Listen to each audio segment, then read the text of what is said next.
Welcome to J is for Justice podcast. If live breaking news and following true crime is your thing, then please consider subscribing to my channel. And if you like what you see in my videos, please consider giving them a thumbs up.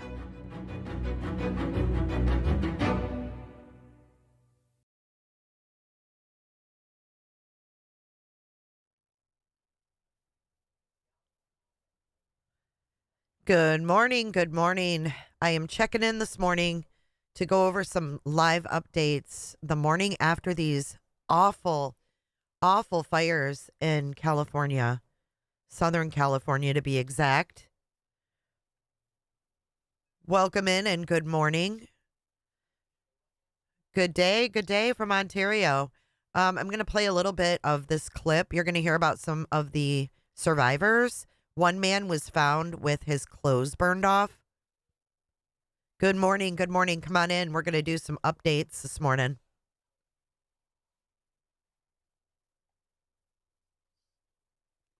Good morning, Flobo. Good morning, Janine, Lauren, Tammy, Bayou Babe, Snowflakes. Good to see y'all. Mary Jane. Hi, Angie. We're going to start from the beginning of the live update today, but I wanted you guys to hear this clip first. And then we're going to get into the latest from authorities. And then we're going to look at some pictures and videos.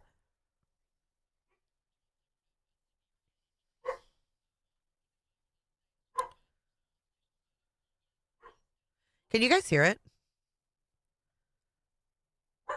25-year-old firefighter.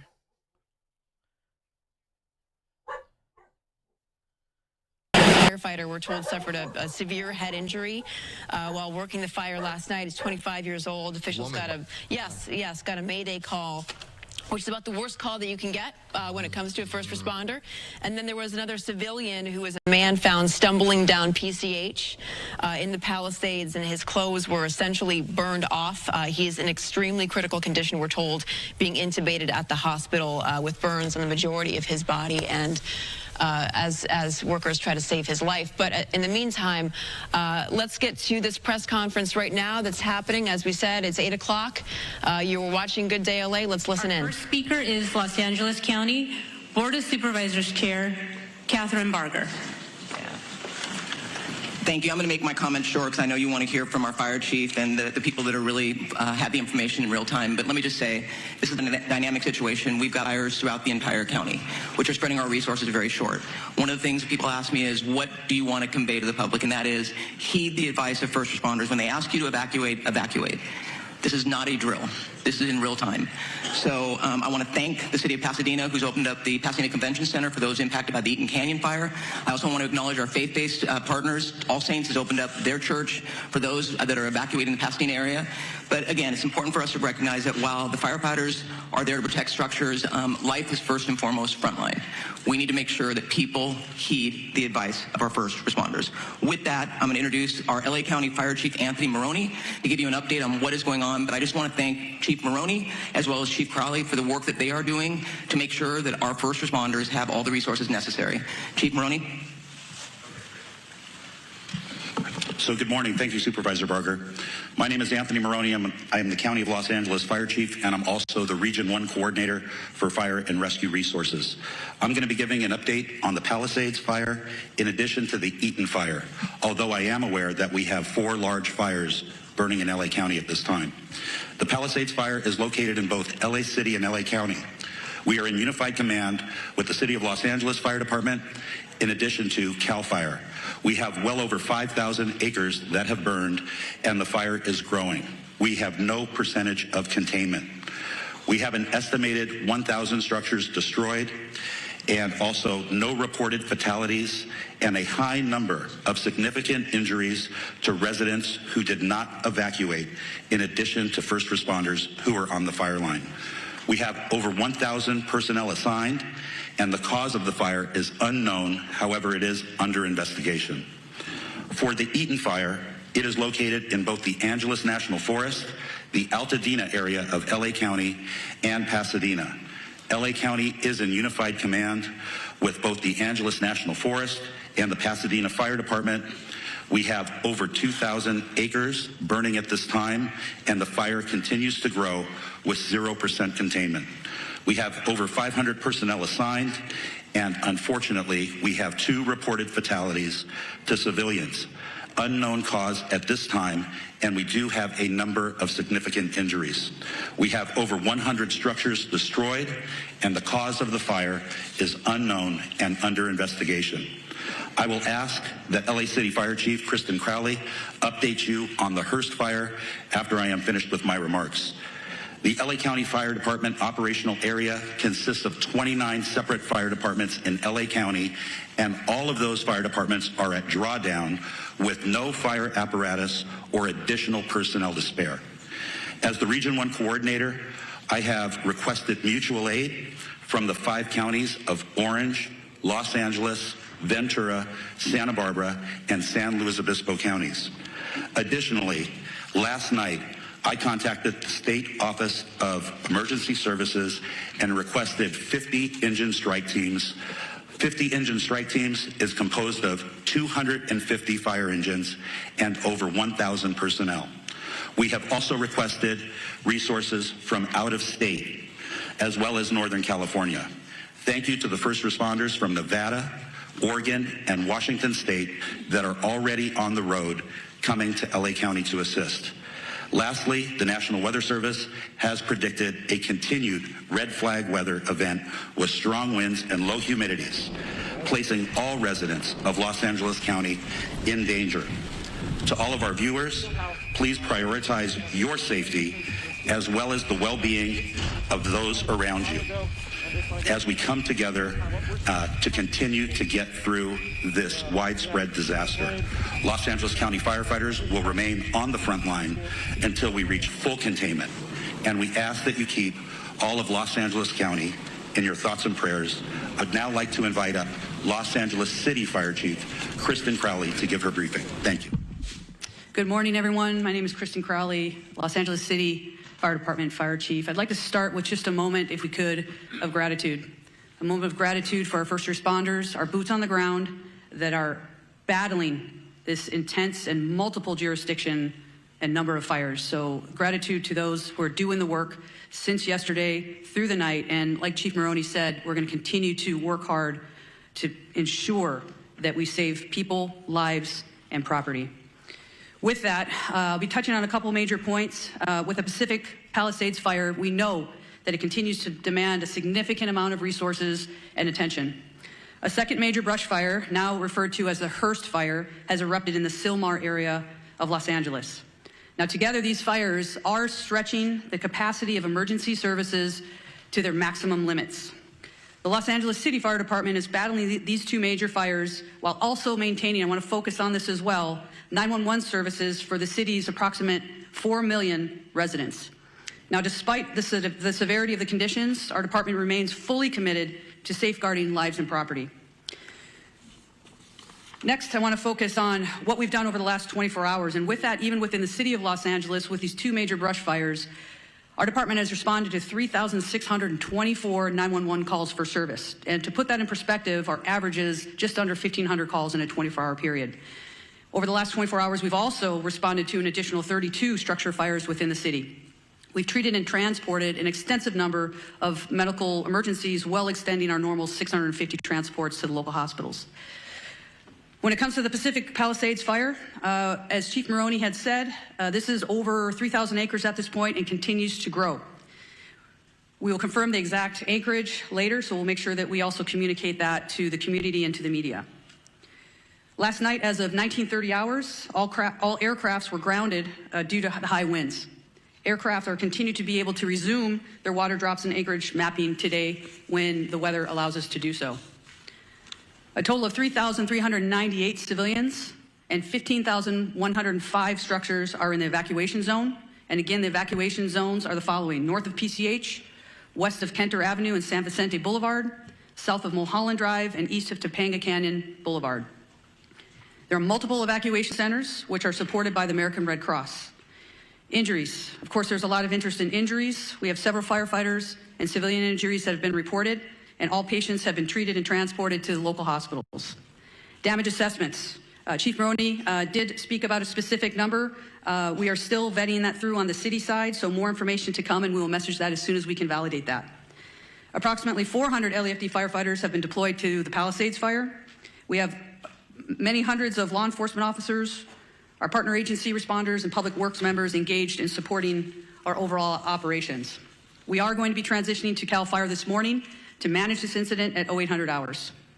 Next, I'd like to talk briefly about our Hearst fire, which is located in Sylmar. Last night at approximately 10:10 p.m., the fire erupted in the Sylmar area of Los Angeles, adjacent to the Los Angeles National Forest. The fire has rapidly expanded to over 500 acres, prompting the emergency evacuation of more than 3,000 residents. This fire is burning within the footprint of the historic Saddle Ridge fire. Now, despite the extreme winds and significant risks, and that's what we're going to be talking about from today and probably throughout the next few days, there's always that significant risk of life and property, and we'll continue to focus on saving lives and protecting property. The exact anchorage at this point will be confirmed later, and we'll make sure that we communicate that to you as well. Lastly, we want to make sure that everybody understands we are absolutely not out of danger yet. With the strong winds that continue to push through the city and the county today, I would tell you, and we are all committed to our first responders, our firefighters will remain focused on protecting lives and property. The LAFD is extremely proud to stand with all of the entities behind me. Our top priority will continue to be life safety, ensuring that safe evacuation and the rescues of our residents that are in harm's way. It will continue to be our primary focus in this wind-driven fire event as it continues. Thank you for your cooperation, your support, and your vigilance. And today, we will continue to stand with our partners to protect everyone. Next up, I would like to introduce Sheriff Luna. Thank you. Oh, sorry. Next up. Oh, we moved it. Okay. Yes, we're just moving around, having LA Unified Superintendent Alberto Carvalho, please. Thank you very much. Good morning, everyone. Thank you, Chair Barger, county and city leadership, in addition to the leadership of our first responders and our great community for the very, very important work you continue to do to protect our community, protect the assets, and first and foremost, the health and well-being and lives of members of our community. Los Angeles Unified is the second largest school district in the nation, representing the interests of 540,000 students and 75,000 committed employees. We make decisions regarding closure of schools in a very methodical and science-driven manner. So after a great deal of consultation overnight with experts looking at the data and considering the fact that air quality conditions deteriorated significantly overnight, we have made the decision to shut down a number of schools, particularly in the eastern part of our school system. I will define what those boundaries are. School communities, beginning with leadership, workforce, and families, have been informed about these areas. And as of now, those schools within the boundaries of the area that I will define are closed. This accounts for about 10% of our total schools in our district, about 100 schools out of 1,000 schools. The areas that I'm speaking about are schools located north of Manchester Boulevard, Firestone Boulevard, east of 10th Avenue, west of I-710, and south of Highway 134. Any school within that area, and that accounts again for the eastern part of our district, where the air quality met or exceeded levels that are not appropriate for employees or students to be around, are effectively shut down. We will be making decisions about what will happen in those schools going into tomorrow by 4 p.m. today based on the evolution conditions. In fact, since we made the decision to shut down those schools, air quality conditions have improved significantly despite the fact that they worsened significantly overnight. I want to speak specifically about schools surrounding the Palisades area. As of last night, we had to shut down 5 schools as a result of mandatory evacuation conditions. Those were Kinter Canyon Elementary School, Canyon Elementary School, Marquez Elementary School, Palisades Charter Elementary School, Revere Middle School, and Topanga Elementary School, in addition to Palisades High Charter High School. We have reports that Palisades High sustained significant damage as a result of the fire. We are working with state and federal entities to quickly access resources to address the issues facing this community. I want to very briefly address our workforce. We know today is not going to be a perfect day. A number of schools are shut down. However, localized conditions may make it difficult for our workforce or parents and students to access schools. Air quality conditions may vary and in fact may not necessarily be appropriate beyond the area where we close schools. please use your discretion. We will utilize grace and be flexible regarding attendance and for students and employees alike. Specifically, students and employees who face chronic respiratory conditions or other health issues. We will be flexible regarding these individuals. We will provide additional updates later on today regarding conditions of schools going into tomorrow. For the schools that are open, recognizing the workforce needs of the parents of our children, beyond the bell activities, care for children in those schools will continue to be provided today. Today is not a typical day. We need flexibility, patience, and grace, and we shall extend that to our workforce and certainly our parents and students in our community. Once again, our hearts go out to those who have been impacted, and our eternal gratitude to the first responders of our community for the fantastic, difficult work they've done over the past 24 hours. Thank you very much. Thank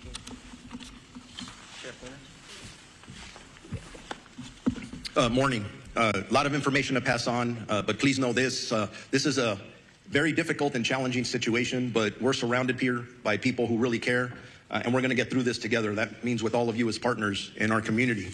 Our top priority continues to be the safety and well-being of our impacted residents, first responders, and all of the individuals involved. But understand that this is a very fluid situation, specifically in the Altadena area, and a lot of our personnel, our deputy personnel, are involved in life-saving measures as we speak now. We are working very closely with local, state, and federal agencies to provide necessary resources and support. We have been in constant communication with both our fire and law enforcement partners across LA County and beyond to ensure that all available resources that are needed are being deployed strategically and effectively, but we are prioritizing life over everything else. There are over several hundred sheriff department personnel working around the clock to evacuate residents in danger, assist with road closures, and respond to multiple missions that are given to us, and they do change periodically depending on that life mission. To ensure that everyone is going to be safe or safe as possible, additional personnel will likely be assigned to this fire as this continues to go, and you heard from our fire partners that there is no containment yet. I do want to split it up into two. I want to start talking about the Eaton fire first. Currently, there are evacuation orders in Pasadena, Altadena, and Sierra Madre. Evacuation orders, there are approximately 32,500 residents under evacuation orders and approximately 13,186 structures that we deem at risk, and that could grow. Evacuation warnings, approximately 38,600 residents are under evacuation warnings and approximately 14,342 structures are at risk. At 4 a.m. this morning, the evacuation orders did expand to parts of the city of Duarte, Monrovia, and La Cañada. And again, we continue to assess that. That's evolving. That's going to change. So I encourage you to consistently pay attention to all sources of information so you're ready to go when you are given that order, if that does come. As information's changing, even as I was driving up here, even as I'm walking up to this podium, I'm getting messages about several of our employees who have lost their homes in the last several hours. I don't know how many because we are still gathering that information, but like we all live here in Los Angeles County, so we are impacted. So we're going to make sure that within our department, we're wrapping our arms around our employees just like we do with community members. Again, as I was coming up here, I did find out that we did have 2 fatalities in this area. I don't have any specifics. There is a lot of damage out there. We're still in the process of doing these assessments, trying to still save lives. So this information is going to change. The Altadena Sheriff Station itself was evacuated, and it was at least limited on fire. There was some fire at the Altadena station, but we did have to clear out all of our employees out of there. I'm hearing some miraculous stories, and they're just barely coming in, of our deputies who were trying to evacuate the Altadena station, and then residents were running up from different locations around there asking them for assistance in getting them out of their structures. And from what I understand, they were barely able to get people out before these structures started burning. There's just heroic stories of what our deputies are doing out there from last night and this morning. I want to make sure people know deputies are working to assist residents who are evacuating and continuing to make evacuation notices as we're speaking. They are securing areas that are evacuated, and it's always sad when I have to say this, but part of our responsibility is to make sure that no one loots or steals from our residents, our community members who are already being impacted.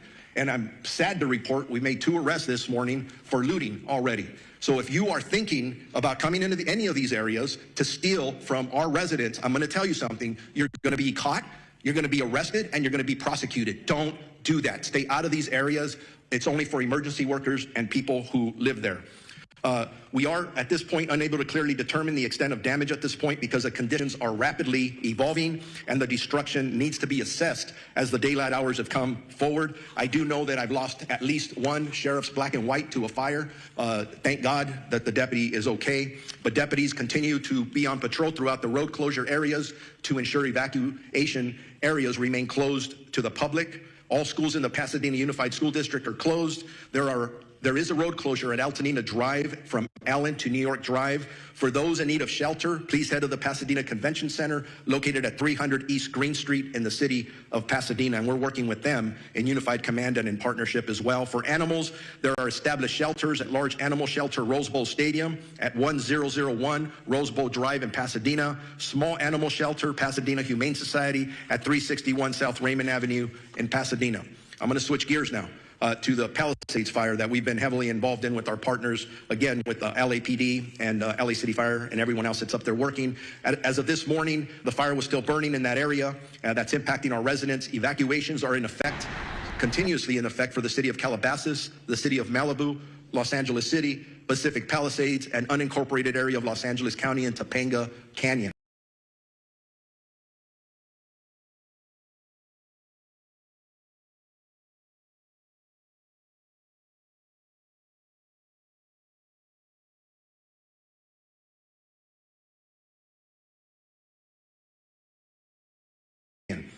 Evacuation orders are approximately 37,000 residents under evacuation orders and approximately 15,000 structures at risk. Again, that's specifically for the Palisades fire. Evacuation warnings, approximately 20,000 residents are under evacuation warnings and approximately 6,500 structures are at risk.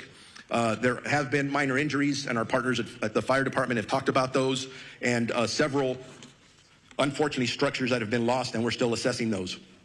Bear with me, I'm almost there. There's a lot of information, very important information. There are several road closures which can change rapidly. The 10 freeway at Lincoln Boulevard, southbound PCH at Las Flores Canyon, southbound PCH at Topanga Canyon, Coastline Drive at southbound PCH, westbound PCH to Entrada to eastbound closed from PCH and Malibu Canyon.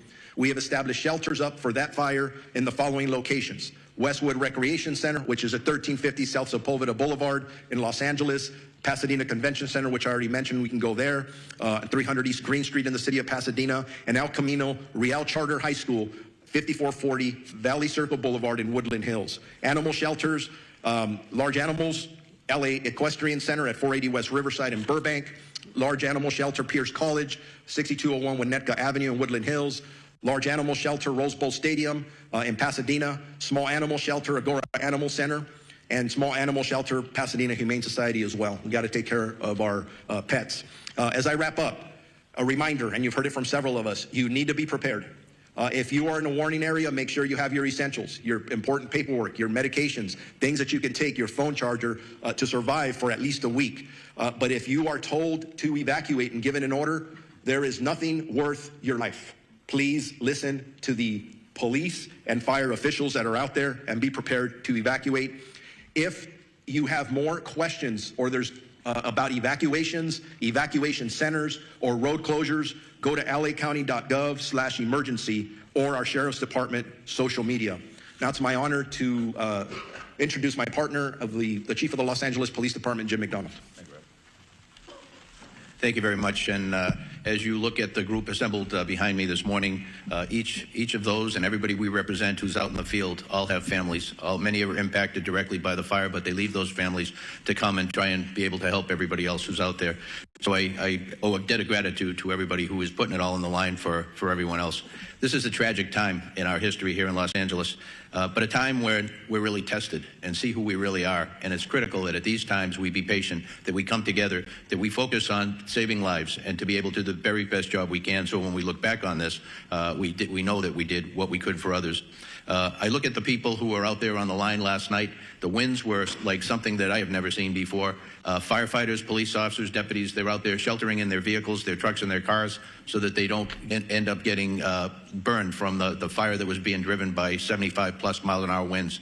They were there until they could get out of the car and go back to doing their work. As you can imagine, a very difficult circumstance to deal with. These are, as I mentioned, unprecedented conditions, but also unpredictable.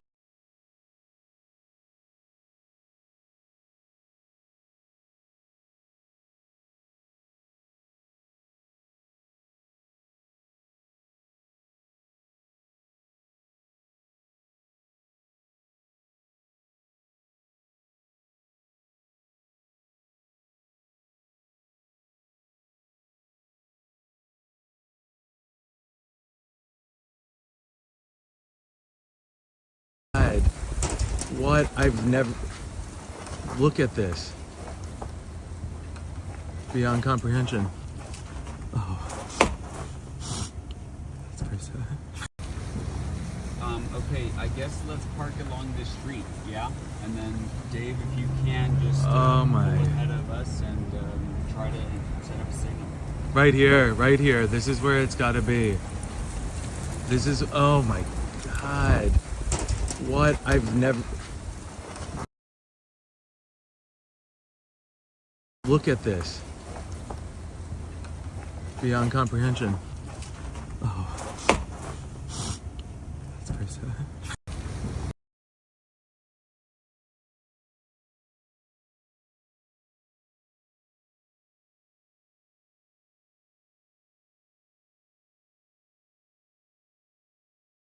Predictable. As the fire continues to spread and pop up in different locations, none of us know where the next one is going to be. So I would ask you to be vigilant, to look at your neighborhood, to talk to your neighbors, to have everybody on board so that if they see something start up, that we get on it very quickly. We get fire resources out there as soon as we possibly can, because with these winds, once it starts small, it'll be very big very quickly. And so I would ask for everybody's help, cooperation, and vigilance in that role. As you've heard before about evacuation, that makes the difference between living and not. And so I would ask you to take these warnings, these orders to evacuate very seriously. As you've heard over and again, be ready to go, pack what you need up, but then please comply with these orders. Then we don't give them, put them out lightly. When we believe that you're in the path of the fire, we're going to order that evacuation, and we really, really need your compliance on that, because if we have to send people in to try and make rescues, those people are putting their lives on the line directly for something that could have been avoidable. Sheriff Luna mentioned looting. That's something that we also have to watch out for. That is incredible that we even have to talk about that during these tragic times, but we are going to take that also extremely seriously. I'm sorry, I was muted. I was just saying, look at this. It looks like an apocalypse. And we will follow up with that. Thank you so much, Flobo, for your $10 super sticker. Thank you. In the strongest way possible. Is this the way to make their smart cities? Hot pink? They're going to bulldoze and make smart cities. As far as traffic goes, that's something that we're used to dealing with here. This will be an extra test of gridlock in many places due to people not having access to their normal routes. I would say that if you have an ability to be able to Was I muted? I said thank you, Flo. I don't know if I was muted or not. Thank you, Flo, for your super chat. Out of the west side today to commute or to work from home, as long as your employers are good with that, to take advantage of that. The air is very tough today for particularly those who are challenged medically. If you can stay home and work from there, I would recommend that. We will continue to support our partners and the fire service and our other law enforcement partners, but to all and the public who are watching this, sincere thank you to all of you for your cooperation and your patience as we all get through this together. Thank you. Now we're going to introduce my colleague, Supervisor Lindsay Horvath, who represents the Palisades area. Lindsay? Thank you, Madam Chair. This morning, we woke up to a dark cloud over all of Los Angeles, but it is darkest for those who are most intimately impacted by these fires. It has been an immensely painful 24 hours for communities I represent. The Palisades, the Hearst, and Woodley fires are all in the 3rd District. But our strength is in our togetherness, and that will determine how we make it through. We need your partnership in this time of crisis. It is difficult to process the immensity of the destruction and loss, and we extend our hearts and every resource we have to all of our impacted residents. We know when we talk about these structures, they aren't just structures. They aren't even just houses. They're homes. This is our home. These are places where we build community, where we raise families, where we made memories that we will never forget, even if we can't go back to these structures. These are our home. Losing home is simply devastating. And I know that we are all here to support you and stand with you in this time of need. Aggressive winds and fire know no jurisdictional boundaries, nor does coordination and action across our LA County agencies with President Biden and Governor Newsom as they unlock support through fire assistance management grants for Palisades, Eaton, and Hearst fires so far. The talent and tenacity of our first responders is nothing short of extraordinary. And I've said it before, these people on the front lines are doing this because this is their calling. This is not simply a job that they came to have an occupation. They are called to this work to keep us safe, to keep our community safe, and to do all they can in this time of crisis to protect our Los Angeles County. Overnight winds grounded our vehicles, and we have red flag conditions through the end of day tomorrow. But we know that because of these fearless warriors on the front lines, we are doing all that we can to contain this fire. Thank you for your work to keep Los Angeles County safe, including the 3rd District communities of Pacific Palisades, Topanga Canyon, Sunset Mesa, Malibu, Santa Monica, Sylmar, Granada Hills, Lake Balboa, and surrounding communities. Our #1 message to everyone in impacted areas is to follow all evacuation orders and warnings and to stay where you are safe as long as the evacuations remain in place. We continue to have shelter capacity for you, as you have heard, for you, for your pets, and we have animal sheltering sites as well. These orders are not just to keep you safe and to keep your community safe, they are also to keep those on the front lines of this devastating crisis safe. And the longer that you wait to evacuate, the more you are putting people in danger who are putting their lives on the line to protect your homes. Please don't do this. Please evacuate. There is also an evacuation order in Santa Monica, the northern border of the city to San Vicente. The warning is north of Montana to San Vicente as well. We have an evacuation order as well as a warning there.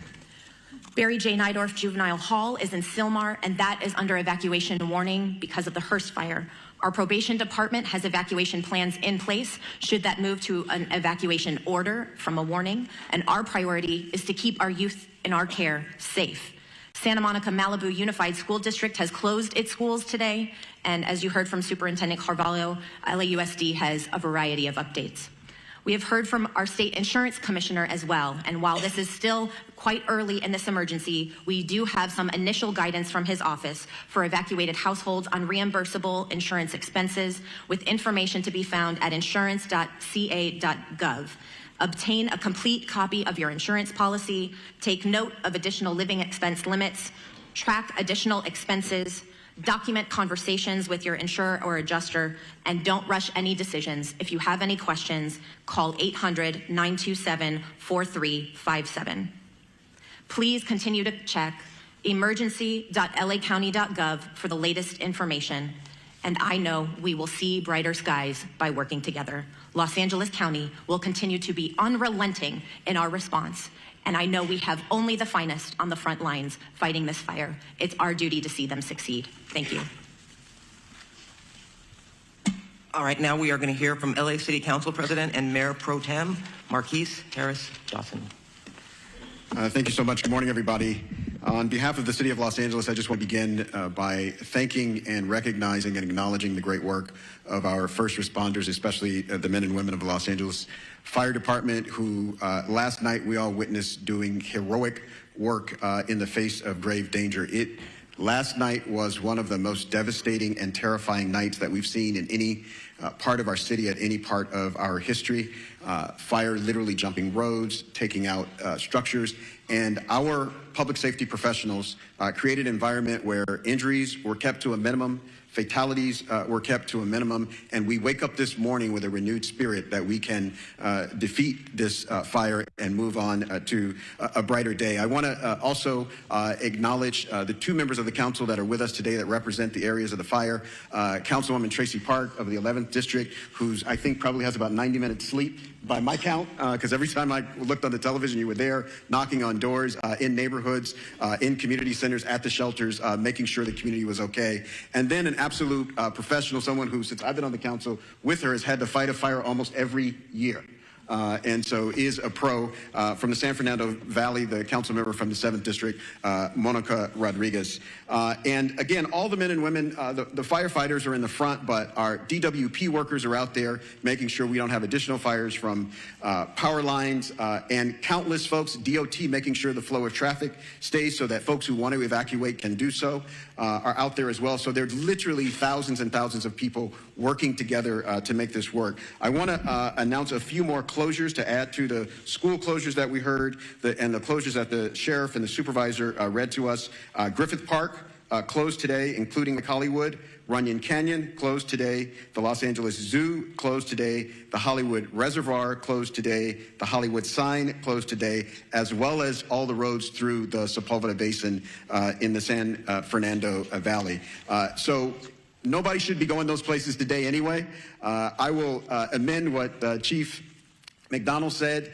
Not only if you're on the west side or in the valley, anywhere in this city, if you can stay off the roads, please do so. I live in South LA, a long way away from the fires. Visibility is less than 1 block because of the smoke. So if there is not a good reason for you to be on the roads, we ask that you leave the roads open as possibly as you can to the public safety professionals that have to do their work and will lead us out of the crisis that we face here in the city of Los Angeles and the county of Los Angeles today. Also, lastly, just grateful for the work of the President of the United States, kicked in for us late last night, who happens to be in Southern California. The governor was with us in the Pacific Palisades last night and has helped out. And a range of municipalities around the county and outside the county have come in to help where they can. And we're extremely, extremely grateful for their help in this time of crisis for our city and our county. And with that, I will ask the Director of the Office of Emergency Management for Los Angeles County, Kevin McGowan, to come to the mic.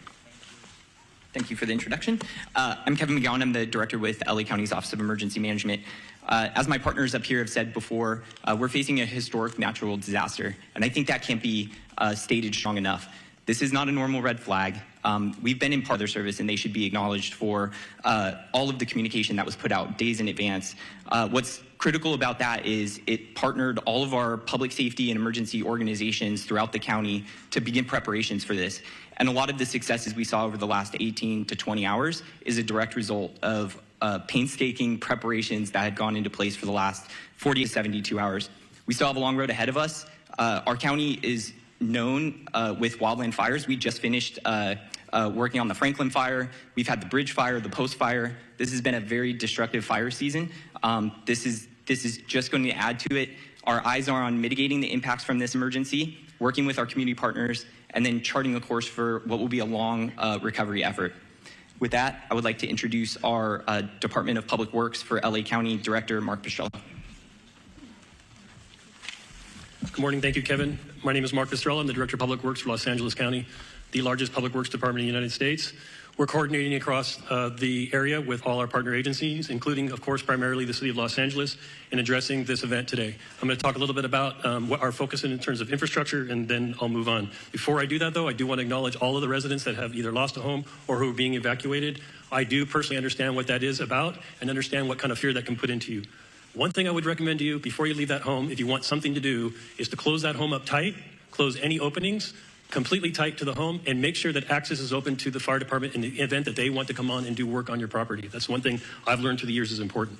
So right now, LA County Public Works is focused on water supply, the road safety and transportation system, and preparing our flood control system for the inevitable post-event, which may be flows of debris and mud. With respect to water resources, there's been quite a bit of talk in the media about the water system that we're using for suppression.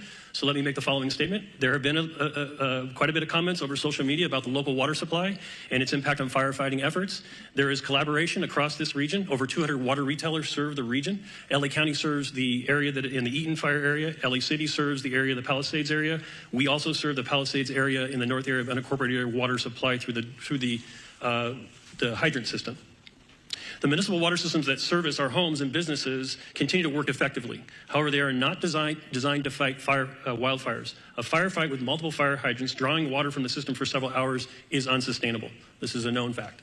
That's why air support is so critical to the firefight. And unfortunately, wind and air visibility have prevented that support.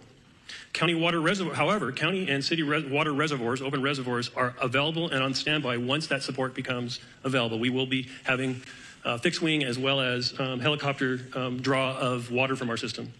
We also need customers to understand that it is really quite futile to attempt to fight fire with your hose at your house. That's not something I would recommend you do, but in fact, I would ask that you turn off your water and turn off your gas, both things, before you leave the residence so that we can continue to have that water supply for the hydrant system. The transportation system is operating with many, many closures. Those closures are meant for evacuation as well as fire suppression efforts. So we're asking residents not to abandon vehicles in streets, to not park vehicles in streets, but to leave those vehicles on your property. And we ask that you drive very carefully because we also have the other event of wind right now. And we have numerous signals out across the area. So we need people to drive very consciously in the street system. And then the third piece in the road system and in our homes is the wind is causing massive tree fall. We have over hundreds and hundreds of trees that have fallen in the area already. We expect more of that to occur. This is a safety hazard for you and your children. So we're asking that you avoid walking outside, avoid being under trees, avoid parking cars under trees, all the things that you can imagine that a tree can do. A tree can be just as devastating to a home and to your personal self as a fire. So please be aware that the wind event is going to continue and the infrastructure is in place to do with that. We are currently preparing to remove that. We are removing trees as they fall where it's safe to do so. There will be a mass debris removal system put together that the county is coordinating, but we would be removing and working with the cities to remove the mass debris that's going to occur not only from the structures that have been damaged, but all of these trees that are down. So please, one of the things is make way for our utility workers who are in support of the very brave firemen and sheriff and police force that are out doing their job. We are in full support of them. So lastly, on the flood control system, this is just a quick note that yes, in fact, we will have a lot of debris. The flood control system has been impacted, that covers the entire region, by the fire. In fact, many of our facilities have been burned. One in Eaton Yard, where there is a debris dam there, and its facilities are currently threatened. We are looking at that and want to raise up those systems. As we enter into post-fire, our department will be available to do a review of your individual properties to make sure that you're safe from debris flow as another event that may occur in LA County. With that, I'm happy to turn over the microphone to my partner from the Department of Water Power, the General Manager, Janice Quinones. Thank you, Mark. I am Janice Quinones, CEO and Chief Engineer for LADWP. I want to start by thanking everybody on this response. I've been in emergency management my whole career, and the collaboration I've seen in this response has been incredible, especially our first responders, our crews. I want to thank our crews that have been working on high winds trying to restore power as fast as possible, and also county, city council, mayor's office. The mayor has been in contact with me all the time, and also other utilities in California have been proactively reaching out to us to help us with the restoration, so we're in the process of contacting them to ask for more support. I want to continue the thought process that Mark had about water supply in Palisades. We had a tremendous demand on our system in the Palisades. We pushed the system to the extreme. 4 times the normal demand was seen for 15 hours straight, which lowered our water pressure. We were pushing 75 CFS on our trunk line to try to keep water pressures in the system. If there's a message you take away from me today, is I need our customers to really conserve water, not just in the Palisade area, but the whole system, because the fire department needs the water to fight the fires, and we're fighting a wildfire with urban water systems, and that is really challenging. What happened in Palisades? We have 3 large water tanks, about 1 million gallons each. We ran out of water in the first tank at about 4:45 p.m. yesterday. We ran out of water in the second tank about 8:30 p.m. and the third tank about 3 a.m. this morning. Those tanks help with the pressure on the fire hydrants and the hills of Palisades. And because we were pushing so much water in our trunk line, and so much water was being used before it can get to the tanks, we were not able to fill the tanks fast enough. So the consumption of water was faster than we can provide water in our trunk line. So I want to make sure that you understand there's water on the trunk line. It just cannot get up the hill because we cannot fill the tanks fast enough. And we cannot lower the amount of water that we provide to the fire department in order to supply the tanks because we're balancing firefighting with water. So we have our operations people on the water side at the command post with the fire department, helping them with tactics to ensure that we can provide as much water as we can find to our first responders. What are we doing now? We're sending about 20 water tanks for our construction crews full of water to support the fire department. We identified other areas in our system where our tankers can refill. It takes about 30 minutes to refill about 4,000 gallons of water, and we're constantly moving that water to the fire department to get them as much water as we can. I would also ask for the people on zip code 90272, because we're pushing the water system so hard, our water quality is decreasing. So we're going to be issuing a boil water notice this morning, and that will extend for about 48 hours. The water quality is low. We have a lot of ash in the system. And so please, if you're going to be drinking water, you need to boil the water. Those boil waters will continue to increase as the system starts restoring. We're also managing a power outage restoration. Our water emergency has been the #1 primary issue, but the power issues are continuing to increase. The winds picked up at around 11 p.m. last night, and that's when we saw the majority of our outages coming in. As of 7 a.m. today, we have 135,000 customers out of power. We have restored about 78,000 customers since the start of the outage. 32 customers have been out of power for more than 10 hours, and 7 for over 18 hours. If you are out of power, I urge you to call us, call 911, let us know so that we can get to you as fast as safely as possible. We are on a severe emergency activation at the EOC for both water and power. It's taking us 24 to 48 hours to get to all of the outage. That's why we're going to start increasing our mutual aid request to get more crews on here to reduce that restoration time. But we cannot do that until it's safe for our crews. And I'm happy to report we have had no safety incidents for either the water and the power crews, which we need all the crews safely operating in our system. 40% of our outages were due to us having to de-energize the circuits for public safety. And we cannot energize them until it's safe to do so, and we have put eyes on our system. 20% is because of wire downs, and 6.5% is because our system has protected itself from further outages, and so we have to patrol every line before we come back online. With that, I just want to thank everybody, and Madam Chair. Thank you so much.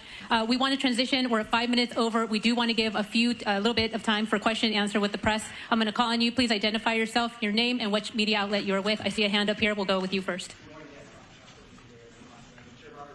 Because this press conference called One Voice is bringing together some of our city leaders, our county leaders here together for this incredible tragedy, this crisis that we're experiencing right now. And a lot of our viewers are asking, how can other Angelinos help? Because people want to volunteer, people want to help. What's the best way that other folks out there that want to help, what can they do?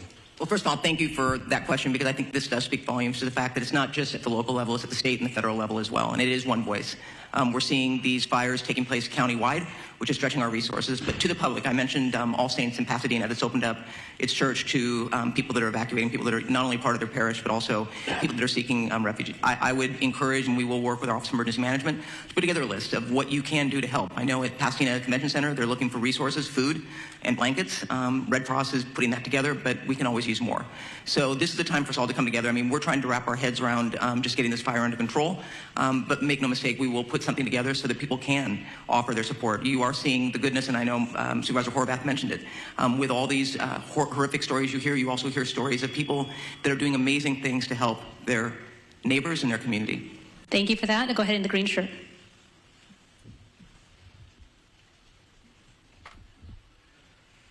Yeah, the DWP was talking about the problems with the water supply, and I was wondering if either the DWP or the fire department has any kind of numbers to talk about, like, what is the number of hydrants that could not get water because of these pressure issues, what percentage of the system in Pacific Palisades wasn't getting serviced at that point, and given the type of things you're describing this morning, do you think there needs to be an overhaul of the system, given these increasing number of urban fires, and also when does the mayor return? And name and media outlet, please. David Zonizer with the Los Angeles Times. Wait. What does he mean? When does the mayor return? Do you guys remember in Hawaii when the fires broke out? Wasn't there the mayor or somebody was in another, like, wasn't there when it happened? Like, where's the mayor? So Chief, please correct me if I'm wrong, but we were trying to keep water at all altitudes on the Palisades, and I think about 3 in the morning, that's when the hydrants went dry above the Brentwood area. We are able to push water on that trunk line on the east side of that, and we have some water on higher elevations, 16 to 18,000, but at 3,000, at 3 a.m., all of the fire hydrants went dry in the Palisades.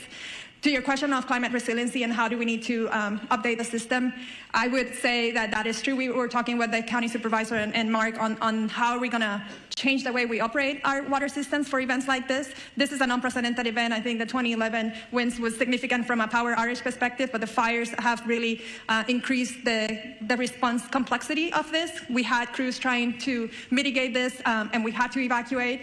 We worked with fire department to try to get back in and try to fill the tanks again. It was unsafe to do so. So you're managing the fires, you're managing the power outage, and you're managing the water needs because it was an urban wildfire firefighting.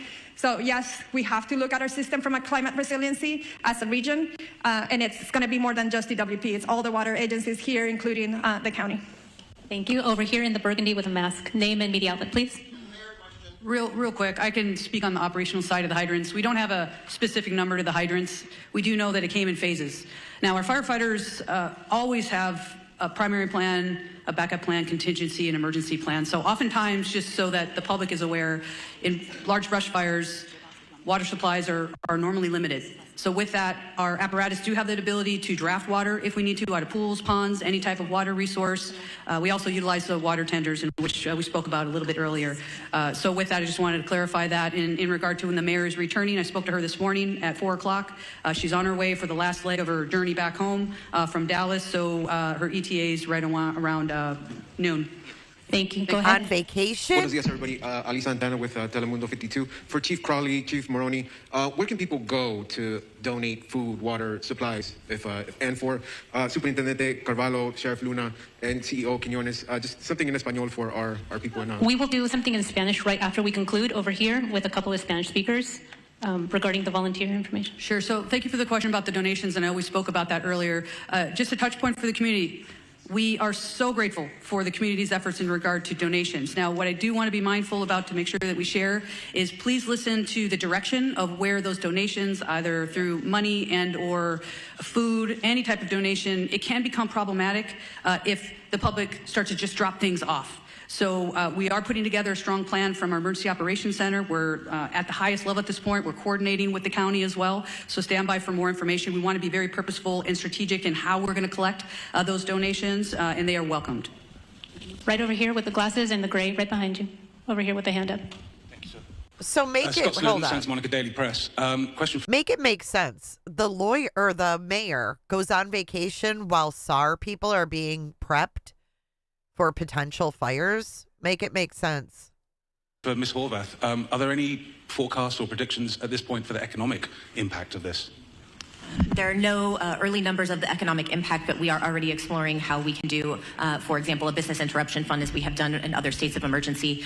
We know that there are many businesses that have also been impacted in addition to the people who are experiencing difficulty in their homes. So we are looking at what resources the county has available to support on all fronts. But thank you for the question. Lastly, do you think this will affect insurance companies in their approach to house owners going forward?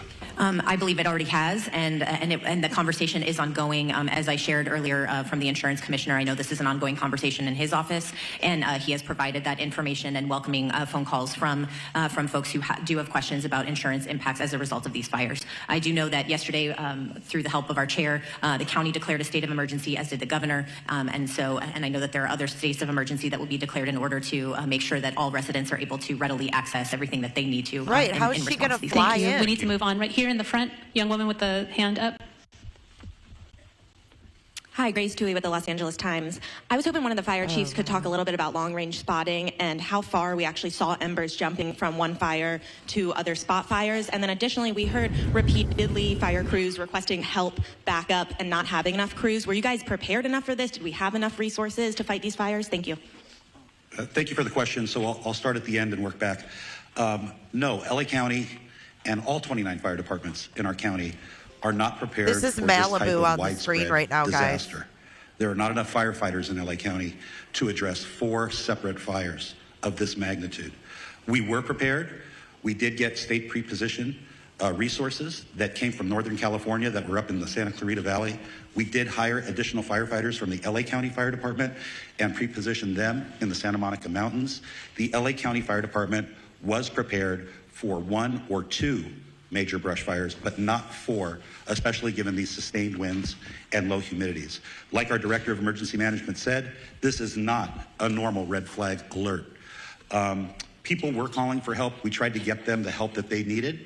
LA County right now, like the LA City Fire Department, is prioritizing life safety, but we're also engaging in structured defense, perimeter control, and aerial operations. Remember that the LA County Fire Department has 13 aerial assets available to it. In addition to our agency-owned helicopters, we have our 2 CL-415 Super Scoopers and our CH-47, which is part of the 3-county QRF. So we're prepared to keep fighting the fight. Like I said earlier, I've requested additional resources, not only from Northern California, but from out of state. We did that last night, yesterday. So we're doing the very best we can, but no, we don't have enough fire personnel in LA County between all of the departments to handle this. Thank you. Thank you. And we have a couple of just quick questions. I just want to also acknowledge that that came down from Sacramento State Senator Ben Allen and Sasha Perez, as well as our Santa Monica Mayor Negrete, who's also present here. And I know that Congressman George Whiteside is flying in from Washington, D.C. He represents the Sylmar-Santa Clarita area. And so we appreciate you all being here. Thank you, and Chair I think Barker. someone from the mayor's office would like to go ahead. Thank you, Supervisor. Thank you. Appreciate it. Good morning, everybody. Celine Cordero, Deputy Chief of Staff to Mayor Bass. I just wanted to step forward and address the question about the mayor. The mayor will be on the ground shortly, very shortly this morning, and engaged. But I want to assure the community and the city, our mayor has been actively engaged 100% of the time, the entire last 24 hours throughout this unfortunate event and crisis. The mayor has been in constant communication with our chief of police, our fire chief, our council president, our law enforcement partners, our Supervisor Barger, thank you, and our county partners. So I just want to stress she has had 100% access the entire time that she's been traveling and been actively involved in the decision making. So thank you very much to all up here, and the mayor looks forward to meeting you very shortly this morning. Thank you for that. Over here in the green shirt. Good morning. Stephen Coleman, KABC. You mentioned 4 fires. I'm aware of 3. Could you describe and characterize the 4th fire, county fire? Yes, I can speak briefly on that 4th fire. Was a Woodley fire, which is approximately, it was a smaller fire. We threw a lot of resources at it. It is under control at this point. We'll push that information out to the media so you have the very specifics, but we're calling it the Woodley fire. Yeah, it was in the Sepulveda Basin. Yes, sir. Thank you. Last question, then we'll have one-on-ones. Hi, Samantha Norris, San Fernando Valley Sun. I know the Hearst fire is one of the smaller fires here, but can somebody speak more to what resources are being deployed to that fire? And for people in the Sylmar area, what are the evacuation zone areas, any closures, and where those people can go in the area? Hi, good morning. Councilwoman Monica Rodriguez from the 7th District. Last night we evacuated 71 horses from the Stetson Ranch area. The fire came up quickly, and so thankfully they were safely evacuated to the Hanson Dam Equestrian Center. As we indicated, this is a very dynamic situation, and the lack of aerial support is making it that much more challenging for firefighters to be able to fight these fires, whether it's in the Palisades or any other part of the county. And so it's critically important that people heed the evacuation orders. In the Sylmar community, Richie Valens Rec Center in Pacoima is available for the evacuations. Currently, there is 8% vacancies, so there's still capacity for people to evacuate there. Going beyond that, we will continue to open up additional facilities as it's needed. I want to ensure the public that the things that you can do, and I know the question was asked earlier, if you're not in the immediate fire area, there are things that you can do to be of assistance, and it goes to looking at hardening your home from any potential threat of embers. These embers fly, they can go for a couple miles. How do you So protect we want your to home ensure from that they do embers? everything to create the defensible space in their homes if they're in the adjacent areas. Again, staying off the roads to the greatest degree possible. More importantly, reducing your water usage at this time because there is no aerial support. All of our water is being heavily demanded upon for these firefights in all parts of the county. So these are the proactive measures that people can be taking to be of assistance immediately given the needs of our first responders. If you have downed power lines, report those to 911. We can also report all outages to 1-800-DIAL-DWP. And most importantly, for trees that are down, because we know we have a lot of road blockages, our Bureau of Street Services, for the City of Los Angeles, all of our street services crew and public works crews are out there doing that work as well, and they are part of our first responders. We want to make sure that everyone's reporting those to 311 so that we can keep the roads cleared for everyone to have the greatest amount of access for our fire personnel. But most importantly, for the adjacent equine areas, because I know in the Hearst fire, we're concerned about the spread right now. There's a lull in the wind, but we're concerned about the potential spread to other equine areas. We want to make sure that we launched our early evacuation for horse keeping areas in the Northeast San Fernando Valley, and I want to continue to urge the public in these adjacent adjacent areas to please be prepared with your bags or with your important documents to be ready to be prepared to potentially heed the call for evacuation. Thank you. Thank you very much. We're over time. We're going to... Just one clarity as well, so you have some of the statistics. It started at 10:10 last night. The latest acreage we have is 500 acres. We're working closely with our partners, which are the Los Angeles National Forest. We have a rep over here behind us, so we can do some one-on-ones if you want more specific, but we are unified with them. Also, the good news is, through the heroic efforts of our crews working through the night last night, our overall objective was to keep that fire so it did not overpass the 5, did not cross. Okay, listen to this really quick. This is the Palisades fire chief saying that the water lines in the ground are burned and broken. No pressure in the hydrants. They're trying to bring water in tankers. Listen. All the information he is giving, Lauren. One of the things that we have heard over our air as we've covered this is some concerns about whether or not there's a water shortage. Can you tell us if firefighter Foxworthy has seen that? Has he heard of that? Are there any other obstacles or challenges that the firefighters are facing? It's a great question. Firefighter Foxworthy, we want to know, is there a water source issue? We heard chatter about that overnight. Is that something you can speak to? I do know there were some concerns at times with some of the hydrants. Obviously, when you connect so many fire engines to those hydrants, along with structures burning and water escaping from those burned and broken lines, it can lower the pressure. I do know that the water company has came in and we've escorted folks with the water department into some of the pumping stations to actually get into those stations and up the pressure so we can utilize the hydrants and get the pressure back up. Along with that, we've also brought in a large number of water tenders. So those are basically trucks with big giant tanks on them that are bringing water into the areas where we may have some issues with the water system. So yes, we are in the process of mitigating those problems and correcting that so the crews have the water they need. That is crazy. Crazy. The 5 at this point, we're able to hold it to that point. But again, the winds are back up. We're working really, really hard there to make sure we maintain that. And we're continue to work really, really hard with our partners. Thanks, Chief.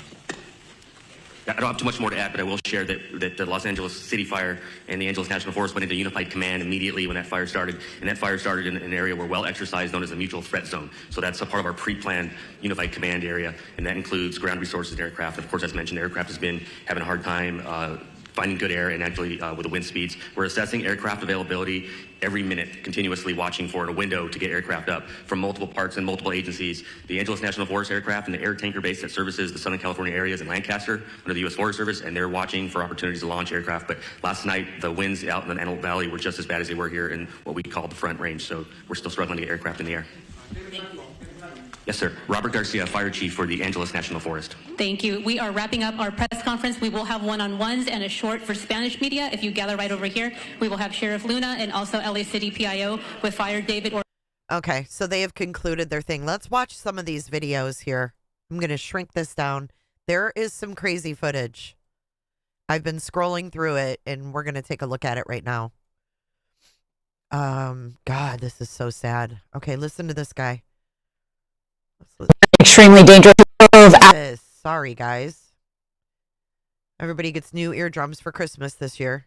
Hours, the fire consumed nearly 800 acres of the most expensive land and property in this country. Weather conditions described as life-threatening, destructive, and widespread. The National Weather Service warning of extremely critical fire danger as Southern California experiences the worst wind event in over a decade.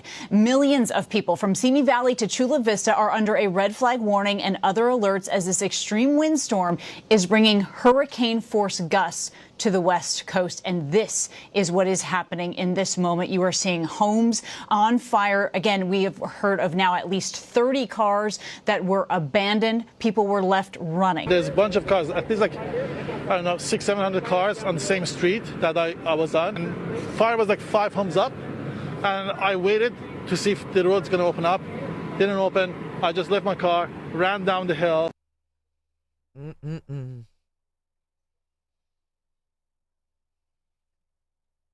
Look at this. No, she was joking about the wooden. She was saying, how do pipes catch on fire? What are they made of wood? Get it? It was a joke.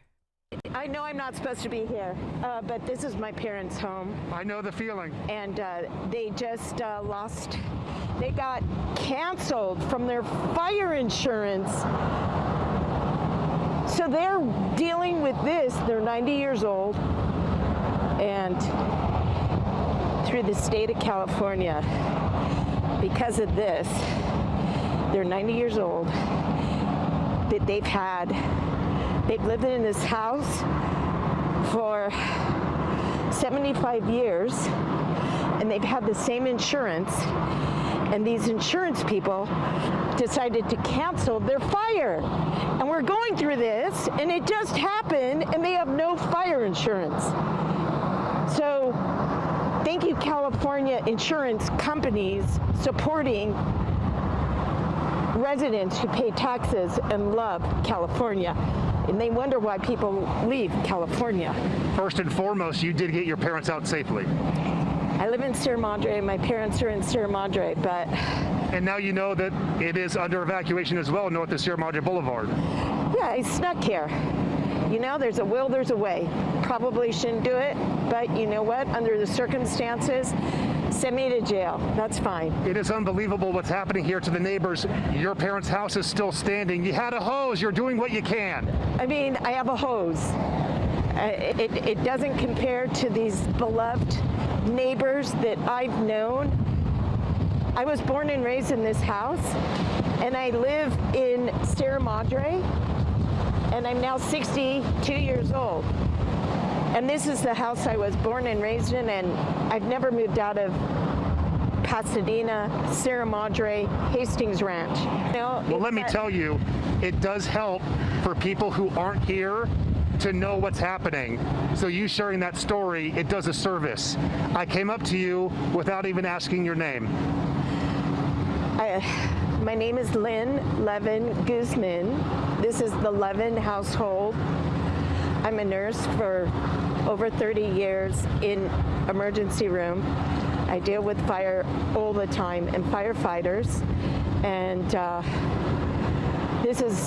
this situation here, luckily, people got out because those are my patients. The people who are not so fortunate to get out. As you mentioned, let's just hope everyone's okay. Lynn, I'm going to let you get back to it. And for you taking the time, we thank you. To your parents, we wish them the best as well. As I said... Damn. 75 years in the same house with the same insurance company, and they get canceled.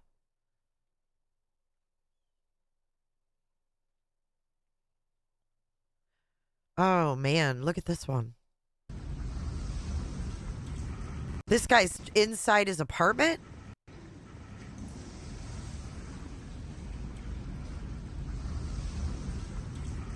Or his house? What the fuck? Hi. Why are they in there? Get You gonna be okay? You gonna be okay? Hi. Get out of there. You gonna be okay? Oh shit. Welcome to the park. Yeah, don't worry about that, dude. Look at that. Oh shit.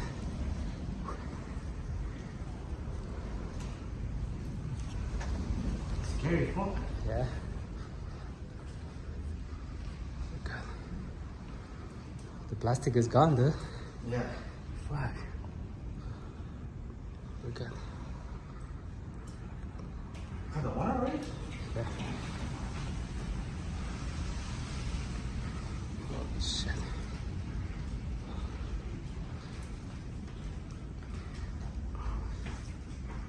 So where's the gas? Outside. Okay, the gas is off right now. Oh my God. Where's the gas, he says. Turn the gas off. I mean, this is horrible. Hi. Just be okay. You gonna be okay? Hi. You're gonna be okay. Oh, Jesus.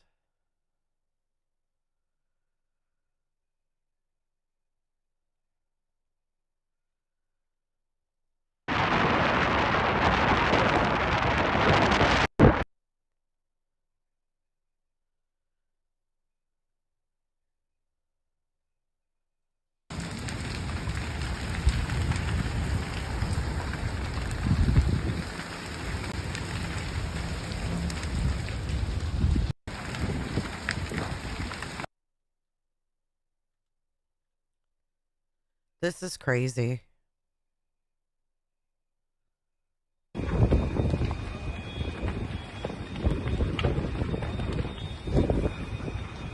They did get out safe. Okay, that's good. That's freaking, this is awful. I mean, I don't have any words. I just can't even believe what I'm seeing, you guys.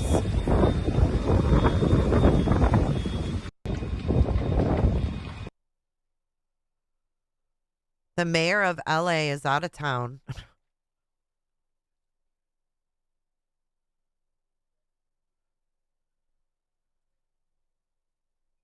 This is an aerial view from an airplane.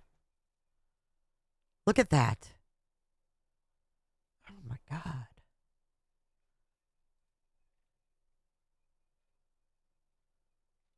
Doesn't this usually happen in the summertime when it's hot, though, or no?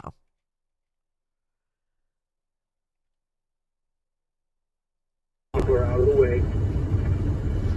And until we get water tenders or the water system restored, we're doing the best we can with this evacuation routes. Oh, more. Oh my God, look at all these fucking homes. From operations, copy that with that. Oh my God. Yeah, strike team reporting there, Darnell.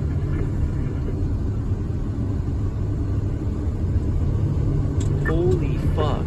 I'll take the strike team to assist with the area because we still have the community that needs to leave.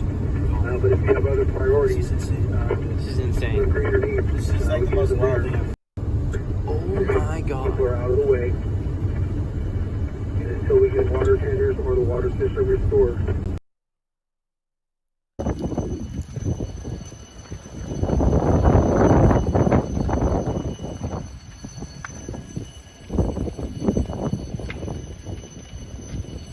That is nuts. Seeing these neighborhoods on fire with not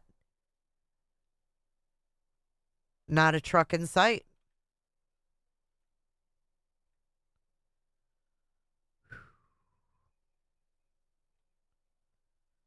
Video of the moment my friend and I abandoned his house after we tried to save what we could. Please be praying for him and his family. Oh, God. Oh. All right, dude. So, yeah, let's get out of here. We tried, bro. I'm sorry. We tried our best. Yeah, and when this tree falls, it's over. Oh, my God. I'm sorry, bro. Oh, shit. Oh, shit. Holy shit. Did that tree fall? Oh. All right, dude. So, yeah, let's get out of here. We tried, bro. I'm sorry. We tried our best. Yeah, and when this tree falls, it's over. I'm sorry, bro. Gotta get out of here. Oh, shit. Holy shit.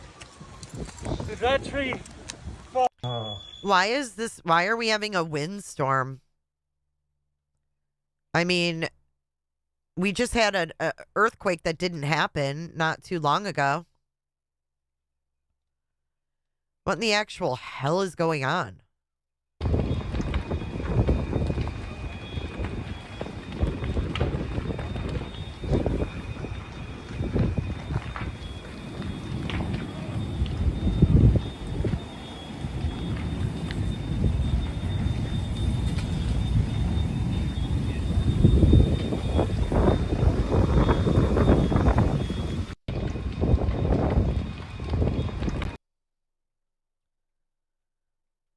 Here's a airplane video.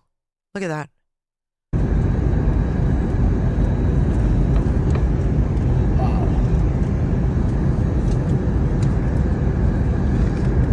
The whole entire hills are on fire. Holy shit. Oh my God. I mean, not to be a conspiracy person, but I mean, does it have anything to do with these freaking balloons and the weird, wild weather that we've had the past year? Ever since they flew over, now we have this windstorm and California is on fire. It's freaking weird.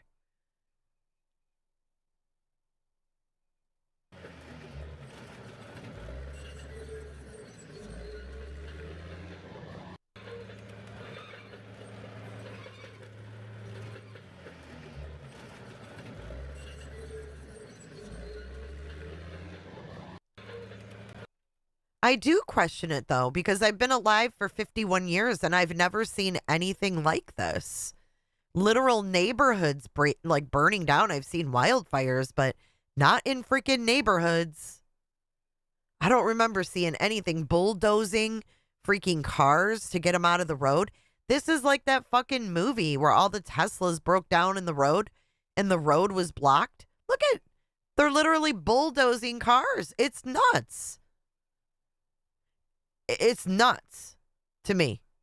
We have all these drones flying over, right? Why can't they get some drones over there? Welcome, Salty. Thanks for becoming a member today. Anytime we're trying to get to the spot, we don't want houses to burn, we don't want people to get hurt, we don't want anything to happen. And so you need as many officials, you need the fire, you need the police, you need EMS. They need to be able to get in here and get through. And when the whole road is blocked, literally there was a house right over the edge here that was on fire that they can't even get their fire trucks to because there was a blockade of just abandoned vehicles.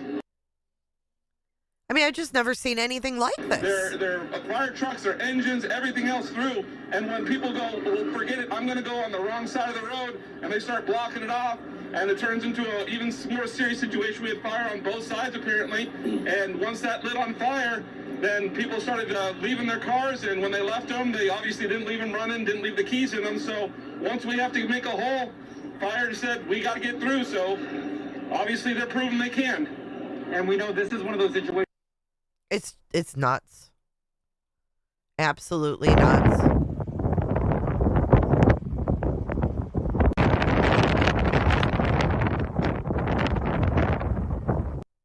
Listen to this. To the people with their homes, and I'm watching the small businesses around us go up in flames. This is people's livelihoods, so it's devastating. But what is most concerning to me is our first responders and our firefighters who are trying to battle this. There's no water in the Palisades. There's no water coming out of the fire hydrants. Did you hear that? This is an absolute mismanagement. There's no water. Listen. Water in the Palisades. There's no water coming out of the fire hydrants. This is an absolute mismanagement by the city. It's not the firefighters' fault, but it's by the city. And I'm going to be very honest. We've got a mayor that's out of the country, and we've got a city that's burning, and there's no resources to put out fires. So if you look at your pictures, you don't see the firefighters there because there's nothing they can do. And it looks like we're in a third world country here. Mm-hmm. And we've got a lot of tough questions that we need to ask the mayor and the city council and our representatives and the county representatives. Wow. Why didn't you work to mitigate this? This is weird. You know who's speaking right here is a realtor, like a real estate guy. Remember when the Maui fires happened? That real estate guy spoke up. And remember he got a bunch of shit from the local government there? This is another realtor guy speaking up about there not being any water. This is like deja vu. Listen to this report again. My heart goes out, obviously, to the people with their homes, and I'm watching the small businesses around us go up in flames. This is people's livelihoods, so it's devastating. But what is most concerning to me is our first responders and our firefighters who are trying to battle this. There's no water in the Palisades. There's no water coming out of the fire hydrants. This is an absolute mismanagement by the city. It's not the firefighters' fault, but it's by the city. And I'm going to be very honest. We've got a mayor that's out of the country, and we've got a city that's burning, and there's no resources to put out fires. So if you look at your pictures, you don't see the firefighters there because there's nothing they can do. And it looks like we're in a third world country here. Mm-hmm. And we've got a lot of tough questions that we need to ask the mayor and the city council and our representatives and the county representatives. Why didn't you work to mitigate this? What was your brush mitigation program? I heard you earlier talking about it's been dry because there hasn't been rain. That's not the biggest problem here.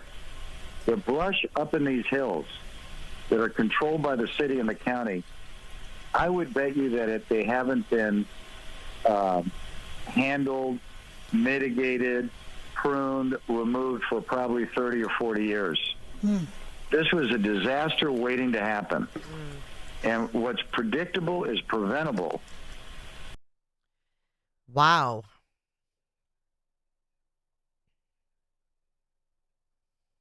All of these cars were ditched. So all of the drivers panicked. They took their keys. This is Palisades Drive as well as Sunset Boulevard. This dozer is just moving these vehicles. I mean, not only is this just a road in America, this is Sunset Boulevard, right? Let's look at Sunset Boulevard. I mean, this is iconic shit, right? We're talking about Sunset Boulevard. Look at all these photos. Fucking history. This is insane. This is freaking insane. I mean, this is history. This is an iconic area, right? And this is what we're looking at right now in the beginning of 2025. I want to take you here live right now. So this is Pacific Palisades. All of these cars were ditched. So all of the drivers panicked. They took their keys. This is Palisades Drive as well as Sunset Boulevard. This dozer is just moving these vehicles out of the way. So if this is your car, unfortunately, it's an emergency situation, and this is what they have to do. They are moving the cars as we speak. Unfortunately, there are dozens of cars. This looks like a movie set. Unfortunately, this is real. LA County Fire, they have to do what they have to do. They need to clear a path. So literally, they're moving the cars, the SUVs. We're seeing Mercedes, very nice vehicles, Teslas up here, but that's because the car owners, they took their keys and they just started running. They left the cars here as the firefighters were trying to clear the pathway, clear the roadway. This is an emergency situation where, they need to get up to the homes. They want to make sure people are not trapped up there. But this line of cars probably goes about 300 feet deep, at least as long as I can see from this bird's eye view. So we're kind of staying back. They're in a situation here where they are literally moving these vehicles out of the way. Yes, it is causing damage, as you can hear from the screeching noises, but that is what they have to do. So what are they going to do with all this area, right? Like, what's this going to be rebuilt into, if you will?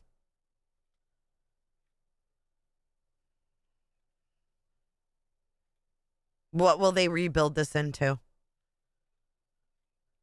This woman is 40 miles from the fires. This is the wind at her house this morning. Let's watch this one. 40 miles from the fires.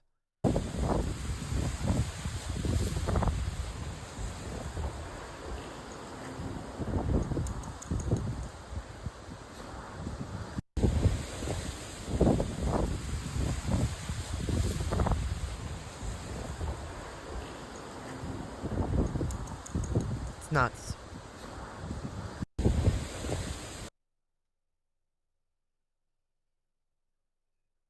The Real Inn at the corner of Topanga Canyon Boulevard and PCH goes up in flames.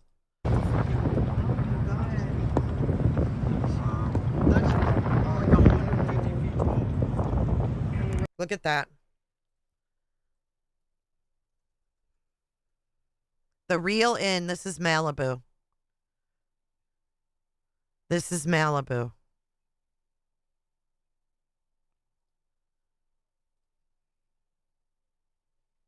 Let's see the outside of it.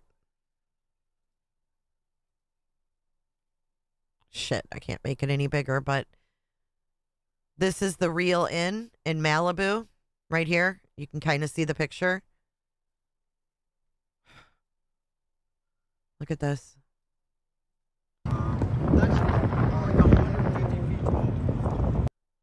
That's it right there. This is so freaking sad.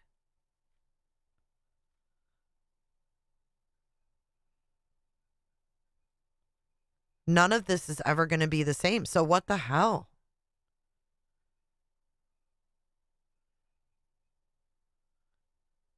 And then there's, oh man, I just can't. These pictures are now all history. Do you realize that? Like, all these pictures are literal history. I don't like this kind of shit. Gives me anxiety. Oh, dude. Shalada.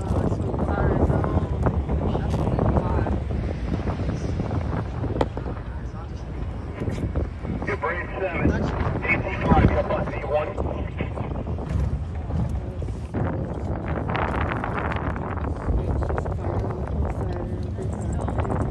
This is going to be a spot fire zone on the highway, bro. This is our fucking zone. That guy hit a rock and took fire. Whoa, look up the hillside right now, too. Thank goodness. I was worried about that.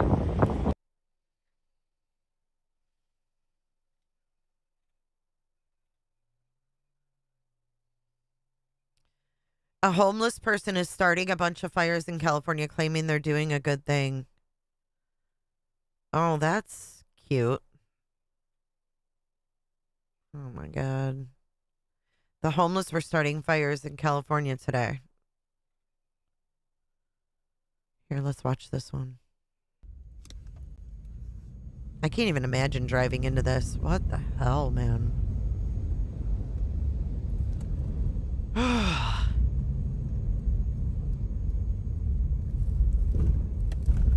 I can't imagine driving through this.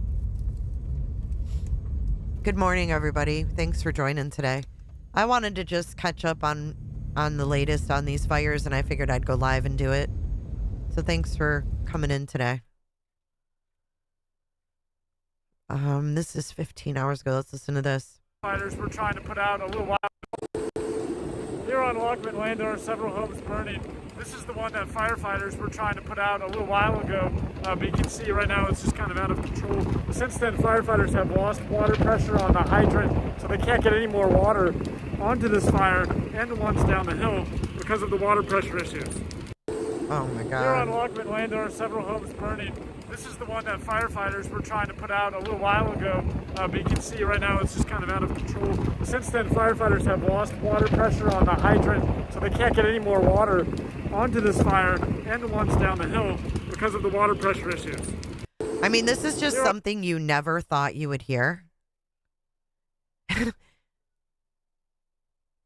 This is, hey, Cannon.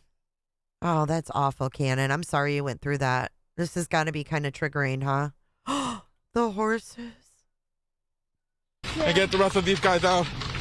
We're not going to let them burn. We got a bunch out with trailers, and there's a bunch in there still. Oh, my God. How many more? We don't know. I don't know. I don't know how many. How many did you let out? We took about 4 of them. And you know what? Wait, hold on. And people that survive this, how many will get cancer from this freaking smoke? How many will have lung issues, breathing issues? 9/11, anyone? Another one. So there should be at least 80. I mean, think about when they start bulldozing all this shit. Dude, they're literally, you guys, you think we're seeing some shit now? Think about it. When this is all cleared out and the fires are out, they're going to do what Maui did. It's going to be flattened. Fucking flattened. Hey, Carrie. About 12. Are there more people out there right now? It's a whole bar. Look down there to get these out. I got, let's see.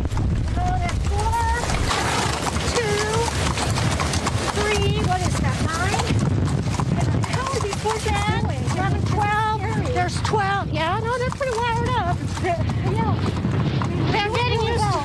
They're getting used to it now, but when the wind's blowing and the embers are, they don't really know what to do at first. Have you seen anything like this? Look at that hillside. Yeah, I've rescued before. Yeah? Yeah. Well, please be safe. Yeah, thank you. You be safe too. Yeah. Oof. This is another video.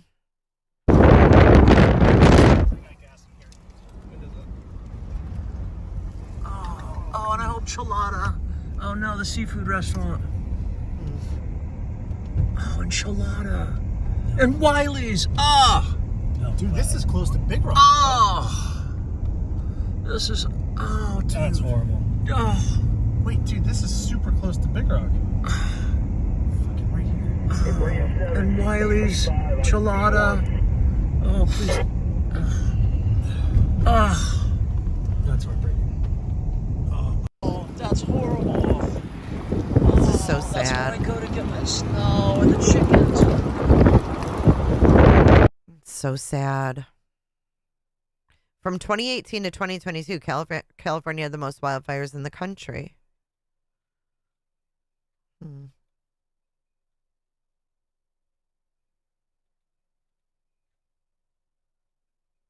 A reporter asked President Trump what he would do to bring water to California to prevent droughts and stop the fires.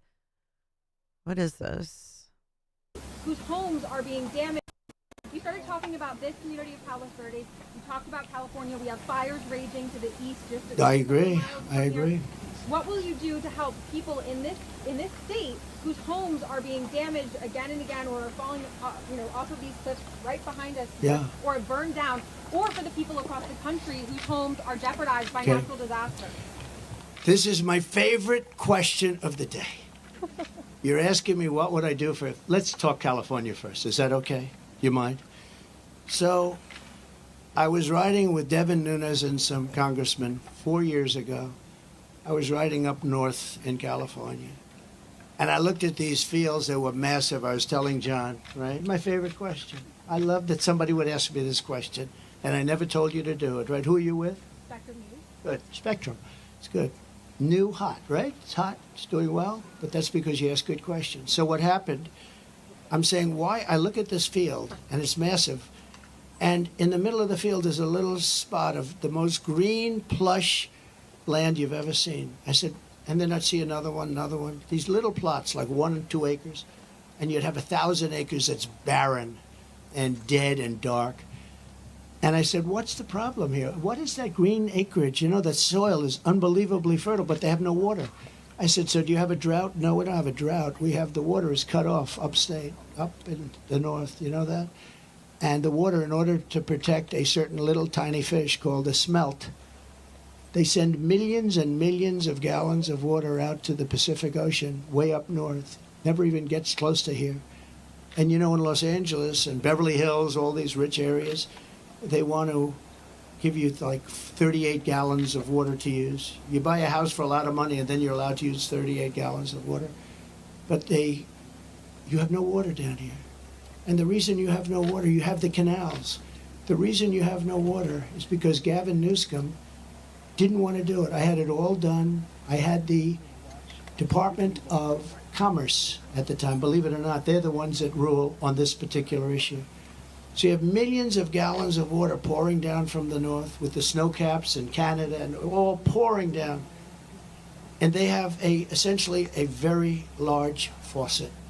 And you turn the faucet, and it takes 1 day to turn it. It's massive. It's as big as the wall of that building right there behind you.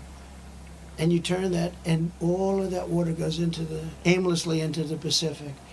And if they turned it back, all of that water would come right down here and right into Los Angeles. They wouldn't have to have people not use more than 30 gallons and 32 gallons. They want to do that, you know. They're trying to do that. And you have so much water, and all those fields that are right now barren, the farmers would have all the water they needed. And you could revert water up into the hills where you have all the dead forests, where the forests are so brittle. Because no place is like California. I go to Austria. The head of Austria tells me, you know, we have trees that are much more flammable than what you have in California. We never have forest fires because they maintain their forests. And you have all that water that could be used as water, what they call water flow, where where the land would be damp. And you'd stop many of these horrible fires that are costing billions and billions of dollars by the federal government, etc. So one thing I'm going to do for California, vote for me, California. I'm going to give you safety. I'm going to give you a great border. And I'm going to give you more water than almost anybody has. And the farmers up north are going to be able to use 100% of their land, not 1% of their land. And the water is going to come all the way down to Los Angeles. And you're going to have more water than you ever saw. And the smelt is not making it anyway. In fact, listen, they this make is old. and grow Don't say he's not answering the question, because this isn't today. This is old. This is from before he was even reelected. So talk about, predicting the future. Donald Trump was mocked for sounding the alarm on the California water and fire crisis during his interview with Joe Rogan. Turns out he was right. Trump spent nearly 7 minutes ranting about the issue, blasting Newsom for doing nothing to fix the problem. Listen to this. That was interesting to hear, right? Oh, a horse that was already rescued turns back to save 2 other horses during the California fires. I'm going to cry. This is the most... Oh, my God. Stop it.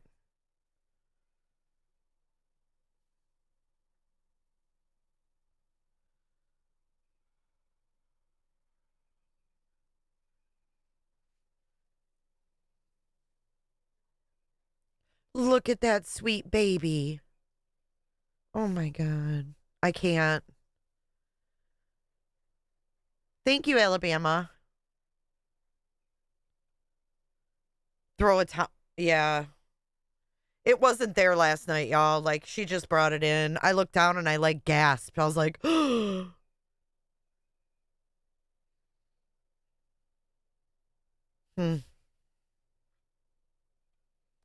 I'll be okay. Satellite imagery from above. Look at that. LA's hell from above. Look at this.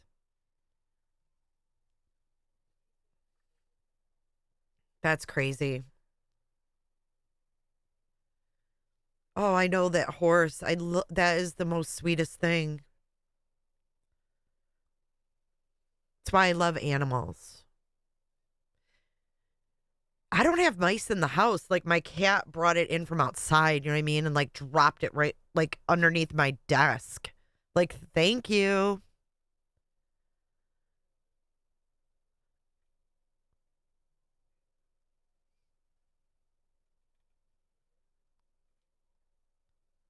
Man on TikTok, watch the fires raging in California, exclaims, honestly, I would not be surprised if this was man-made. What do you think?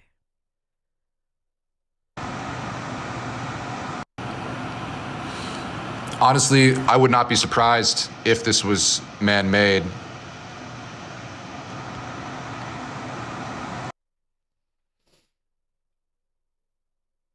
My family moved to California when I was in high school. This is our street in Scripps Ranch. Oh my God. Shannon Watts. That's fucking weird. This is the gun right girl, Shannon Watts. Not Shanann Watts, but Shannon. I keep looking at this. I keep thinking it's going to come alive. This is our street in Scripps Ranch in 03, our home leveled by fire. My husband and I moved back 5 years ago, but I wonder if it's time to leave for somewhere safer. But is anywhere safe now from the climate crisis? Whoa.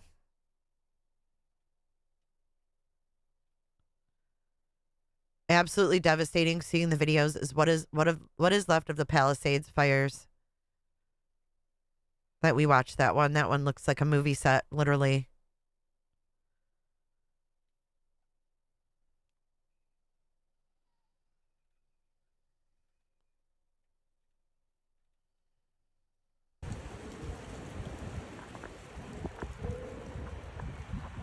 That's my house.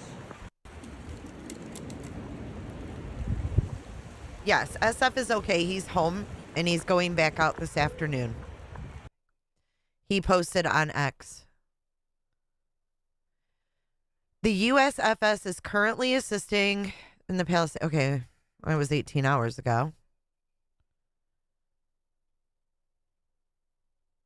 This is this morning. Whoops. Ahead of us and try to Right here, right here. This is where it's got to be. This is, oh my God. What? I've never, look at this. Beyond comprehension. Hey, Ludwig, good morning.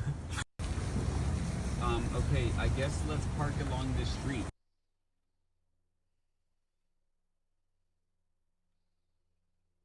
Wow. Oh my God. We're out of the way. And until we get water tenders or the water system restored, we're doing the best we can with this evacuation routes. Oh, more. Oh my God, look at all these fucking homes. From operations, copy that with that. Oh my God. That strike team reporting there, or no? Oh, that's horrible. Oh, that's where I go to get my snow and the chickens.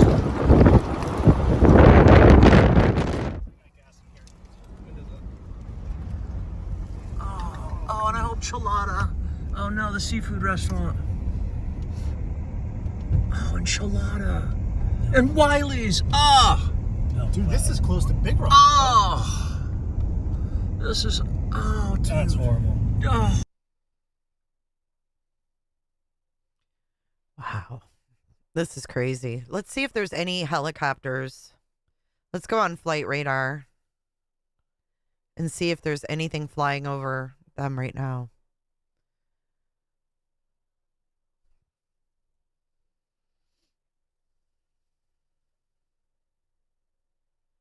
Let's see what's going on here.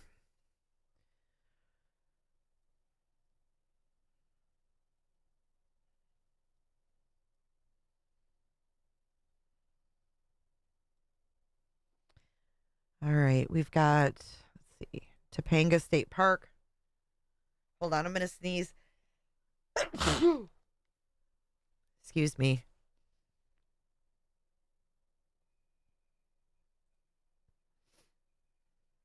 LA Fire Department is up in the air. If you see here, this is, I don't know what that one is. Over Red Rock Canyon Park Mountain Recreation. And then there's Fire 2, so there's a second Fire LA helicopter there.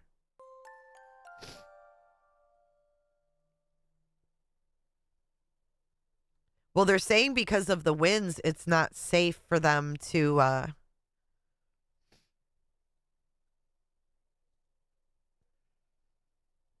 fly.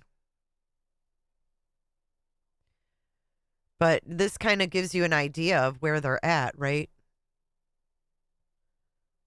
Hold on. There, it updated.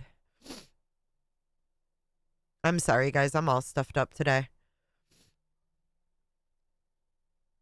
Oh, hey, Pearl. Pearl girl. Did you do something wrong? No, you didn't do nothing wrong. I've just been focusing on this footage. Welcome in, Pearl. Good morning. Hi, Sue.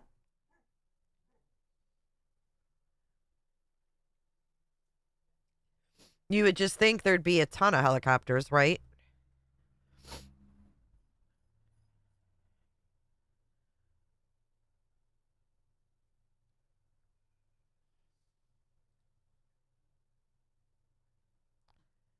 Erickson Aero Tanker. Private owner. Let me zoom out. You guys can see what's going on here. We've got the Marine Corps here. Took off out of North Hollywood. Hey, Pizza. Thanks for joining. Sin, I hope you feel better. Oh, thanks to the vault. I mean, over here is Malibu, and you don't, in Pacific Palisades, you don't see any helicopters, right? Nothing. Like,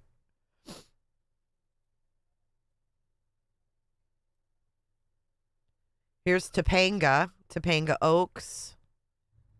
Oh, right here we have a helicopter. Right here, Red Rock. Helinet Aviation Services.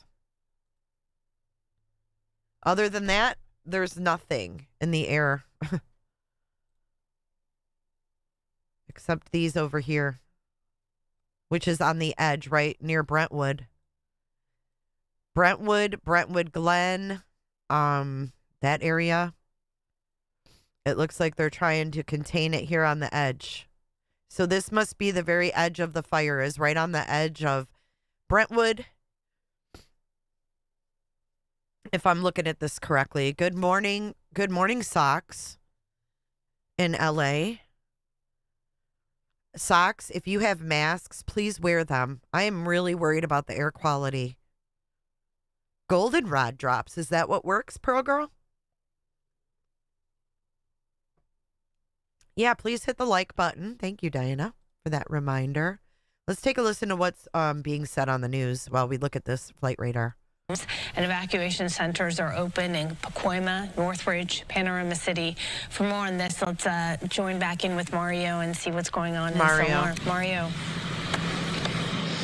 Roxy, Sandra, while we are still feeling those strong, sustained winds and really powerful gusts, we have an update. We are now seeing those air-dropping helicopters and fixed-wing aircraft. There we go. At least here in Silmar, just above this activity. And you can see we've been watching the flames here making their way up the ridge here. And just behind the hillsides here, it continues to burn out of control. The Hearst fire initially reported at about 50 acres around 10 o'clock last night, and it quickly grew to 500 acres in just a few hours, driven by these high winds and dry vegetation. Now, this broke out near the 5 freeway, where it meets the 14 and 210 freeways here in the San Fernando Valley. And we should mention several areas are still under mandatory evacuations, which means leave now, and they include residents along Balboa Boulevard, Filbert Street, Bridle Ridge Road, and Nicholas Drive. A little farther to the north, the area near Whitney Canyon Park has also been ordered to evacuate, and that's basically a large area north of the 210 freeway from Roxford Street. 3 evacuation shelters have been set up, but the main one, Richie Valens Rec Center on Laurel Canyon Boulevard in Pacoima, and there's also a lot of traffic in the area, and that's because the eastbound 210 freeway in Silmar is closed, and the connector to the southbound 5 freeway also temporarily shut down due to the fire. I want to bring Jesse in. He's a resident here on Sycamore. Is that right? Correct. What was this like for you? You're back in the neighborhood, but you evacuated late last night. It was scary. High winds last night. Where you sat up here, this is the 3rd big fire we've been through in this area. Not a notification from the government at all. We got notified by our neighbors. This is a real close-knit community. We look out for each other. And the neighbors drove around telling us of the fire. So we heeded the warning. We evacuated. And with the wind blowing towards the west, we felt safe enough to come back in this morning. Now, that's interesting because we did hear from some residents this morning that said they were alerted on their phones, but others who said they weren't. And like you said, neighbors were knocking on each other's doors, trying to get everybody out safely. So maybe some inconsistency with that system in place. Now, walk me through this area here, just behind these hillsides. Okay. What does it look like? Because it's really hard to access this area. It's all wildland up that way. We have a lot of wildlife, like the deer's right behind you right now running around. It's all wildland up here. Then once you get over the hill, you go into Santa Clarita. They have a nature preserve up there. And beyond that is a movie production area. But it's us. And then we got the commercials to the west of us. And then we have our community here. And a lovely place to live. We look out for each other. And we pay the price to live in nature. So this is their land. And you mentioned that you had been through this before. Similar evacuations. How does this compare to some of the others? A lot less scary. The Saddle Ridge fire from a few years back was a lot more intense and a lot faster moving. So that one was a lot more scary. This one, we were able to take our time and get out safely because the fire department was here real fast, and their engines were up here setting up while we took off, which wasn't the case last time. Fortunately, no structures here, no injuries that we're aware of. Anything you want to say to the fire crews that have been out here? Thank you guys for everything you do. It's a tireless job. It's a thankless job for the most part. we appreciate everything, and we appreciate what you, the media, do in keeping us notified. So thank you to our first responders and everybody out here helping each other. All right. Thanks so much. We're just glad you're safe. So as you can see, some residents, although the evacuation orders, mandatory evacuations are still in place, some are returning to their neighborhoods to assess the damage and take a look at how close the flames got to these properties. Oh my gosh, April, I hope your sister stays safe.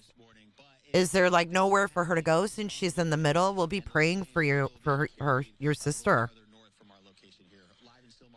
I'll look up the Hollywood thing. Hold on.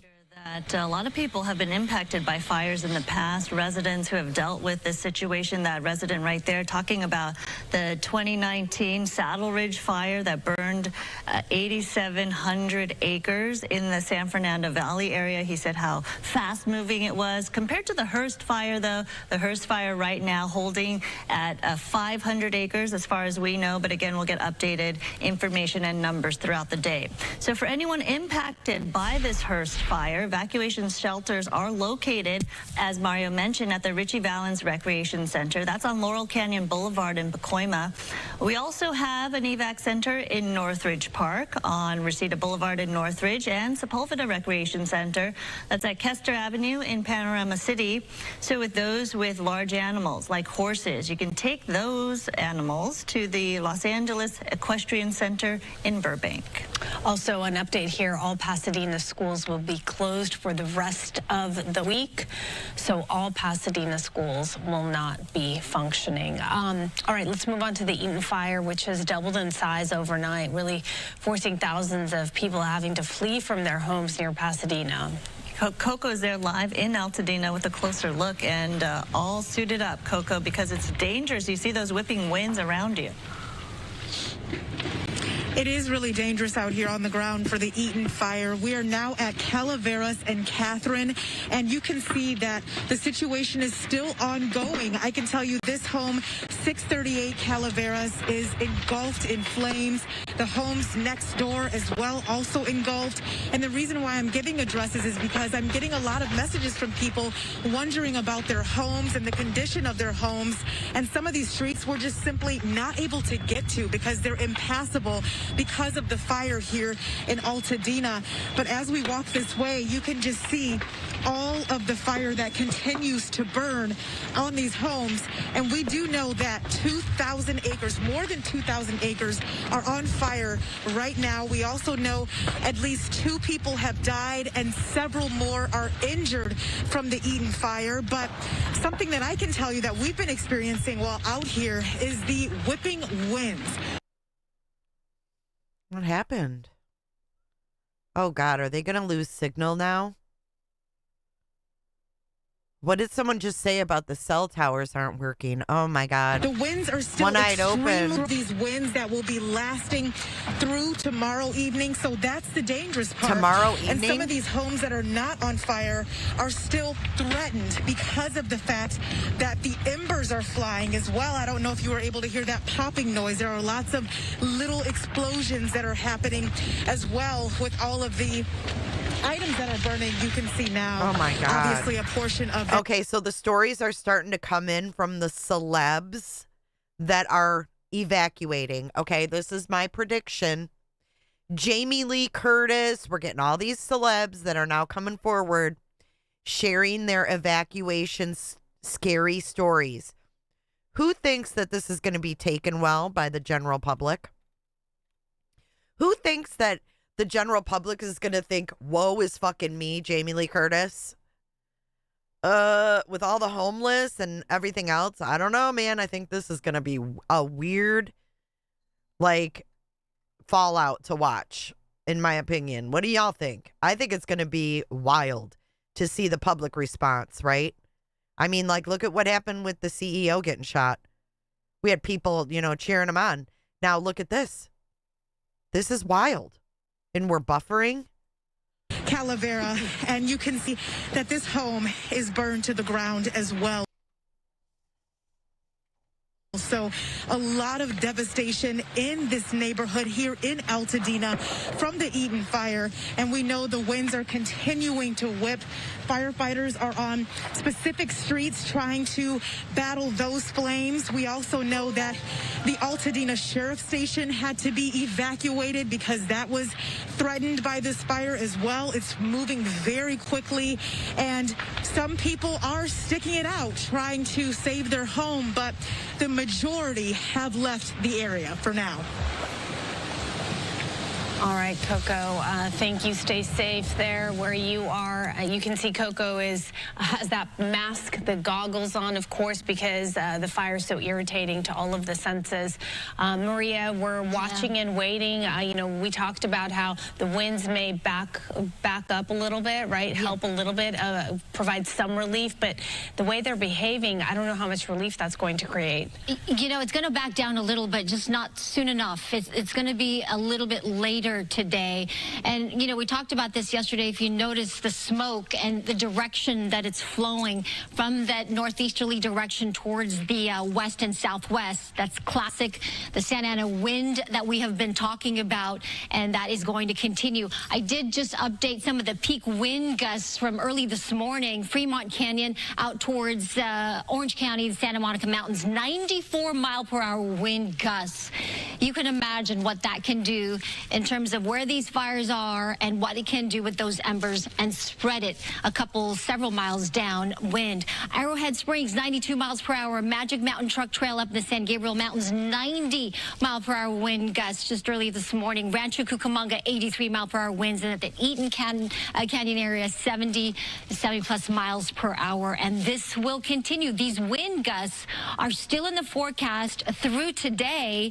Current winds right now, you can see all the brightly colored areas. Some of the wind weather stations actually were not getting some of the reports at the moment, so we're going to try to look for some other ones nearby. But you can see the brightly colored contoured areas, particularly down south into Orange County now. Particularly dangerous situation here as well with the sustained winds near 40 miles per hour. So wind gusts, again, potentially between 60 to 80 plus miles per hour. Extreme wildfire danger. This is going to continue. Red flag warnings have been extended through tomorrow. The wind warnings are due to expire this evening for some areas at 6 p.m. So that's when we start to see some noticeable difference. However, that being said, the fire danger is still going to be with us, and it's still going to be a breezy offshore wind. Red flag warning, look at how widespread it is from Ventura County south all the way down to Orange County and parts of San Diego. So just because you're not where these fires are burning right now, the danger is there pretty much for everyone. So we want you to be ready. Remember the plan, the ready, set, go fire plan. Make sure you've had this conversation with your family, have your ready to go bag. Parking restrictions are in place. Make sure you also park your... Okay, I'm going to mute her for a minute. So up here on the flight radar, guys, I've got the 3 fire helicopters that are out there now. Then we have this lead 78 as well. You guys can see that pretty good. I want to try to, keep up with what's happening because it looks like now they're bringing. It is Ludwig 150%. I'm totally on board with you. They say this is the second wettest month of the season, yet here we are. Thank you, Socks. I'll check it. Rain, November the same. So we have had the... We're listening here to some of the coverage courtesy of our partners at Fox 11 in Los Angeles. Here, a full breakdown from their meteorologists there regarding some rainfall totals and why that has had such a big impact on these fires that we are monitoring here. This is a live picture out at that Palisades fire that continues to burn. Just take a look at that. Striking images as we're seeing the helicopters roll through, trying to douse those flames, trying to extinguish them, and they are so close to so many structures there. We have seen over 1,000 structures that have just been burned completely to the ground. Tens of thousands of people across Los Angeles County under mandatory evacuation orders at this time. We're stepping away for a brief commercial break at Live Now from Fox, but we continue with more on this developing story. when we come back. Okay, we have, thank you for that, Socks. Let's turn this off. Actually, we don't need to pause it. We can just mute it. We have a YouTuber who is letting us stream his scanner. Smoke and Scan Live fire coverage in LA. This is Smoke and Scan. And Socks got permission. Again, you can go on yourself to Broadcastify. You don't hear them. Oh, yeah. I got Broadcastify. I'll go to my own Broadcastify. Why didn't I think of that? Why didn't I think of that shiz?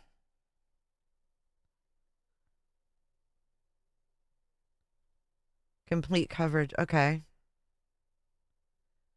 Hold on, guys. Where are the helicopters going? They're leaving. Consolidated feed dashboard. Palisades, all feeds. Let's see.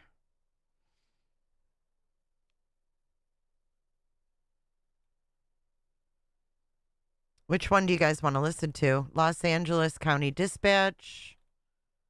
Santa Monica Fire. Let's see. This one has the most listeners. So let's listen to this one. Go for Palisades operations. Perfect. Thank you so much, Socks. Palisades operations. We have a homeowner with their house on fire who's refused their home. Oh my God. Let me know when you're ready. Refusing to leave? Go ahead.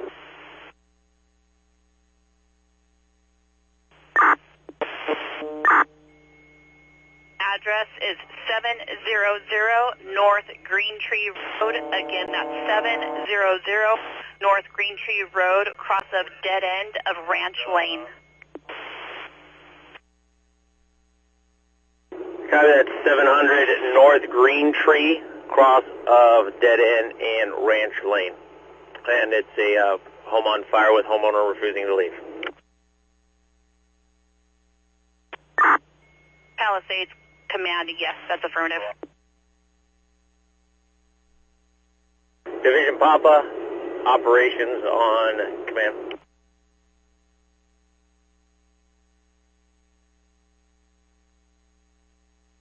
Operations Division Papa, go ahead. Hey, ground support, phone number, let me know when you're ready to copy. I'm ready. 209-419-4430, name of True Lock.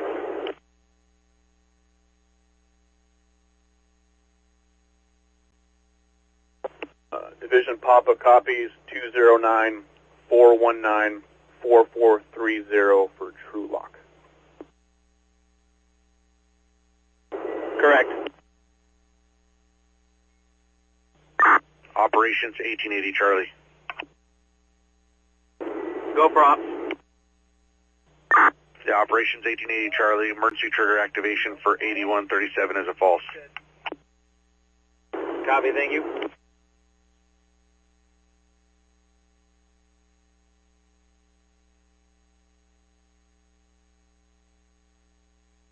Is SF in chat? Hey, SF, thank you for the updates, and please stay safe. We've all been thinking about you through this.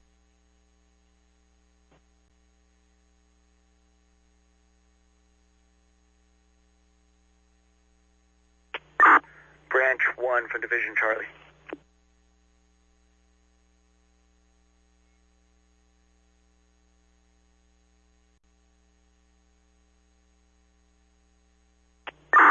Yeah, I don't know if you guys have anything available, but I could use a couple Type 6s, maybe 2 or 3 Type 6s or brush patrols to get up here. We got some tight streets on Old Ranch Road to kind of assist.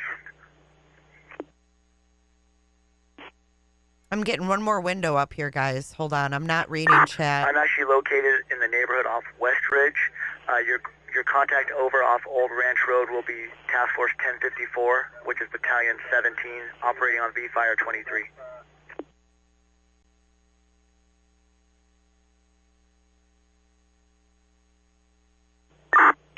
Ops from 80 Charlie. He does. I'm going to move 5800 Alpha up to this neighborhood. We got about a 30-minute impact time to the homes up here, and it's gonna be spotting across these homes if it does get up into this neighborhood. Helco's trying to it backs down before it starts up this way.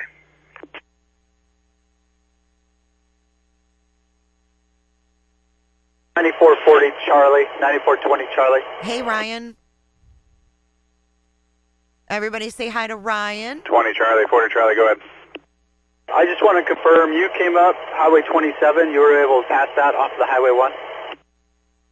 Affirmative. There is some washouts, but it's fastball over the top. I copy. You get up 80 Charlie. Topanga. You'll turn left at the fire station and follow Topanga Canyon Road all the way up. Give me a call on V-Fire 22. 20 Charlie, copy. 1880 Charlie, operations on command V1. Yeah, 1543 and 47 Michael Lane, no one home. I'm going to need those addresses again for the other two that you wanted us to look at. Unable to find. I need to make sure I have it right. Copy that. Let me know when you're ready to copy. I'm ready to copy. 17785 Calle de Palermo, Palermo, and 1574 North Calle de Estrebo, Estrebo. Copy, I'll look those up.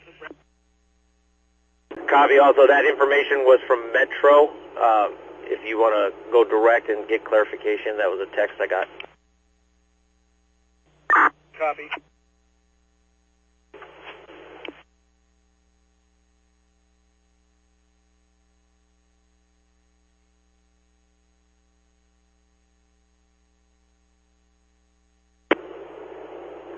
Branch 5, operations on V1. Jim Morrison neighborhood? No, this is history. This is iconic stuff. What's going on? This is so sad. Branch 1, operations, V1, command.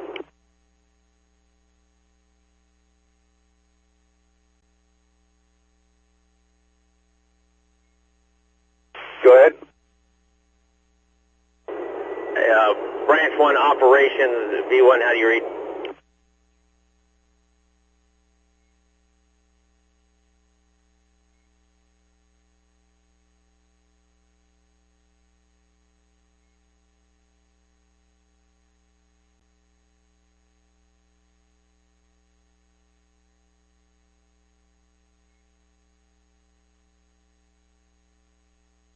Scanner just got quiet.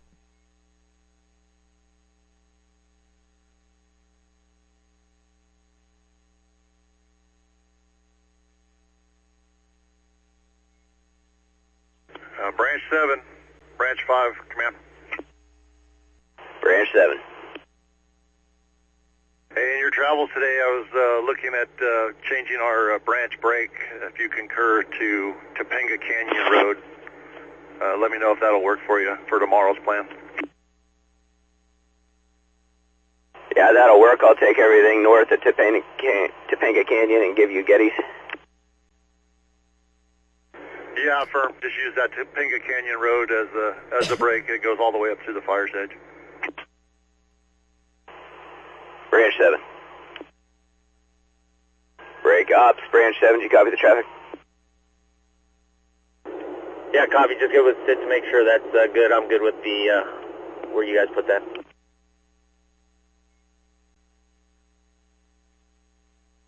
Operations, Branch 1, operations on V1.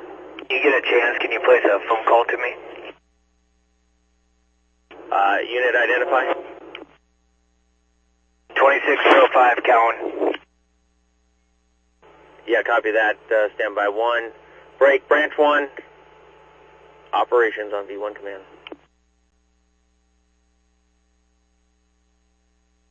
SF, can you let us know, is this fire near the Hollywood sign? We're all curious. We're all curious about that.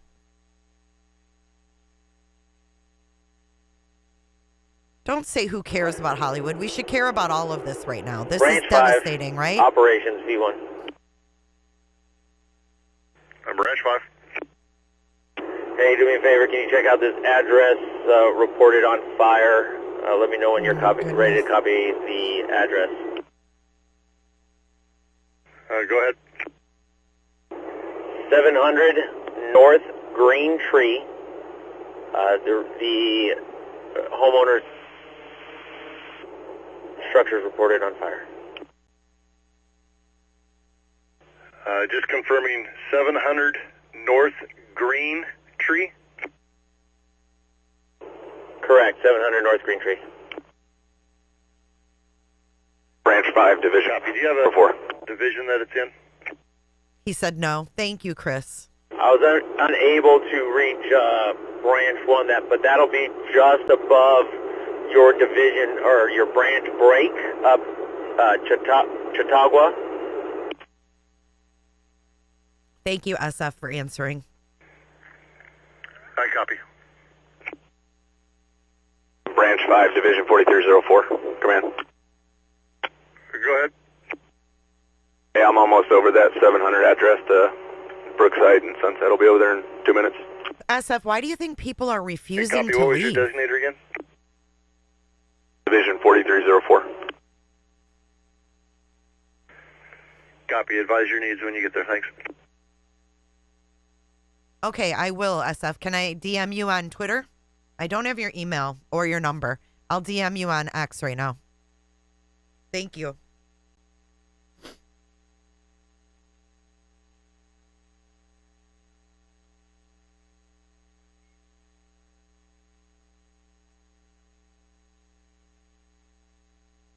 Division Papa, Branch 7, on command.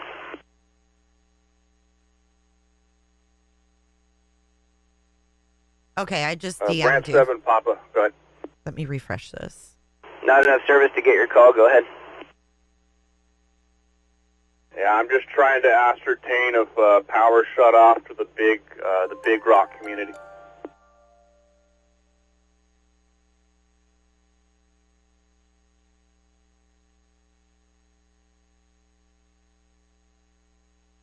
Afraid of looters. Oh, yeah.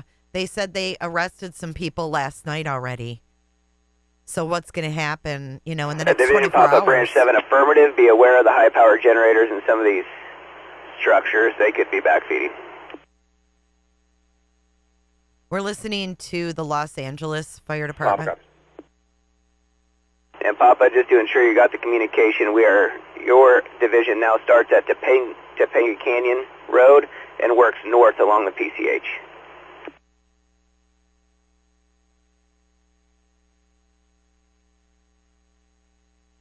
God, look at that Copy, live view. Topanga Canyon north on the PCH.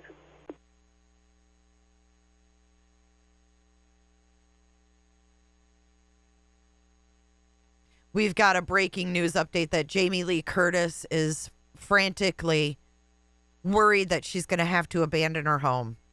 There's another report for you. Operations from 1041. Yeah, everybody send prayers up Go for 10. to this Go for area. operations. This is awful. I'm unable to reach Juliet, who's our leader. We need to get some water tenders to 500 North Almar. Multiple homes threatened. I need about 2 or 3 water tenders, and there were some engines. We got dry hydrants. Okay, Ryan, I will.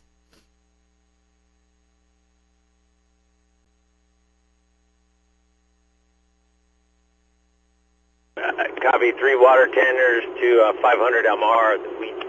We don't have any in staging. Let's see if we can horse trade some over to break. All branches on the fire, we're having a need for water tenders in Division Juliet. Do we have any ability to free up some water tenders? Recess on Juliet, requesting water tenders, Branch 5. Thank you, Robin. Robat. We're going to get a live view of Branch 5, this is 1041. I'm unable to get in contact with Juliet. We need a water tenders to 500 North Almar in this little community here.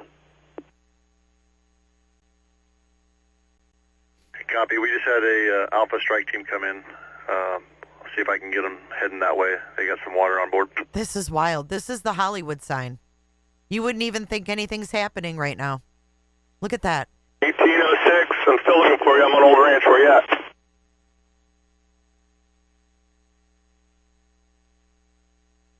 That's crazy.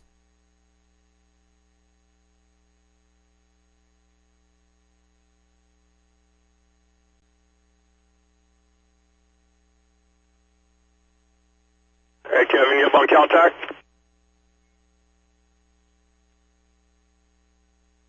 Yeah, branch 5, position 4304. Go ahead, 4304. Yeah, 700 Green Tree. No structure involved. Crews are working on the exterior. We're good. Copy. Thanks for the intel. Break. Operations. Copy. Repeat one, please. The reported threat and structure at 700 North Green Tree. Non-issue. Crews are working in the area. Perfect. Thank you.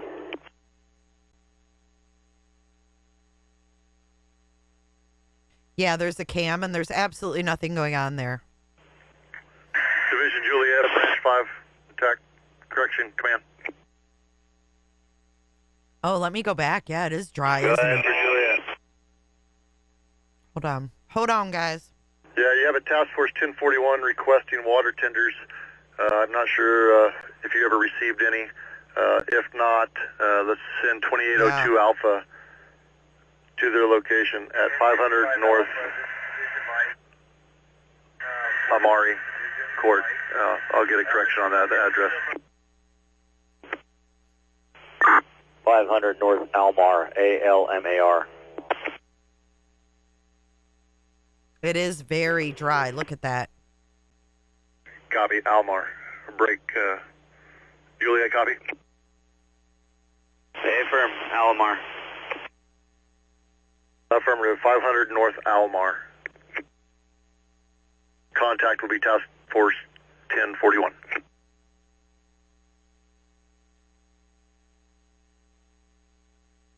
Thank you, SF. Appreciate it. Always helping people out, even when you're helping people out. So I appreciate it. 25 can't. Wow. Remember when I found the fire key? Yes, I do. I do. Thank you so much, SF. That is so awesome. Wow. So completely helpful. Hold on. Let's get this up. I do remember this from the Kylie Rodney case. Absolutely, I do. Oh, this is amazing. SF giving away his little secrets. I appreciate you so much. SF is such a bad guy. Yeah, Operations Ventura County Crew 13. He's so horrible. Go for ops. He's over here helping us service out. call at 1574 Calle del Estribo. Homeowner unwilling to leave, but no problem. Unwilling to leave. See, it's not that they can't get out. They don't want to go. Copy. Thanks, buddy. They don't want to leave their homes. This is so sad. Oops.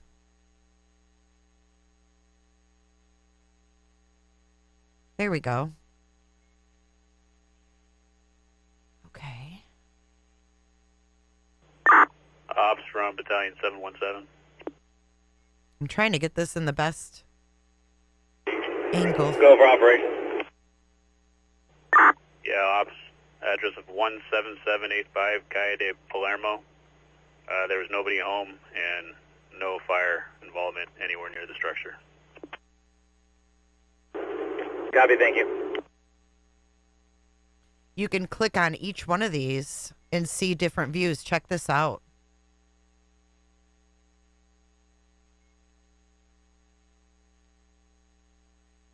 Oh, that smoke just looks terrible. I can't imagine people breathing that in.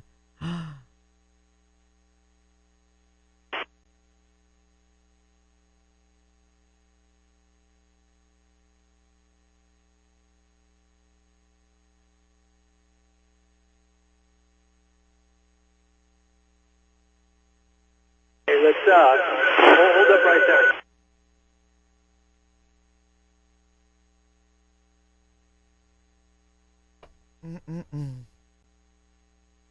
LA, Palisades air attack on V1. Palisades air attack V1, go ahead, sir. Were we able to get a fill on relief air attack at 1100? Stand by one, checking the FC 106. Thank you, SF. Here's a general overview. The cameras in the area. Oh my gosh. Palisades air attack, LA V1. Cameras that have been burned down. Air attack. Air attack 310 should be on station at 1100. Copy, thank you.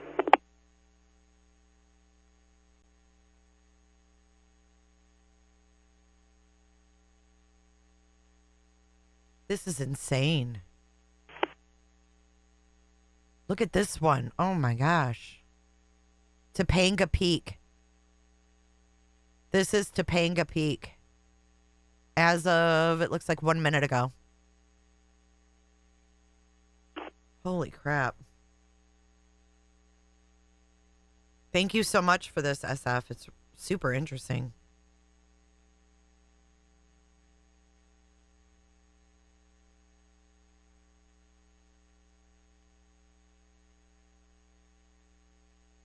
Hey, Apple Snapple.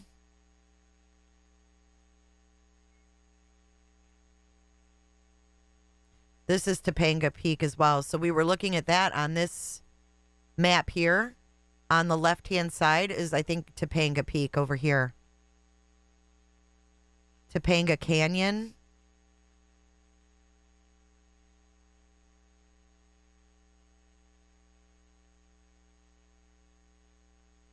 Wilshire Boulevard. Is that what this is?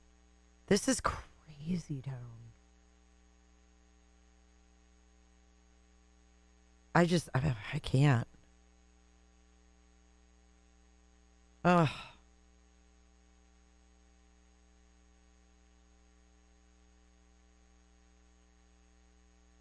What's a Cornish pasty? What are you guys talking about?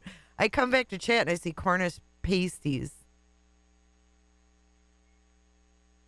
The horse farms won't leave their horses.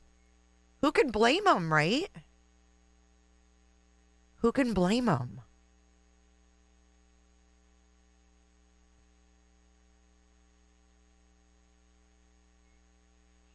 The scanner just got really quiet. Still on.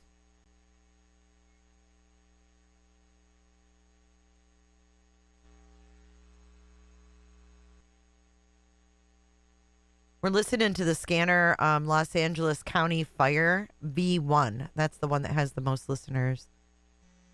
This one is Dispatch V3, Interagency Fire, Verdugo. I don't know if I'm saying that right. Fire Red, and Santa Monica Fire.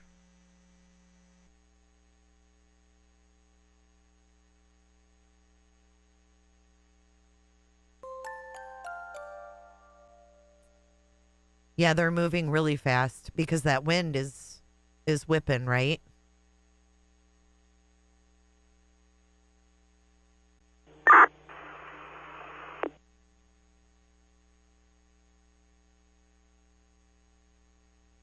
This is really scary.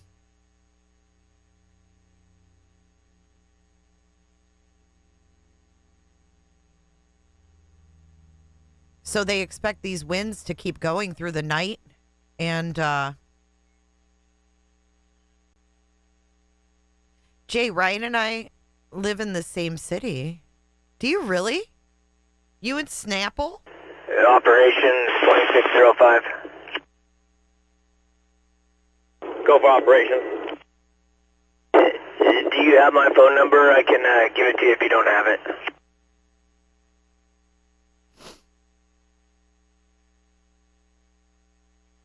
Traffic for 9460 Charlie in command. Hey, I will call you. I am out of cell signal. Oh, a pasty. Yeah, I copy. Yeah, we have those in Michigan. Is that urgent message? I think it can wait a little bit, but I'd like to get when you get a chance, give me a call. Copy that.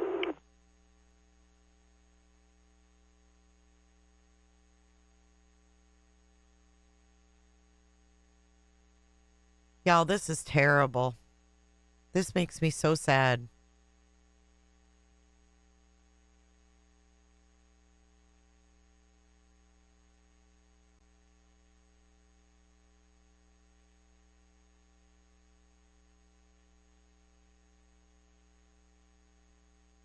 It looks like there's, let's see how many, let's clear these out and see what we've got going on here.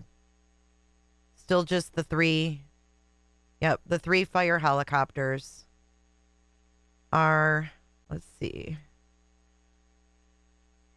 So Topanga is over here, I'm assuming. Totally on fire. And then we have the helicopters over here trying to contain it. And then we have a helicopter over here in Calabasas Hills. Calabasas.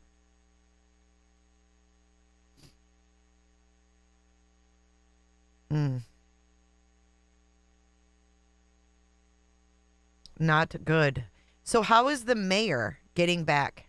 Does anybody know? Because this is moving in Laurel Canyon. That's Jim Morrison area, right? The Laurel Canyon.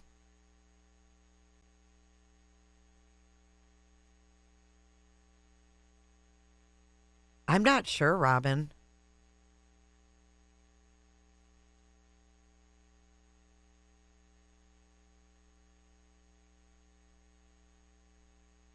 This guy's live right now.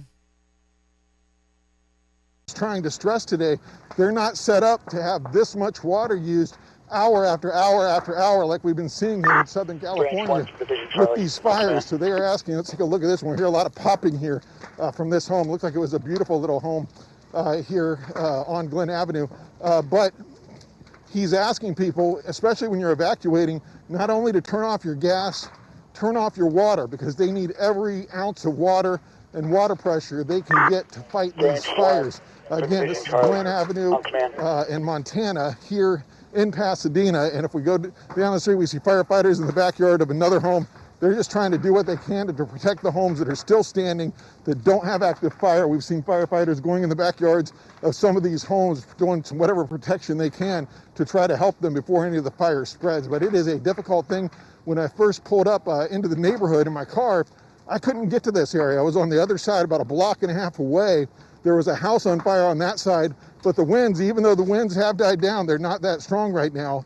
They were pushing the embers and the fire across the street. So it's very likely some of those embers have landed on other homes farther away from where we're at. Let's hope that's not the case, but it's still an issue with this active fire. But I can say right now, as we're standing here, not a lot of strong winds in the area at this moment. But as we've heard, these can pick up. But a bad situation here in Pasadena as the fire has spread to this neighborhood here. Frank?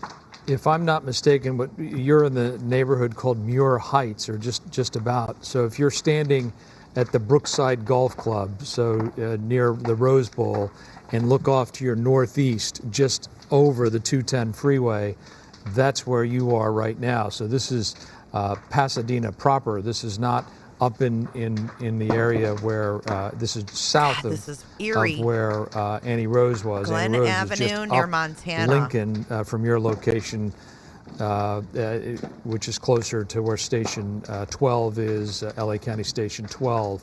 But this is in Pasadena, Muir Heights neighborhood. And boy, this is just devastating. This is someone's house. Yeah. It's awful. Chip, I think you mentioned this when you arrived, that this is a newly evacuated neighborhood. We know 32,000 residents are under evacuation orders, but I believe you said this neighborhood was just given the orders not long ago. Yeah, I'm only assuming that. I don't know when the order actually went out. I just know when I pulled in, the police car was going around with the loudspeaker telling people to get out, and people were coming out of their homes, and the fire was not in. This is maybe 2 blocks away from here. The fire wasn't in that area yet, and so people were walking outside of their homes, and I could see them looking, going, huh, what? You know, but they were obviously coming out, and some of them I saw already had their cars kind of parked backwards in their driveways to try to, you know, they were ready to go if the order came. But it did seem like it was fairly recent just from what I saw. I haven't been able to talk to anyone officially about when the actual order was put out. But right down here, if we could, Andre, I don't know if you can see it because it's so smoky down here. You see there's a big tree on fire in front of this house. It looks like a resident has a hose, a garden hose. He's trying to get some of the flames out of that tree right in front of him. I'm assuming it's his property. I got it on Google Earth. Look at this shit, guys. 2 trees that now have flames on them in front of these houses over here. So you have some residents over there that's on the other side of these where these wires are down over here. And one thing to be aware of, we heard them talk about it at the news conference about, you know, we're not just concerned about fire right now, but about limbs and trees falling. As in this neighborhood, as we were coming in, we saw a lot of big branches on the road that had fallen down probably during the wind part of this windstorm, or the windstorm. So you saw that. Now we're getting a little breeze. I said it was not windy a minute ago. Right now we're getting a little bit of a gust. So it comes, it goes, it's back, and the fire's still a big problem here in Pasadena. And look at the wires, you know, blowing here with the wind. And Chip, are now, those? Here we go. I'm gonna turn my head a little bit. I just gotta. We're hoping those wires are de-energized there. Obviously, that's a tremendous danger if they're not. Those firefighters that we can now barely see through the smoke, were they able to find a hydrant that had water? I don't see them. Well, the one, I'll show you if we turn around here, Andre, the one where we were talking about that, it was this one down here, and the fire truck was coming from down the street where there's another house on fire. So I don't know if they had basically already had that one in use, but he was coming down the street walking, asking people, is there another fire hydrant nearby? And then we came around the corner, he saw this one, and they immediately brought the truck over and hooked it to this one. And it does look like there is water coming out of that hydrant, and they're probably taking it down to that house. Like I said, these aren't the only houses. Maybe we can walk, if we can, Andre, we'll go around the corner here. You know, this is one street, this is Glen Avenue. Over here is Montana. And again, there's a resident in front of their home here in Montana watering down the right property, at that the front corner, of their property. But over here to the right on Montana, this is where that house was that I was talking about. I was trying to come down this way over here. I was trying to get through this street, but this house right over here, you can see it's still burning. The flames were so high, and at the time the wind was blowing some of the flames and the smoke over the street. So it was impossible to pass, and plus obviously the fire trucks were here. Oh, and there goes, look there. Oh, the water, you could just see the water go through the hose there. So that hose definitely working there. But anyway, so now the funny thing is, we heard about the shifting wind, not funny thing, but look at if you could, Andre, see the smoke where it's going now? It looks like it's actually blowing a different direction than it was when I got here. When I got here, it was, watch your step, as I got here, it was blowing over the street. Now it seems to be blowing the opposite direction. And if we come a little farther, Andre, we can see the backyard of one of these homes here. This is now we're on Montana, at Montana and Glen, but on Montana. This is, we kind of saw the home next to this one on Glen was on fire. Now we're on Montana. I can't tell if that one back there is still the one on Glen, or if it's actually caught part of this property here on Montana. But just, you know, resources stretched completely thin. I mean, there are but not you can probably see not they enough are firefighters trying. in California They've got the hoses, they got water in it, and you can see the water attack that's happening and doing their best. Yeah. Here we go. Here you go. You want to see the water? Here Yes. you go. Yeah. They are getting it from the back right here. So. And it's such a difficult doing thing. what they can. And and doing what they can. And honestly, at this point, it's almost impossible to save the home that's ablaze. They're trying to keep the flames from reaching the other homes that are not on fire. You know, we saw a homeowner there a moment ago. Because those embers will go. Yeah. We saw the homeowner a moment ago with the garden hose, and while that can be effective in knocking down small spot fires, we've heard from officials over and over again that trying to pre-wet your roof or your lawn, that's not very effective in these kinds of conditions, because the fire is preheating ahead of it. The dry conditions, essentially the water is evaporating before the fire gets there. And look at you see the water so what is stopping happening now? Starting. Yeah. And maybe Chip will go talk to them, but during that press conference, look, he's going, I don't know, that it's unsustainable to fight multiple wildfires from our hydrants, that they just don't have the water. They don't have the water, right. and then you lose the pressure. And the pressure. And in this case, they're changing out the nozzle. I don't know if this is simply a case of that and equipment malfunction, but no, you see that there is no water pressure going through it right now. Maybe they'll fire it back up in a moment. I think he asked them to hold the water pressure up while they changed the nozzle there. So they stopped it for a while so they could change that. Is what I. And is that a propane tank or something in the foreground there? That's also one of the dangers, isn't it, Chip? That would make sense too, because we've heard quite a bit of popping, in different areas, and you never know what it is. But yeah, it does look like maybe a burned out propane tank. It's hard to tell. It's completely charred, whatever it is. But when I was walking over here, because I had to park a little ways down to get over here, you just hear pop, pop, pop. You don't, and some of them louder than others, and you don't know exactly what all that means. But there they go. They're getting that water pressure again. They're trying to get this one out. And look at that. There comes some of the smoke on us a little bit there. But Andre, I don't know if you could just pan over this way, you can see this house we're in the driveway of. It seems to be fine, but there's a garage attached to it right here that is completely engulfed. And we just heard another pop there. Yeah. So we're going to back up a little bit here. Often one of the biggest dangers in these homes is the eaves. Yeah. The embers fly into the eaves of the home, and once that happens, it is very difficult in these wind-driven fires to stop it. And well, the beauty of the Pasadena architecture. Okay, I have a video. This is from my son's friend who is out there. Hold on. Shit. Let me do this a different way.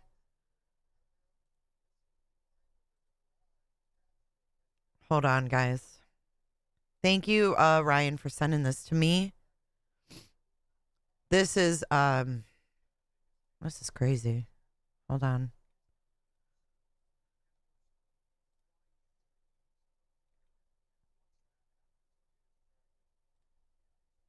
All right, here we go.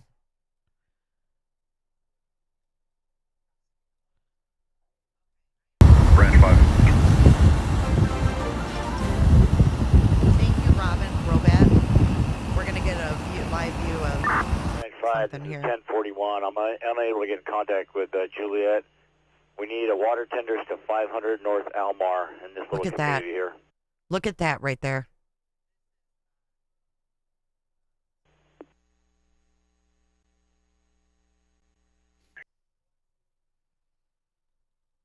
Branch 5.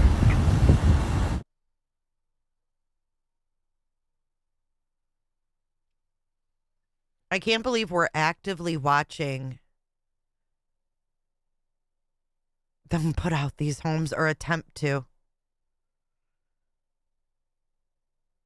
I hope your Fred can get out of there, because this does not look good, Ryan. Thank you for sending that. That is crazy. All right, let's go back to the news. When it comes to 100-mile-per-hour winds. Chip, we're seeing this you know what I'm battle actually gonna happening right here. I'm going to leave this live, and I'm going to turn the scanner back on so we can listen to the scanner. I'm going to leave this active. Copy, confirming you're running dozers on that. Thank you, Yeah, Pearl right Girl. now I'm going to bring in 2 dozers to the bottom where you're supporting that FOS check. Get in there and try to help you guys hold that thing up. And then I'm bringing the rest of the 3 dozers down the ridge towards Camp Giuseppe. Branch 1 copies all. I support plan. Okay. Yeah, also I have some SoCal Gas representatives in here because they have high pressure gas lines in the bottom of this canyon. and then they run along the ridge up to the top of Mulholland, so you're aware. High pressure gas lines. Oh, that sounds Control, really copy. safe.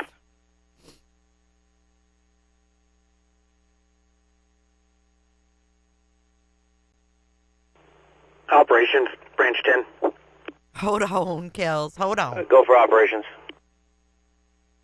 Requesting 5 water tenders to branch 10, along with 2 Limas, if possible. Reporting location Topanga Canyon and LA County Fire Station 69.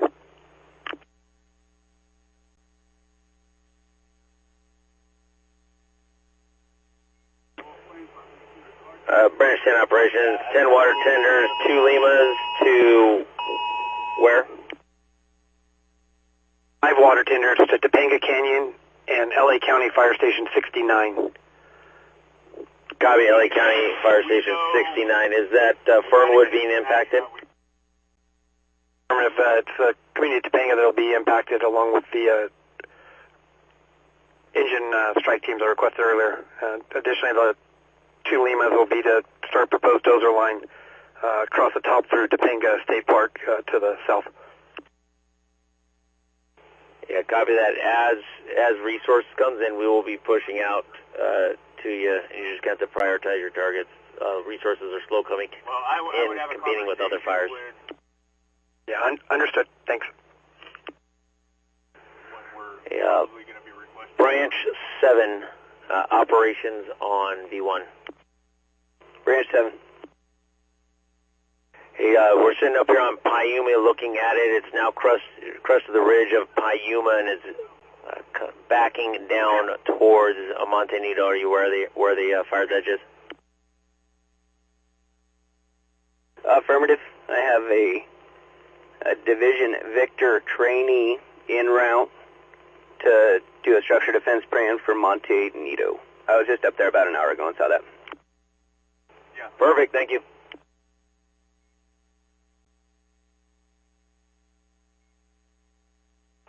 Also, Branch 7, you might have structures being impacted up there as well, if you have engines in the area. Up around Saddle Peak, is that correct? Yeah, we're looking cross canyon.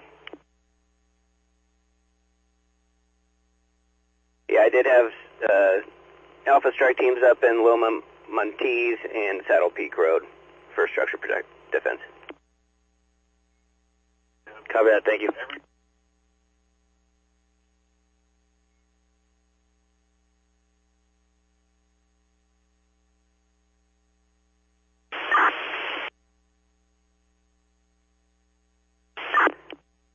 D Branch 7 from Night Victor on command. Branch 7. I'm still up here at Camp 8, still trying to work my way down. And I just want to confirm we have a total of 5 civilians still housed.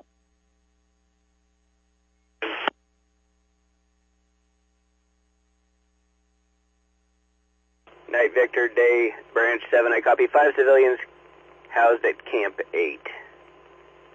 Are you unable to take them out? Do you need SO?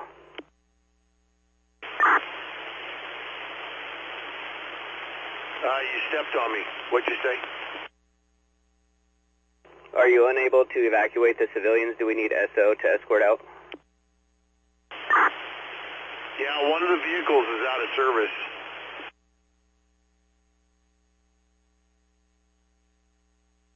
I copy break operations from Branch 7. Go for operations. A law enforcement request for evacuations from Camp 8, 5 civilians. Copy that. Are they on foot or they have vehicles? It sounds like they're broken down. They've been housed at Camp 8 for some time. Copy.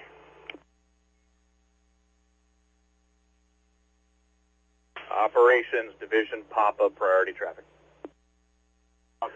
Go for operations. Night Victor on V1. All traffic hold for emergency traffic. Division Papa operations, go ahead. On V1. Operations Division Papa with a line emergency. The chest pain off the be a chest pain patient. Be captain off of engine 65.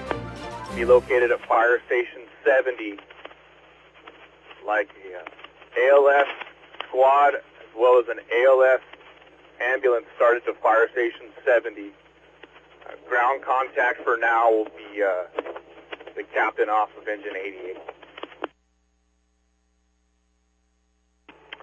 Yeah, copy that. So we have chest pain for the captain off of engine 65, and I want to confirm that's LA County 65. They will be at fire station 70s requesting ALS transport. Contact will be captain off of 88. That's affirmative. I'm making my way there right now. When I get there, I'll get you a better 9-line. Better location will be on the tailboard of LA County engine 88. Will be directly across the street from fire station 70. I'll be on location in about 2 minutes. Copy all, thank you. Break. Bed unit leader, operations, are you up on V1? This is Carbon Medical Group leader. We have Squad 88, McCormick 291 on scene. We are handling the chest pain off of engine 65. Copy all, thank you.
On the street, there are a lot of power lines down in the area.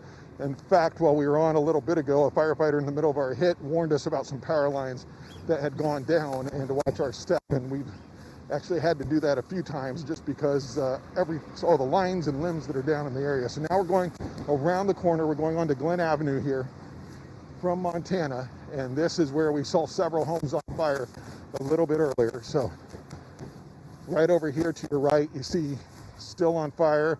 And there was a fire in the backyard of one of these homes over here. At the time, it hadn't reached the home, but I can't say if that's the case now. It looks like if it hasn't reached it, it's still very close. But unfortunately, this is one of the homes that has been lost here on Glen Avenue. Another home right next to it, and and look at this, we got to be careful here. This is some of the power line issues. Look at this. The power line's completely gone here. Let's go over and see what's going on over here. If these folks live here, they're trying to get stuff out of their house. I'm not sure. And this home, thank you. This home, they had some fire in the backyard. And like I said, I don't know if it has reached the home yet or not.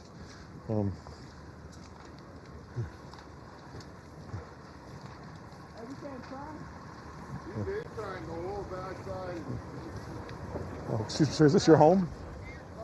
Oh, okay, sir. Back side of your house. Right there. Like you can see, it's all pumping. The whole thing is burning. So. Damn. Is this your home, sir? This is my auntie home. This is my cousin's home, Aaron. I'm Chip with K. Taylor. I'm really sorry for what you guys are going through. Tell me kind of how was your auntie here when this started? What happened? Nah, we got everybody out. We was just leaving the area to make sure everything was good. And, just thinking that it was going to clear out. and clear up. But for sure, we didn't think this was gonna happen down here. We seen it started miles away. Were you here when it started? Not here at this location. I was actually trying to track the fire and stuff. So. Oh, is the door hot? You right? try to? You all right? Is the door hot? It looked like you tried to open the door, and the door was hot. So, you're trying to get some belongings out. Yeah, maybe I should back up so it won't. I don't know. But yeah, we just tried to come get some belongings. We didn't think it was on fire. We thought it was on all gulfed up, but now we see that it's definitely caught fire. And how is your auntie doing? She got out before it got here, you said? Yeah, they all got out safely, and they went to the shelter, Civic Center. How long has she lived here, do you know? They owned this house for a long time. Aaron, how long you own the house, man? 23 years. 23 years. And obviously, and I heard the firefighters, what were they telling you? I heard They said that it's completely engulfed in the back. It's like they're trying to help save the houses or whatever, but the ones that are already like engulfed up or, too much flame or whatever, he said it's completely in flames inside. I'm just going through it right now. I got so much going through my head. My family above this lost their homes. Oh, really? In Altadena or? Yeah, on Highview in Altadena. I just and above that, it's like my whole family has lived in Altadena. Like my whole family, and my grandmother, my grandparents, they've been married for like 57 years. Like he's going to try to go, or maybe just get video for your auntie, maybe. Yeah, it's just we need to really just pray for the whole city of Pasadena, Altadena. We start this GoFundMe for Altadena and Pasadena. Everybody, we need your help. This is real. This is people's lives and stuff. So we out here really. This is I never seen Pasadena, Altadena this bad ever in my life. I'm 37 years old. I've been living here. I was born and raised here. I've never seen the city like this ever. Yeah, we're really, as one of my colleagues was saying, we're in Pasadena proper. Would you expect the fire to reach this area? Right. I didn't think that it would come down below Altadena Drive, like let alone Woodbury. Gas stations into the the neighborhood, the mountains, houses and stuff. They're kind of expected to do that, but. Being in the city, we don't expect the fires to reach down here at all.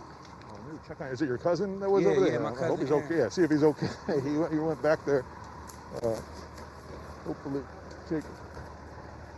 maybe you got it. Was there something in particular your auntie was asking you guys to get?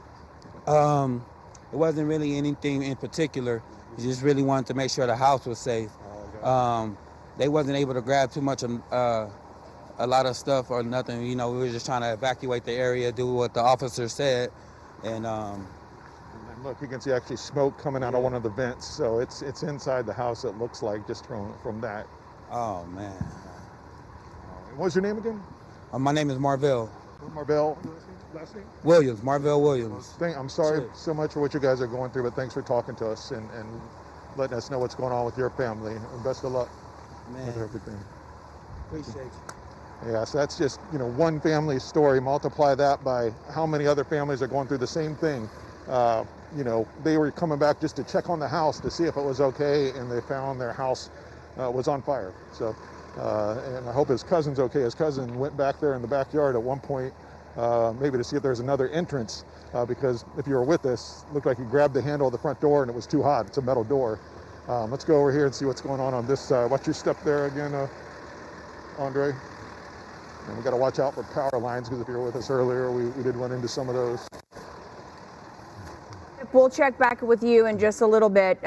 Definitely be careful of those electrical lines, and just so sad to see that family experiencing that live there along with us. Just must feel surreal for them. And then somebody across the street with a hose trying to save the side of their house, which is burning next to another house, as well as that automobile. You know, yesterday, if you were with us, we were live here on KTLA all day, and we spoke with a gentleman who was very informed, former LA County fighter Bob Goldman. Bob, thanks for joining us again. We appreciate it. Bob, can you hear us? Bob Goldman, are you there? Here, can you hear me? Hi, yes, we can. Hi, thanks for joining us again today. Go to the traffic. I can see about halfway up Puma Road. Can you go take a look at Saddle Peak Road for structure defense? See if we still have engines in there. Ops is up in there reporting we don't have anything, and maybe you can grab some of your Type 3s from down low and bring them up. Copy, I've got 2 Charlie strike teams en route and total of 3 and 1 Foxtrot to start plugging them in. Just confirming we don't have any resources up there now at Saddle Peak. There were 2 Alphas when I was up there about an hour and a half ago. I don't know now. No but, resources, the Type you hear 3s that? are going to be much more beneficial. And then confirming you see that subdivision I'm talking about off to your north. That will be threatened as that chunks down the road, down the hill. Affirmative.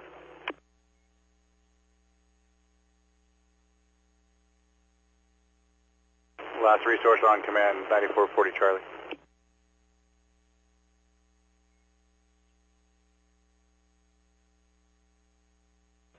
Branch 7, 6840 Alpha, V1.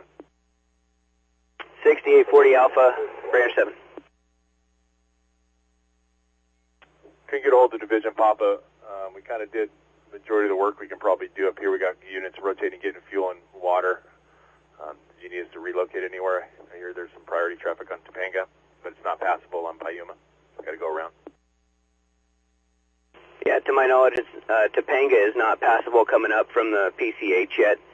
I'm going to assign you Division Papa. He does have a need. Division Papa, V-Fire 26, Fire Station 70. He's handling a line of emergency there. Copy that. Then we'll get our units fueled up and we'll just hold until we talk to them. Yeah, Branch 7, 2605.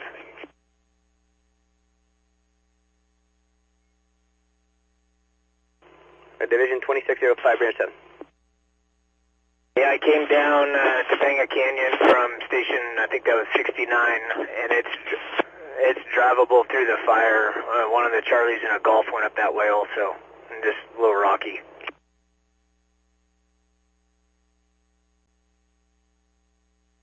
I copy. Topanga is now open. Thank you. Yankee Zulu, strike team 9420 Charlie.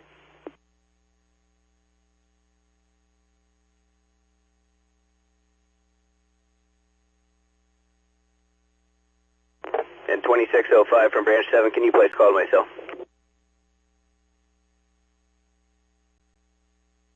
Affirmative.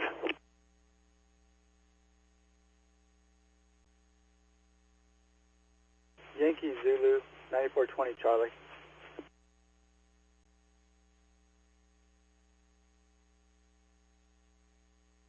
Operations air attack. Oh, here's Biden. Oh, Lord have mercy. Here we go. Go for operations. Operations air attack 310 is just...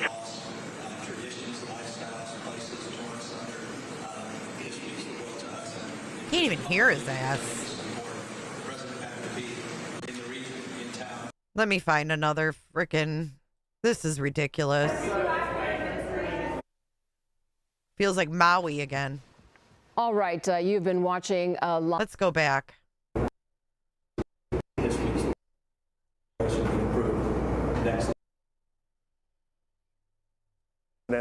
Like this that occurred.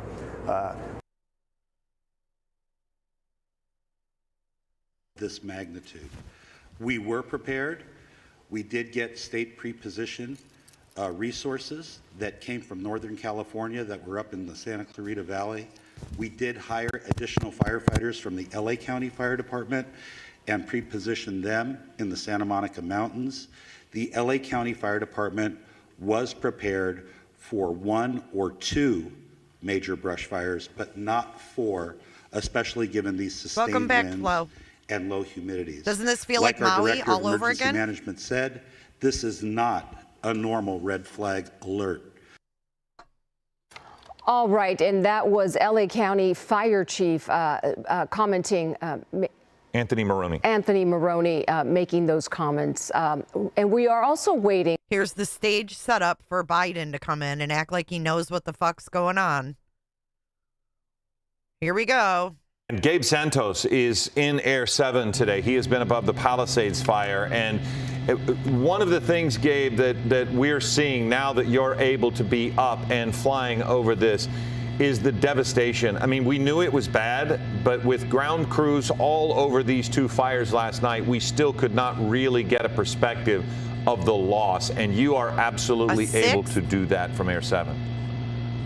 Yeah, Philip, I am in complete shock of the amount of destruction that we're seeing here. What you're specifically looking at right there, we believe, is the communities in the area of Palisades Drive, but we were looking earlier at a community near the Rustic Canyon area, just north of Chautauqua and Sunset. That is a community that, you know, all of the streets to the north of that, it appears that almost every home, I think I can safely say, appears to be a complete loss there. And that is just shocking to see, and even shocking to say, as this firestorm really continues here. The Palisades fire continues to engulf a number of these homes in this area. And a lot of that fire activity still remains to be pretty intense. You can see there just that one home in particular, 2 homes, a complete loss right next to it, and then a home right next to that appears to not have any damage so far. So it's very strange how, you know, the fire kind of goes from one home to the next home and then skips a home and then burns 2 homes after that. I've never seen anything like this in the Southern California area. I said earlier that in some of these neighborhoods, it looks the amount of destruction appears to look like a tornado or a hurricane kind of swept through the area. That's the only thing I can think of to really compare this to. And this thing is still burning very intensely. There's still low, the wind conditions, very low level, are still such that we don't believe that LA County Fire and LA City Fire are performing water drops at this time. We were hopeful earlier when we saw their helicopters up and kind of investigating the area. They were kind of testing the waters, so to speak, but we never personally saw them make any water drops. I did see another one of the fire retardant tankers make a pass of the area. We didn't see them do a water drop, but we're hopeful that maybe one may be coming soon, or a fire retardant drop.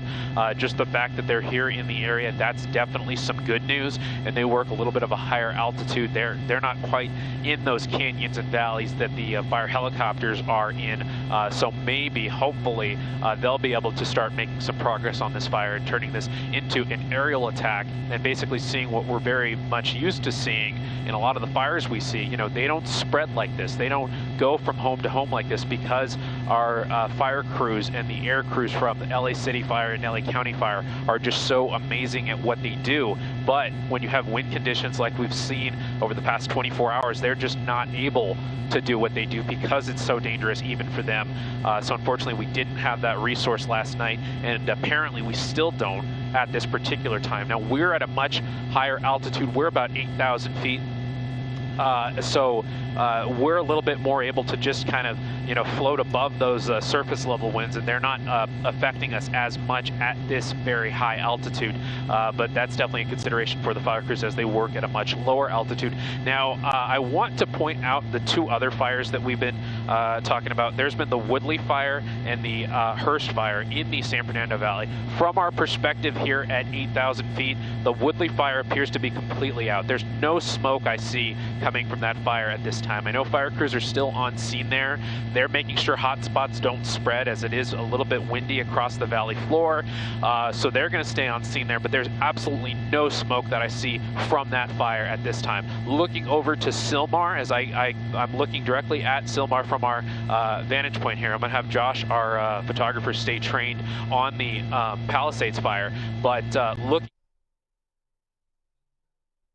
on the upper slopes of the hills above Sylmar, but that looks very, very good at this time. So I'm really impressed with the work they're doing on the Sylmar fire, the Hearst fire, as it's being called, and the Woodley fire near Van Nuys Airport in the Sepulveda Dam area. So those two fires look to be in a lot better shape. The big fires right now are the Palisades fire and the Eaton fire. I still see an incredible amount of smoke coming from the Eaton fire right now over in the Pasadena and Altadena area, and still an incredible amount of smoke and an incredible amount of structures still burning, even some brush still burning in the Santa Monica Mountains and the Pacific Palisades area. Still an active firefight that crews are going to be working on for days here, days to come.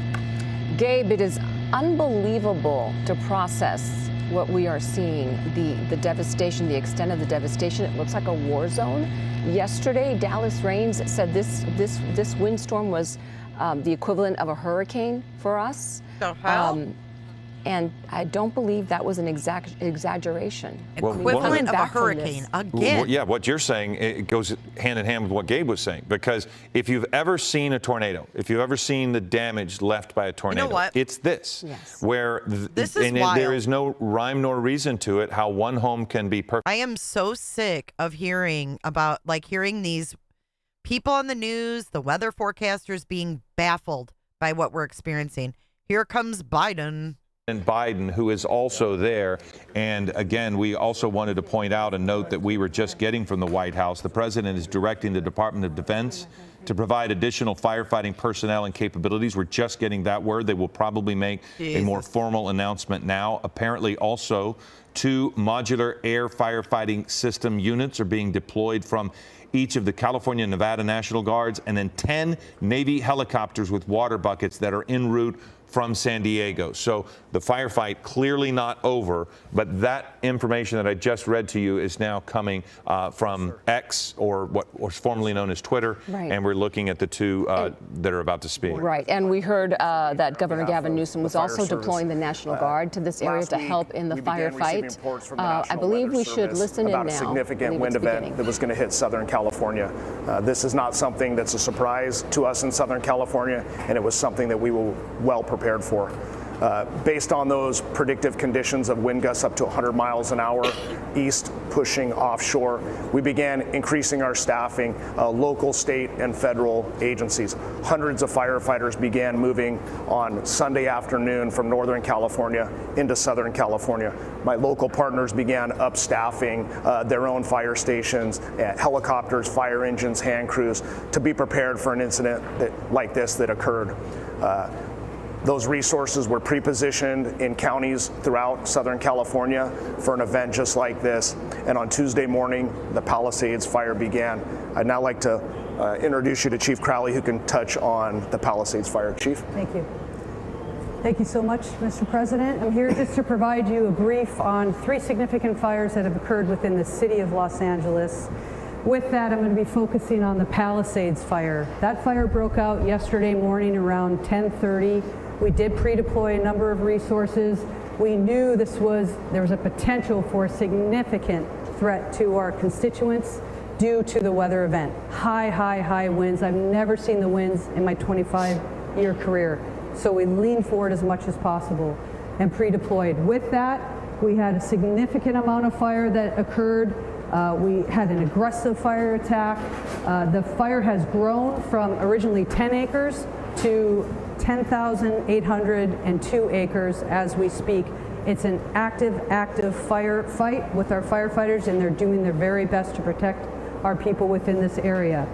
Interesting enough, because of the winds and the low humidity, we had a second fire also break out, and that was the Hearst fire, which is just north of that area. Again, this was close to 11,000 acres. This is close to 500 acres that also broke out. The information that I want to share with you is also the significance of multiple fires in the area within the city, but also the county. That's the second fire that actually came out, and we're actively engaged in that firefight. The third fire then broke out this morning at 4 o'clock in the morning, in which we have an active firefight there as well. We're working with our local jurisdictions, our state, regional, as well as federal. So we're doing everything we can to protect life first and property next. We'll go ahead and then pass this off to Police Chief McDonald. Thank you. Thank you, Chief. Mr. President, it's an honor to be able to be here and be part of this and represent the men and women of LAPD and policing to support our partners in the fire service. What we saw here in the last 24 hours is unprecedented. I've never seen anything like this. Fires driven by the type of winds that we saw up to 100 miles an hour. Our role out there is strictly support, to be there for evacuations, to get people out of the affected area, to be able to provide for traffic control and then crime suppression as the fire is fought, and some may come in and try and take the opportunity to go into these homes and steal from them. So we're going to be on top of that. I just want to say the relationship we enjoy here, in my case under the leadership of Mayor Bass, but all of our elected officials, is unlike I think anywhere else in the country. We are blessed to have the relationship between police and fire that we do here. Unfortunately, we do this kind of thing frequently, never to this level, but I can't say enough about how important that is. And as we go into the next 5 years with the Super Bowl and the World Cup and the Olympics coming up, it's critical that we maintain those partnerships. So thank you for this opportunity, sir. Next up. Oh, sorry. Let me introduce my partner from the County Fire Department, Chief Tony Maloney. Yeah. So thank you, Mr. President. I'm going to be giving you an update on our Eaton fire, which is east. The county starts all the way up in Lancaster and goes all the way down to the Long Beach border. We go from the county line in Ventura all the way out to Pomona, 4,300 acres. So we have a fire east of the Palisades fire that began last night. It's called the Eaton Fire. It's currently 10,600 acres, 0% containment. We have over 750 firefighters on the line. Unfortunately, 2 people have lost their lives. Residents have lost their lives at the Eaton Fire. It's impacting tens of thousands of homes, not only in the city of Pasadena, but also the county area of Altadena. And we're doing our very best. We just had our out-of-state resources arrive from Arizona at the Eaton Fire to assist us. Last night, as the Region 1 coordinator, I contacted the Governor's Office of Emergency Services. We requested 250 additional engines into LA County with 1,000 personnel. We also are using our compacts with other states like Arizona, Nevada, Oregon, and Washington. Firefighters from those regions are on their way down to Los Angeles County right now to assist us. So thank you for your interest. Thank you for your attention.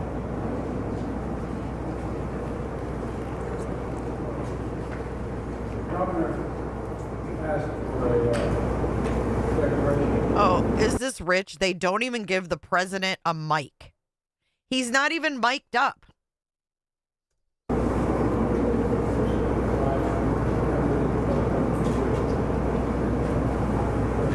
What a joke. Folks, the fact is that I'm directing the DOD, Department of Defense, to rapidly provide. Look at this. Look at his little piece of paper. They don't have him mic'd up. This is so weird. This is weird. Stop it with your little notes. This is firefighting personnel and capabilities. Also, California National Guard is adding 2 modular air firefighting systems units and 2 more are being ready for the National Guard, the Nevada National Guard. And 4 more are coming from Northern Command. Ridiculous. And Navy helicopters, water moving buckets are coming down from San Diego. We're prepared to do anything and everything as long as it takes to take these fires and help reconstruct and make sure that we get back to home. It's a hell of a long way. Shameful. It's going to take time. We're here to stay as long as it needs and everything we need. Anything you've asked, you haven't gotten yet? Quite the contrary. Mr. President, just first of all, that major disaster declaration be approved. Next level of appreciation. Oh, but he's got his collar popped and everything. This is so disgusting to me. Why am I disgusted? Look at these two. If this doesn't say shady, I can't take it. I can't take it. Where's the sense of urgency? What the fuck are we watching right now? This is weird. On behalf of all the residents here in Southern California, as the chief said, we have repositioned assets this weekend in anticipation of these weather events. The complexity of multiple fires, the likelihood of these weather events, this wind event will continue over the course of the next many days. Impacts of over 1,000 structures already that have been destroyed, 100,000+ people that have been evacuated, lives lost, traditions, lifestyles, places torn asunder. History is the world to us, and just publicly, because I think this is important. I'm embarrassed. In the region, in town, it's impossible for me to express the level of appreciation and cooperation we receive from the White House and this administration. So on behalf of all of us, Mr. President, thank you for being here, but not just being here today. Thank you for being here since the minute of this incident, when there was a 10-acre fire less than 24 or so hours ago. I can't even with this. What? They can't give them mics, right? They mic'd up everybody else. Don't make me a dog-faced lion pony soldier. It's astounding what's happening. The only one who's for good, my son was out there anyway. They got a notification yesterday that home was probably burning down. Today, there's standing not sure. The good news is, I'm a great-grandfather as of today. I'm a great-grandfather the other day. Are you fucking kidding me, dude? I'm a great-grandfather the other day, and look at this. Oh my God. Oh my God. Look behind him. Look at this map. This is like a bad movie. He's got literally the land burning behind him, and he's talking about what? This dude. How many more days? How many more days until he's gone? I can't. They don't give a fuck.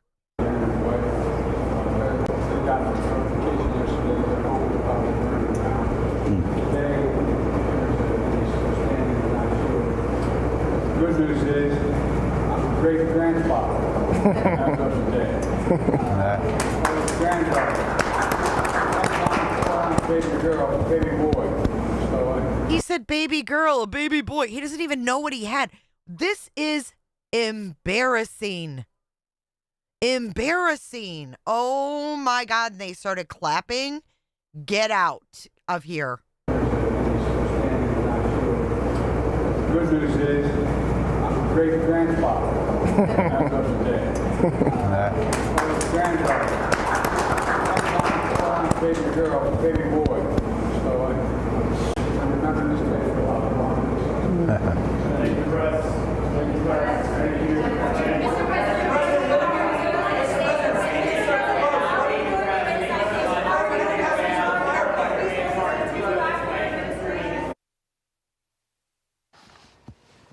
all right, you've been watching a live press conference with city leaders, the fire chief, LA County, the LAPD chief. Trust me, if he wasn't alive, they'd do better than this. They would do better than this. That was flat out embarrassing. Embarrassing.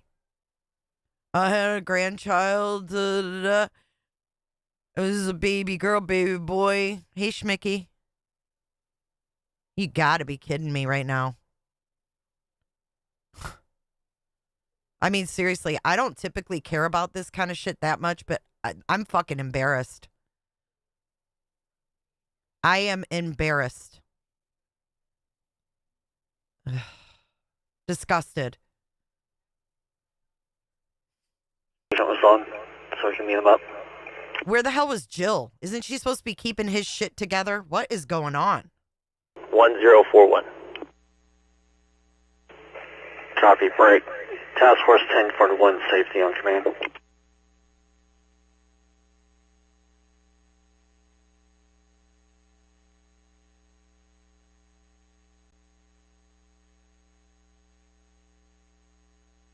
Meanwhile, there's no resources. There's Branch 7, Division Papa on command. Unbelievable. Branch 7. Yeah, what's the word on feeding for these guys?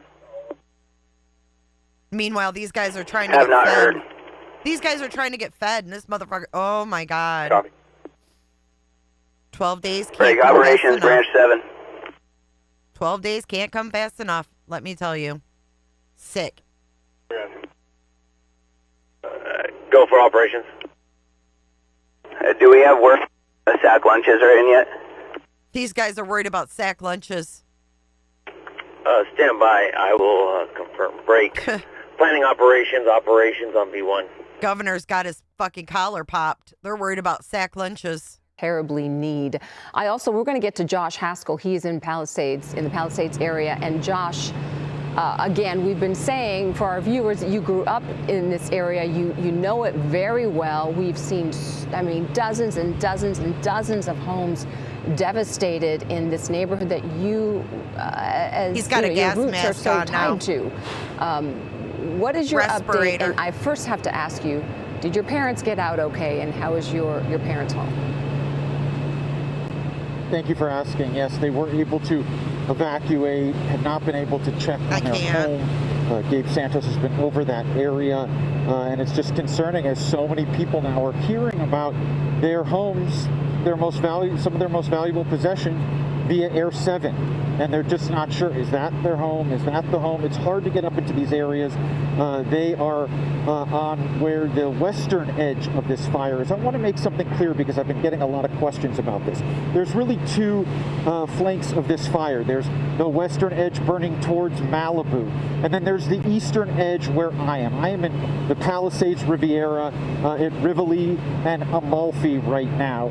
And that eastern edge of the fire is in the Palisades Riviera community around San Remo, right above Sullivan Canyon and Mandeville Canyon. There's a lot of fear that overnight the fire was going to make it all the way to the 405 freeway. That has not happened yet. Most of Brentwood at this point, from what I can tell, has not been directly impacted, although the fire is very, very close. But we are at a very dynamic, difficult firefight right now as we're showing you some live pictures on Rivoli. I have 3 homes here that are complete loss. Firefighters are having such a difficult time with the water pressure. That's something we've been reporting on for the last 24 hours. And I'm having firefighters come up to me and say, do you know what's going on? Do you know that there's barely any water pressure and we're having such a difficult time with the fire hydrants? And finally, within the last 30 minutes, some more engines showed up. They're getting a handle. I do believe that they're going to be able to contain it to 3 homes on Rivoli, where I am right now. But that is something that I'm dealing with. Something else I really want to share, Philip and Giovanna, that I'm seeing that just shows the dire nature of this situation that I have not seen at many other fires that I've covered, is that I'm seeing civilians show up. I met a man with a shovel. He said he's from Santa Monica. I'm here to help. I'm not a firefighter. I don't know what to do, but I had to come here and help. I saw another gentleman. He put on one of those safety protective vests, was running hose lines for the fire department. We are seeing that call of action. People from other communities seeing these images and coming here, and they are helping. I mean, that man that was running the hose line, I don't know if you see the amount of hoses in the situation right now, but with that low water pressure, it's very difficult to get hoses on these homes. And I want to show you, you see that tile roof in the distance. We saw they were able to save most of that home, although there was some damage in the attic. We saw flames at one point. And then further down the street is where those 2 other homes are. And that is really the situation here. And I wish that I could tell you that this is the only part of the Palisades Riviera that's on fire, but that is just not the case. We went up San Remo earlier. There were homes that were on fire. And so there's just so many different sections that are on fire still in Pacific Palisades. And as you can see, the wind is blowing. I said about an hour ago, I did see some planes circling, but I have not seen any drops, and I have not seen those planes now for about an hour. So Philip and Giovanna, maybe they went up, they checked things out, and then maybe they just felt like it was too windy. and the wind continues to blow, and homes continue to burn here. It's absolutely devastating. Okay, thank you, Josh, and we're gonna talk a little bit about that ability to drop water from Gabe Santos. But I do want to, as we go to Gabe, I want to point out one of the things Josh was saying about people helping people at the press conference this morning. I think it was very important. One of the representatives of DWP was saying, if you're not anywhere near this fire, you can help by not using water today. They are having to redirect so much water to these 4 fires that we're talking about. 4 times the amount of water normally used is being directed to the Palisades. You don't have to be anywhere near there. Just don't use your water today and save those resources. Gabe Santos is in Air 7 right now. And Gabe, what is it like for firefighters who might try to fight this from the air? Are the winds still too high down low to make those drops effective? Well, Philip, it does appear that remains to be the case right now. We haven't seen those fire crews really work their way into the area as of yet in terms of the helicopters and the fixed-wing planes, the fire retardant dropping planes.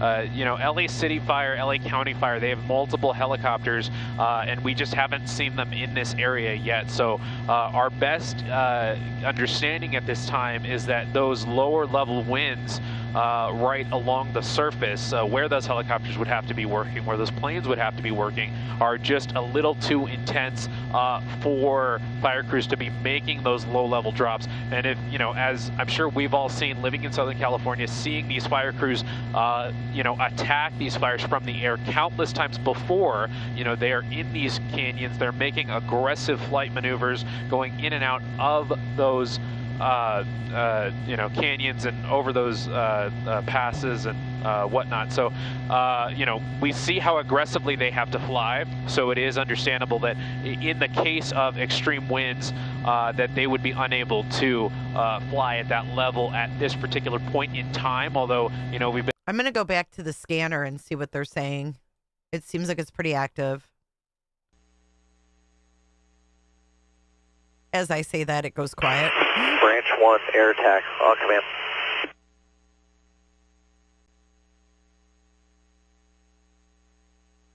Go for Branch 1. Branch 1 from air attack. Looking to put tankers to work on your branch, left flank, left shoulder. Unable to raise any of the division suits. Got to get the line cleared to get the tankers working. If you can let me know when the line is clear. Copy and confirming that's in the Division Alpha area. I believe it was in the Division Charlie area where the tankers and the copters have been working. There's a little gap in the return. We got to get buttoned up so it doesn't squirt out. Copy. It's in the Old Ranch Road area. All advisor resources. If you can let me know when it's clear, I'll let the Bravo know and they'll start going to work.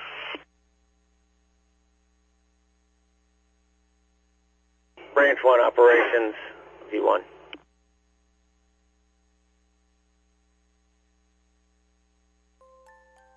Operations Branch 1, go ahead. Hey, get ready to copy this address. We're going to do a wellness check on 2 elderly people. Hey, copy, go. Thank you so much, Blobo. 28 Ludwig, North welcome. Latimer Road.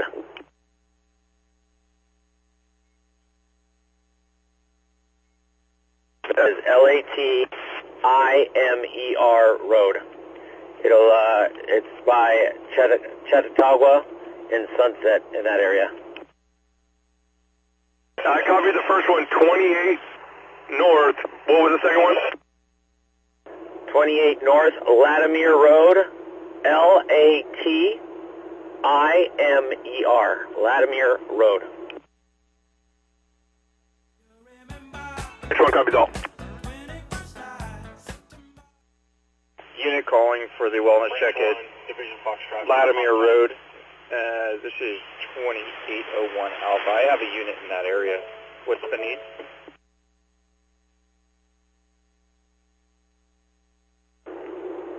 Branch 1, it's a welfare check at that address.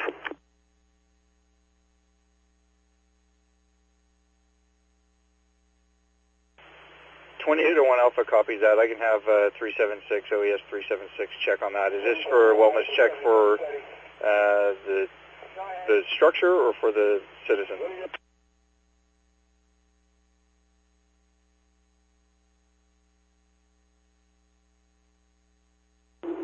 Citizen.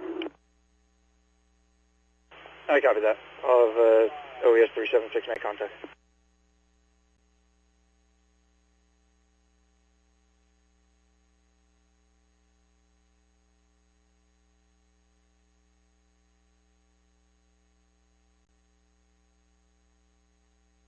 Contingency, Operation B1.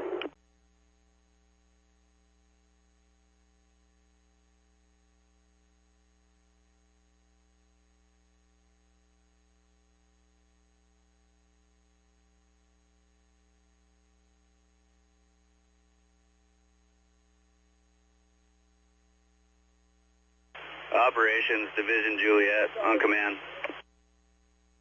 Go for Juliet. Sorry, break. Go for ops.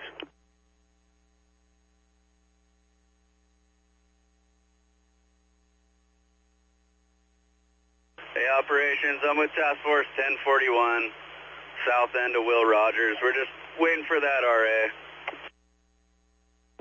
Copy. If you want to get ETA, you can go direct with safety, but he's in motion to get that RA to you.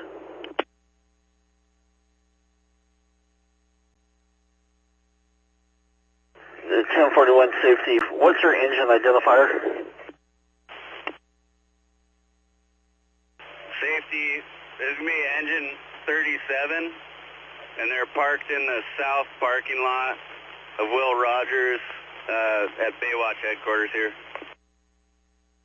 Copy, we're on scene now.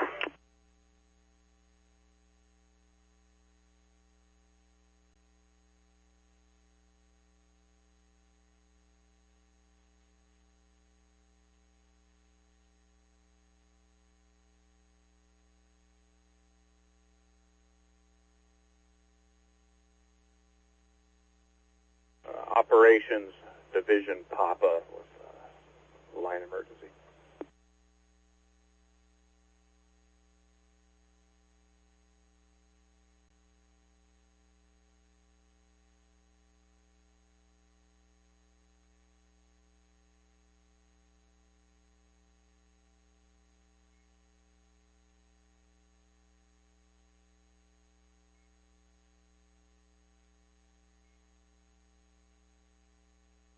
Operations Division Papa on command.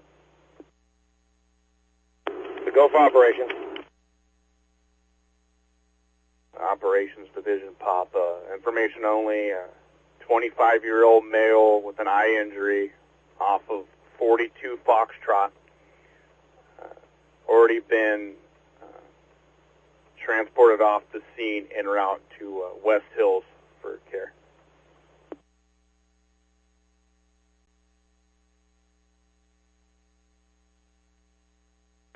Copy, 25-year-old male with eye injury. What's the identifier of his resource?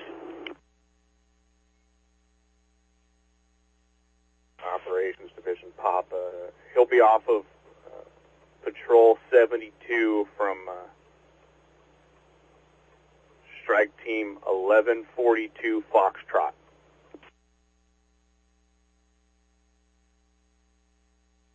Copy that, Patrol 72, 1142 Foxtrot, and designation again? West Hill.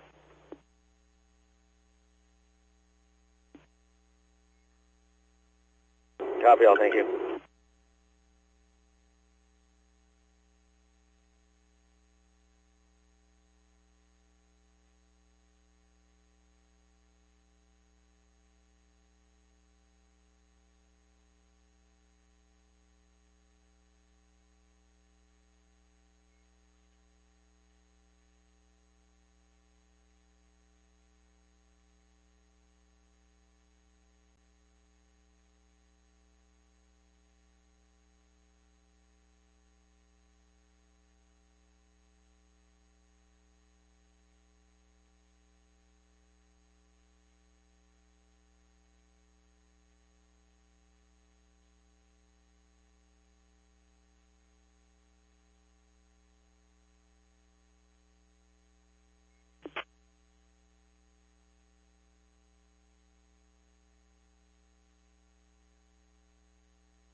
40 Alpha trainee, contact.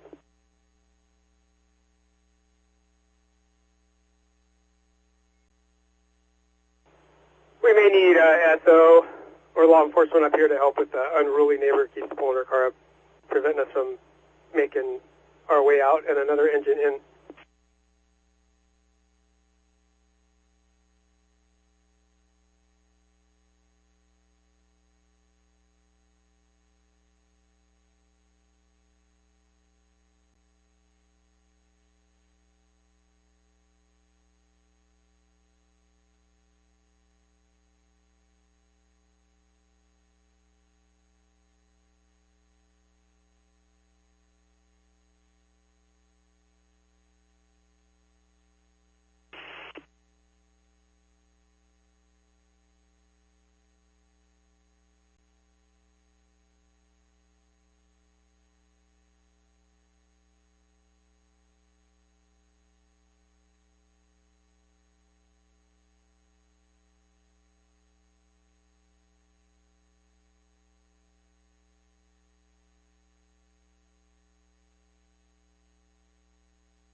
Oh yes, 336. You're gonna lose pressure on the rail line real quick.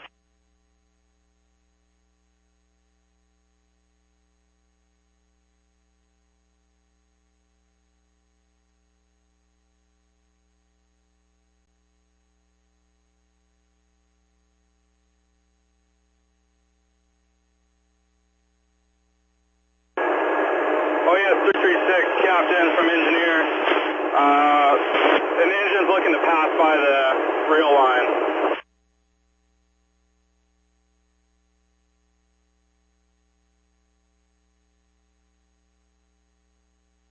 Branch 7, Uniform Victor training on command. Branch 7. Request for law enforcement when you're clear to copy the location.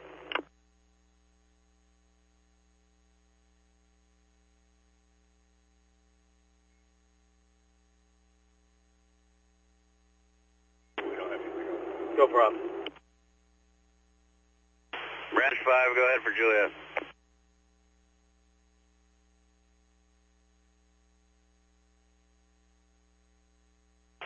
Branch 5, go ahead for Juliet.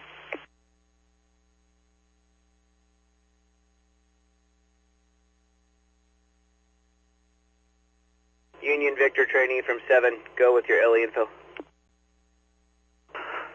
24, Branch 1-8, Uniform Bravo 7-8. Request for law enforcement. Parties blocking access for emergency equipment. The address will be 24564 Payuma.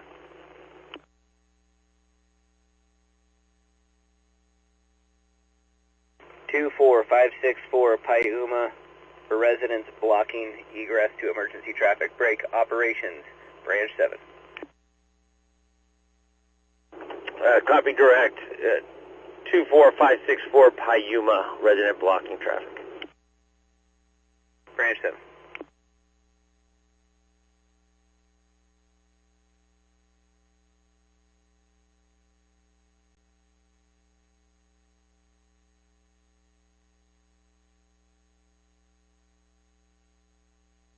Union Victor trainee from Branch 7. When you have it, do you have a resource order for that structure defense plan?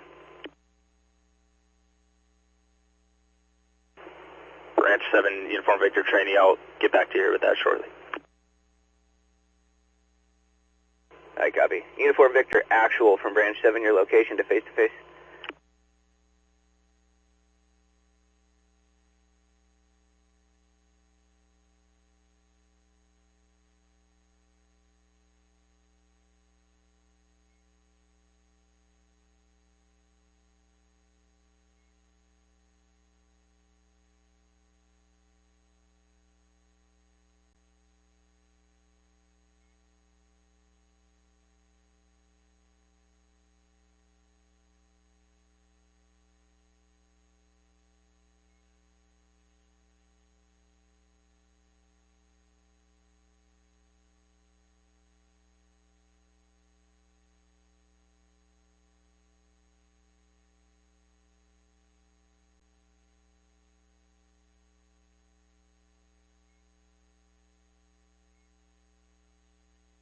Palisades operations, LA V11 able.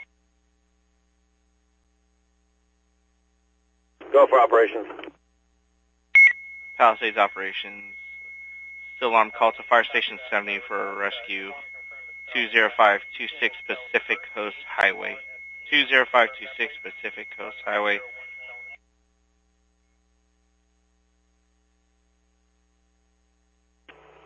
Repeat the nature of the call. A elderly resident requires rescue at that address. Copy. Repeat address, please. 20526 Pacific Coast Highway. 20526 Pacific Coast Highway.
Division Sierra operations on command.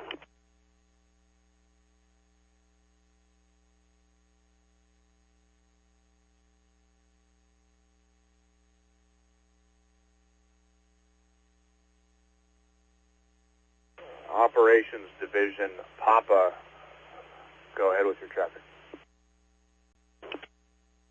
Yeah, thank you for that correction. Residents, we have 2 elderly people, possible need extraction at 20526 Pacific Coast Highway. Can you send a rig to investigate?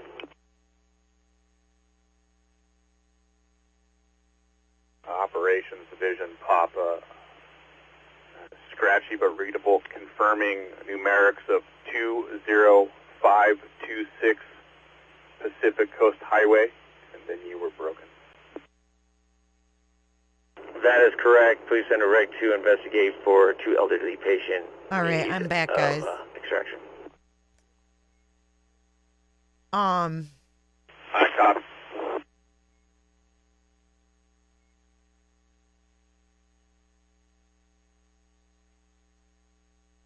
Looks like we lost some people. Do you guys want? I'm going to end this if you guys, unless you guys want me to keep it up for a while with the scanner. I can keep the scanner going. I just have to take care of some things. You guys let me know in chat if you want me to just keep this going with the scanner and put on a couple different views. I can do that. Or I can just end it. Let me know what y'all want. If you want to hang out and chat for a bit, let me know.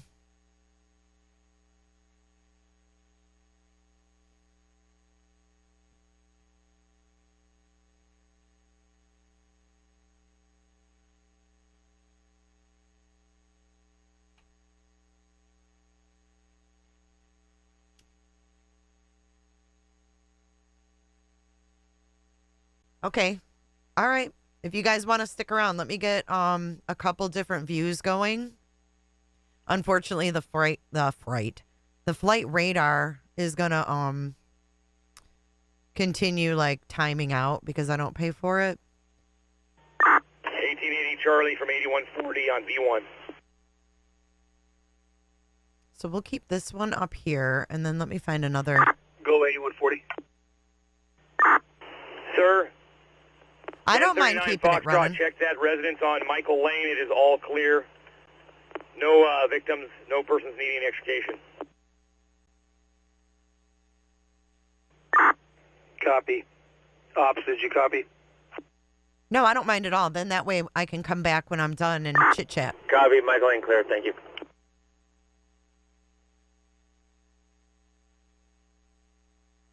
0% contained. Horrible. Absolutely horrible. Let me put that there. Okay. All right, guys. I'll be back in just a little bit. Thank you.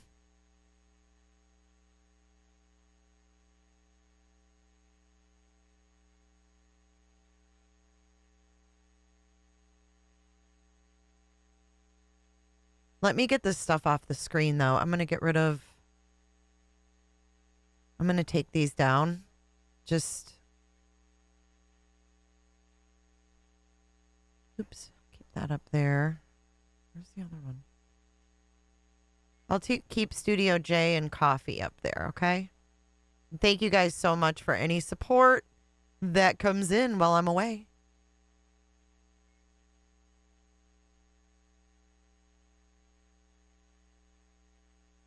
Yes, I was talking sin.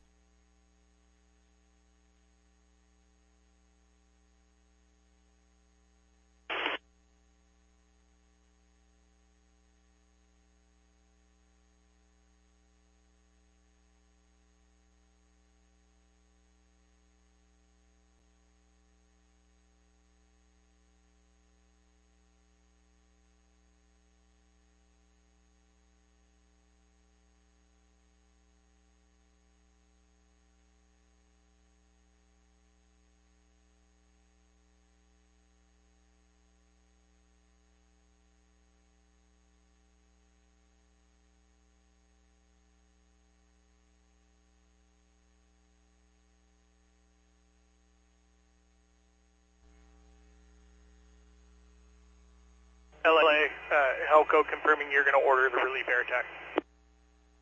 Affirmative. Ordering a relief air attack for fixing it.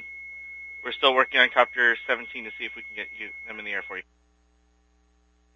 Helco copies. If we can get them filled, we'll cancel the air attack order.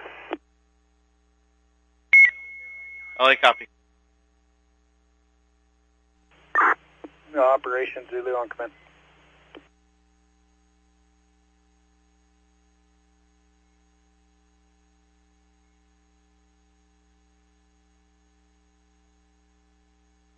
Uniform Victor Actual from Branch 7.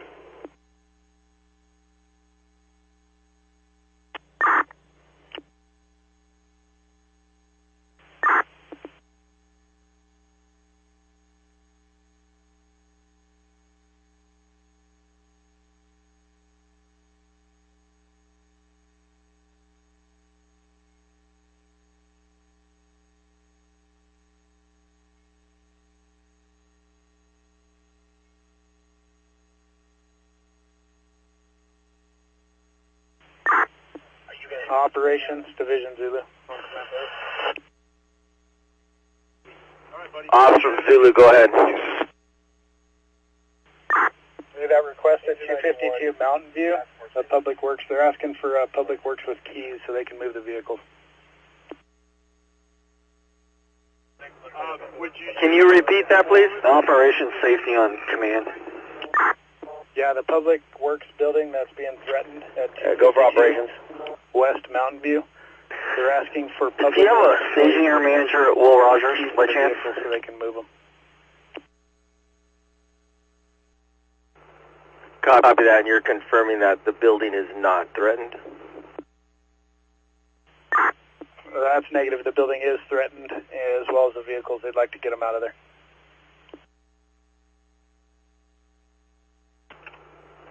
Copy that. Break IC from Ops.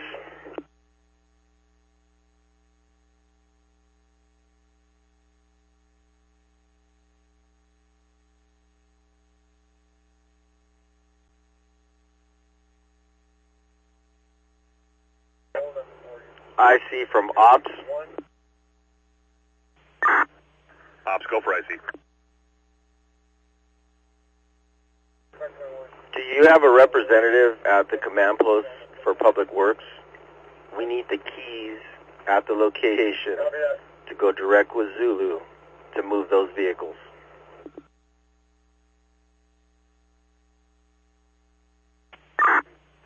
Stand by one, I'll work on it.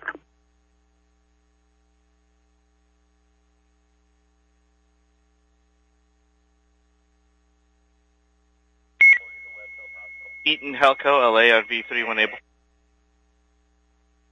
LA, go for Helco. Helco, Copter 17 unable to lift off. Air attack request has been put through. South Ops, ETA to follow. Eaton Helco, copy, thank you.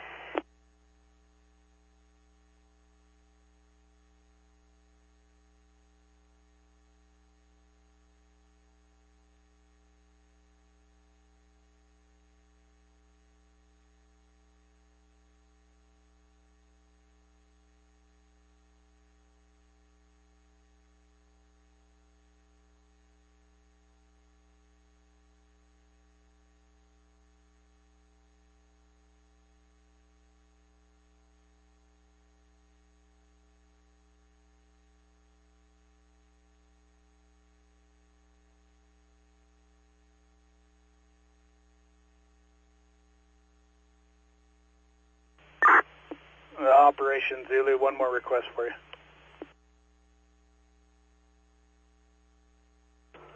Go ahead. We need a hard closure on Lincoln at Woodbury. Got about 100 civilian vehicles coming northbound into the fire area.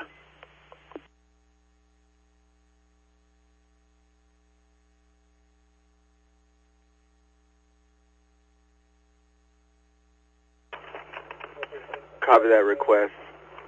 Break IC from Ops. Ops, go ahead for IC. Hey, 4225 Charlie. Branch on command.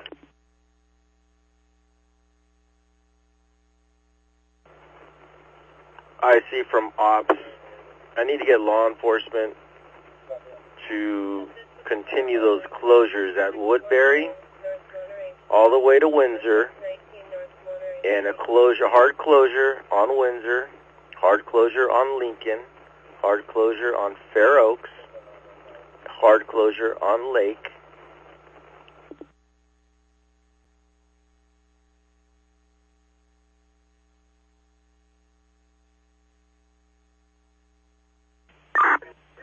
Ops from IC, I copy your request for continued closure on Woodbury to Lincoln.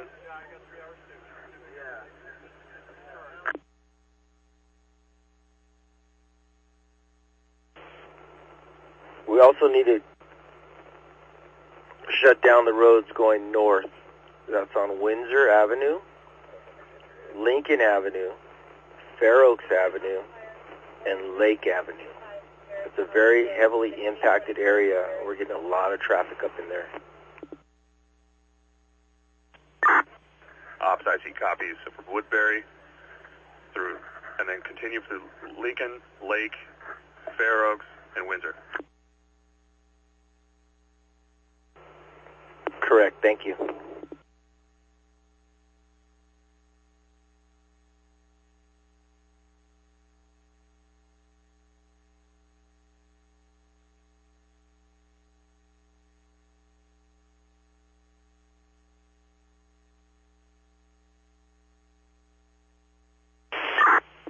Branch 7 from Zulu. I'm trying to get 4225 Charlie to come up on command for you. Alpha for... Okay, I'm under attack also.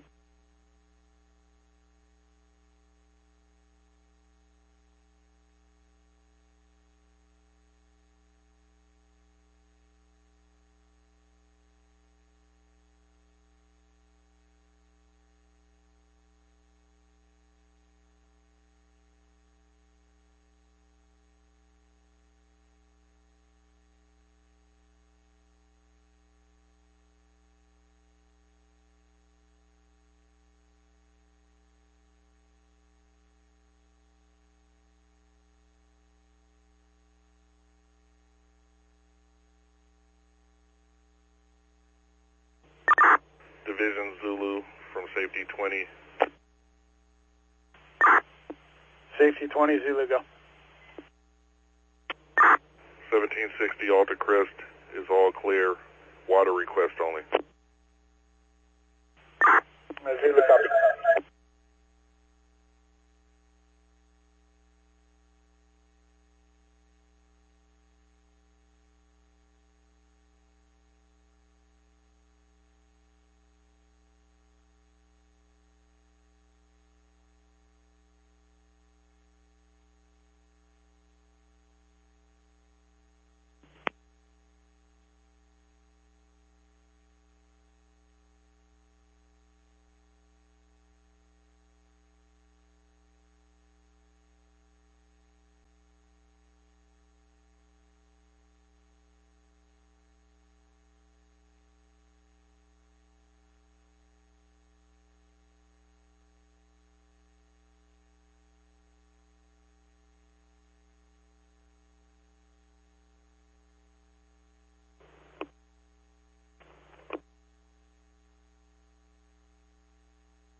Operations Safety 30 on command.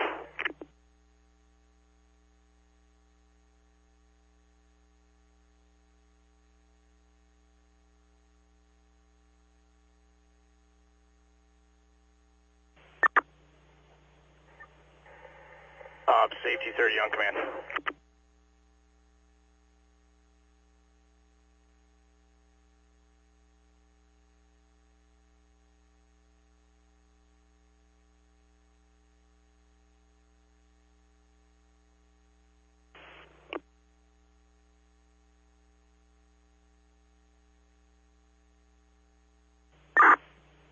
Operations Safety 30 on command.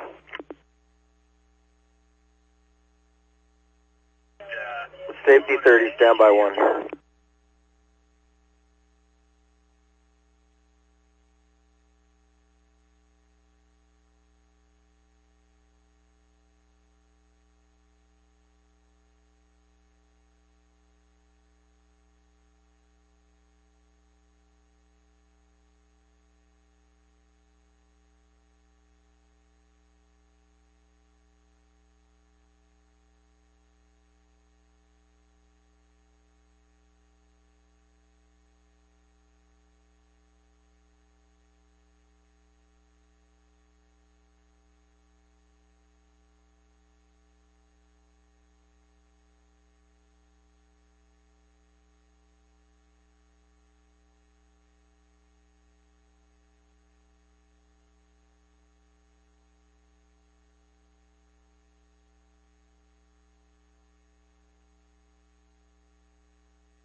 Officer meeting IC, command. IC from Ops, go ahead. Ops from IC, I have sheriffs working on closing down every street north of Woodbury. They're resource limited. They're working on it. They stated it could take up to several hours. Copy that. And what about the request for those public works keys?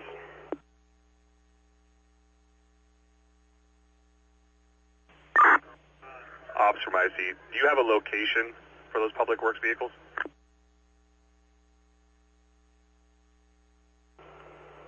.252 West Mountain View.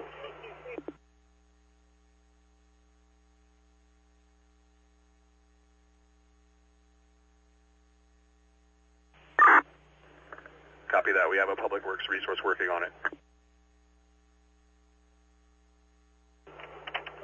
Copy. Break. Safety 30 from operations on command. Operations from safety. We were unable to stop that gas station from impinging on the gas tanks. Sheriffs are setting up a half-block perimeter in all directions at Lake and Altadena.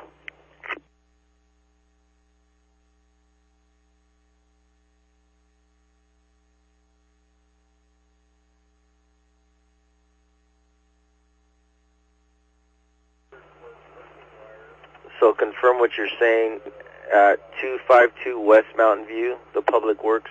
Is that what you're talking about? Negative. The gas station at Altadena and Lake was involved. We were trying to prevent it from impinging onto the fuel tanks that we were unsuccessful. Sheriffs are going to set up a half-block perimeter in all directions so there's no exit just in case per the ERG.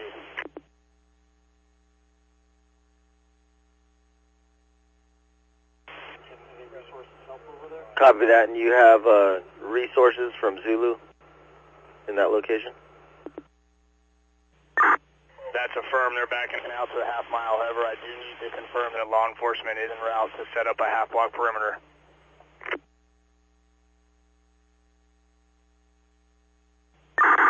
Disregard, that's a half mile. Half mile, I'm sorry.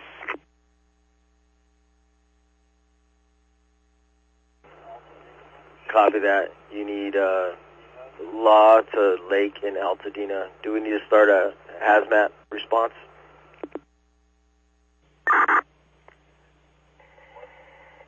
A firm wouldn't be a bad idea. It hasn't hit the tanks yet, but it's only a matter of time.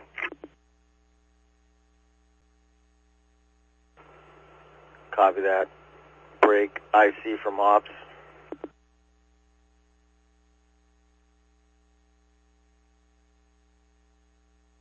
Copy 13 direct.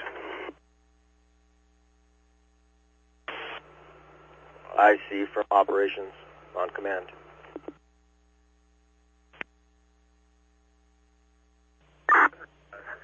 Go for Eaton IC.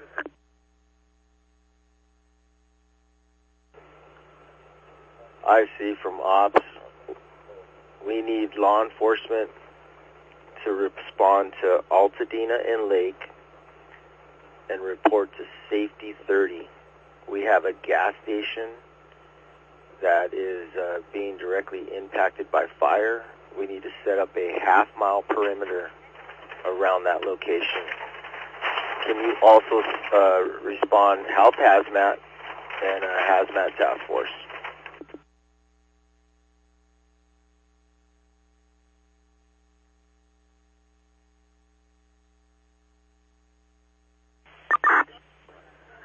Ops, Eaton IC copies your request. Working on it.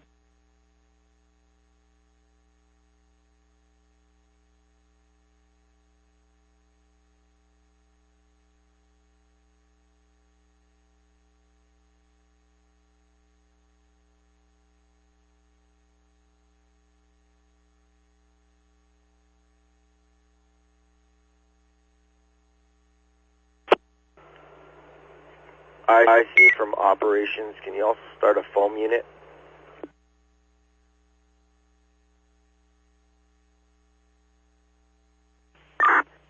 Ops, IC copies your request for a foam unit.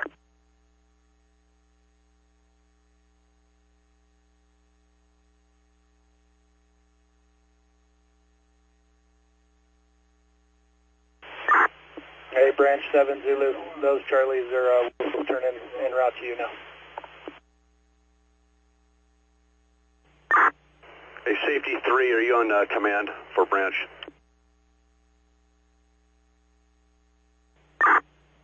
Safety 38 firm. Can you grab 2 engines any type and take them straight up Lincoln? Branch, you're broken. Repeat. Can you grab 2 engines any type and take them straight up Lincoln and meet us where we left you? Copy that, Branch. It's going to be a minute. I'm over on Lake right now dealing with the gas station.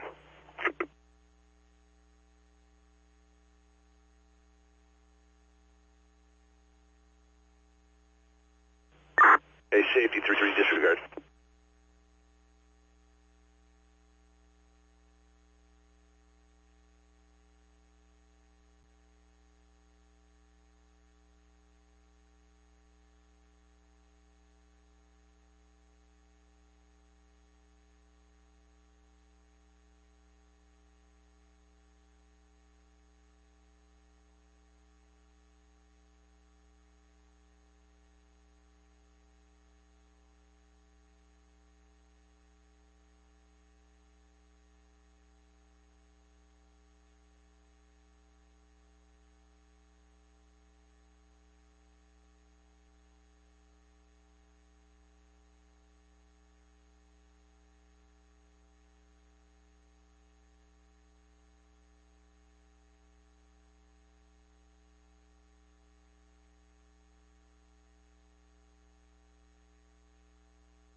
Meet IC.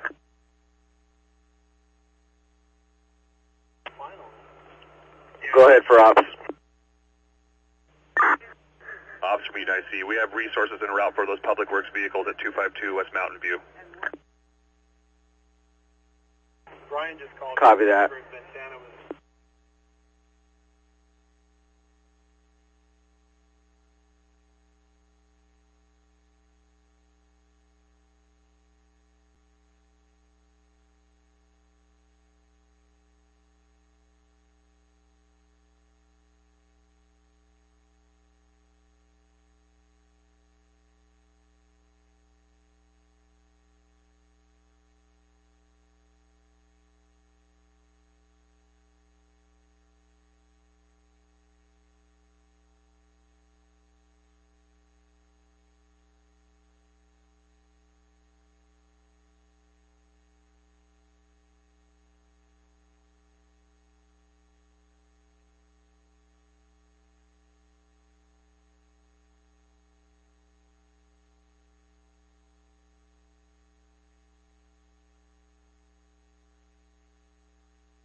Operation Zulu on command.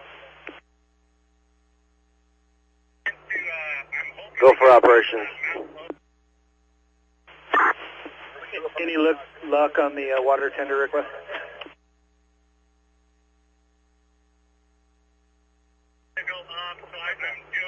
That's negative right now. Can you go direct with your adjacent divisions? They might have a water tender for you. Hey, firm. Thanks.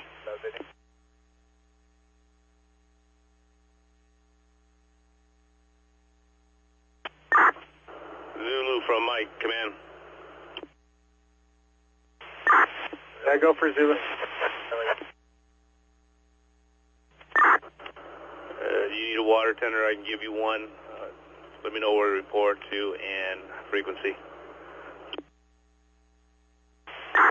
Hey, firm, all the way to the top of Lincoln in the Lavina neighborhood, Sunset Ridge, on V-Fire 24. Copy, is there a contact? Or just tie in with whatever rigs that need water? Lincoln, 25 Charlie. Copy, 25 Charlie. Do you have the identifier on the water tender you're giving us? Stand by, I'll let you know.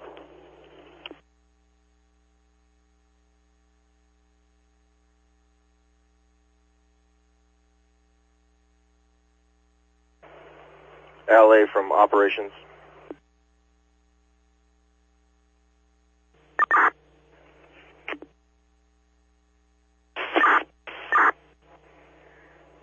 Branch 7, Juliet, with a minor medical.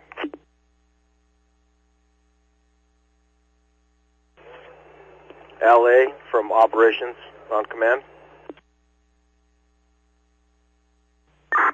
Go for branch 7 for your minor medical. Go for me.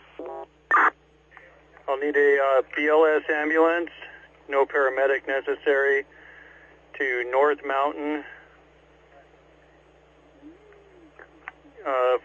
for Task Force 1601, and I'll get you across street here, and they're on B13.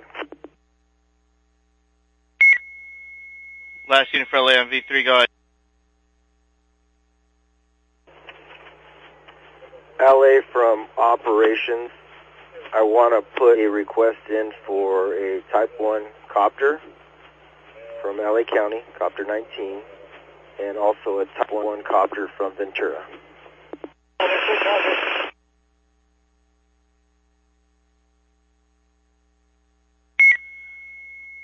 Operations, LA copies break. Eaton Helco, LA. LA, go ahead. You copy the request from operations, one Type 1 from LA County, one Type 1 from Ventura. Affirmative. Copy direct. Copy. Additional, we got 5 minutes left on station. Is there a fill on the air attack? No updates yet on the FC-106. We're still standing by on that. Unit calling for the medical for Task Force 1601. Do you have a designator? Division Juliet. It's going to be North Mountain Trail across the Churchill for a minor eye injury off Task Force 1601.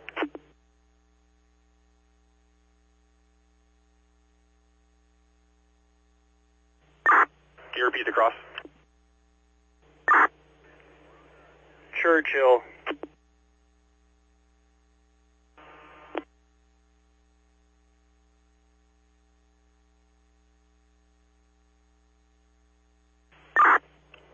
Zulu Alpha, command. Go for Zulu. I'm going to send you water tender 32, driving time from my division. Copy that, water tender 32, thanks.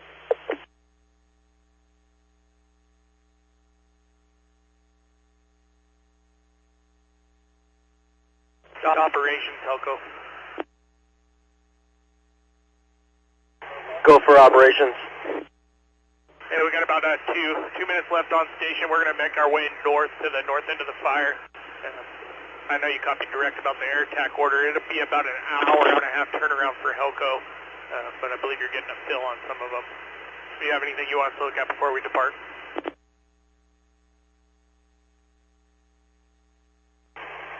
If you have time, just do a perimeter flight, and on your way out, give me an update of what we got, our acreage, and how we're looking on the flanks. Back up, with the platform we have, we won't be from over the top of the command. And due to visibility at the bottom, I don't think I can give you an updated acreage. I would recommend ordering a intel ship for that. And I did just fly from the observation all the way down from branch 3 into Gulf break.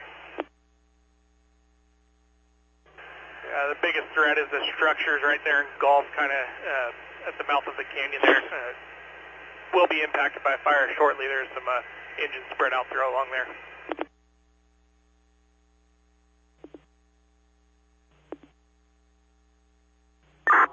Hey, Division Joliet. Branch on command. Hard work. Have a good night.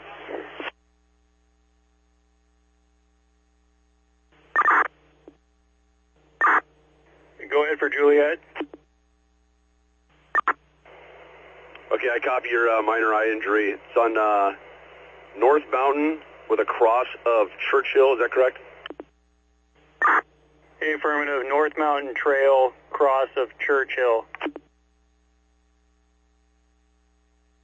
I copy. Break operations, branch, command. Go for ops. Operations, they need a minor medical emergency in Juliet. Need a ambulance, BLS. It's going to be on North Mountain Trail with a cross of Churchill. North Mountain Trail, cross of Churchill, minor eye injury, Task Force 1601.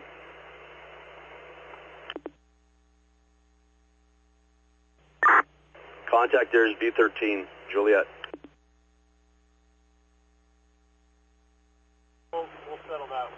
Copy that. Minor medical, Task Force 1601, Division Juliet. They're off of North Mountain Trail. Hey, firm, you're crosses Churchill.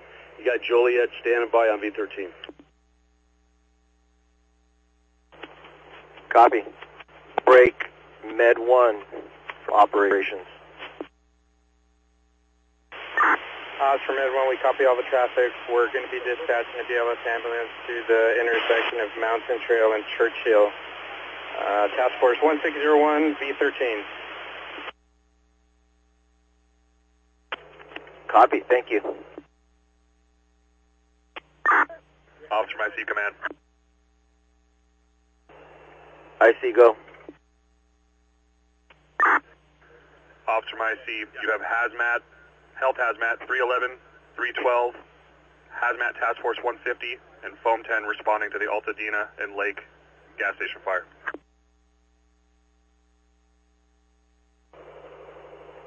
Repeat the task force coming.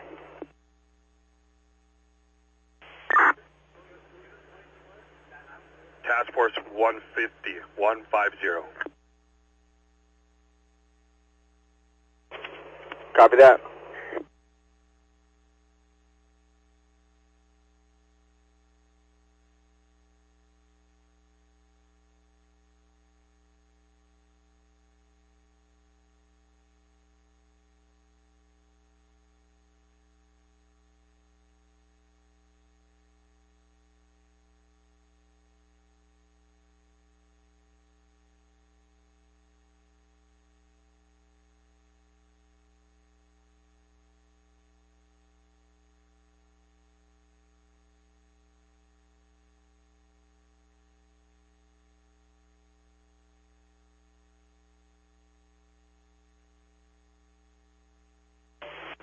Branch 7 from operations.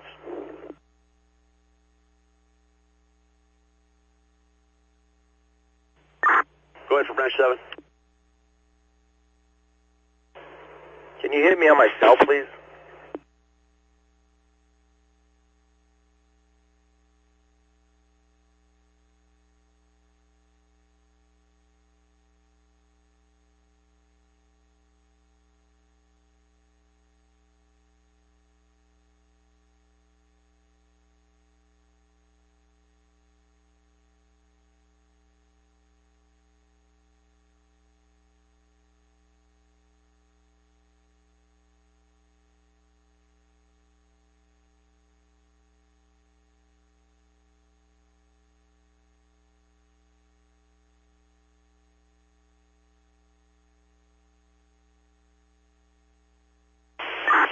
Odds for medical.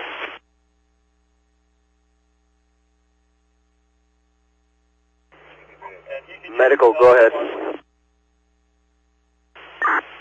Odds for medical, you're going to have Falk 6106 responding to the minor eye injury at Mountain Trail, Churchill.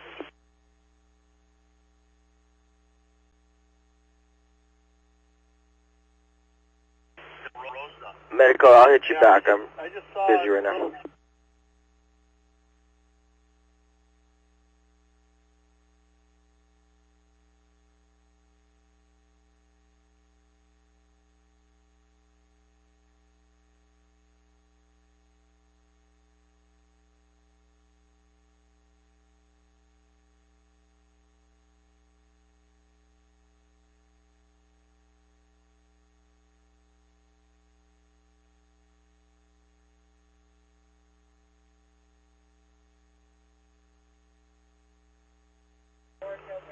Medical from operations, go ahead with your traffic.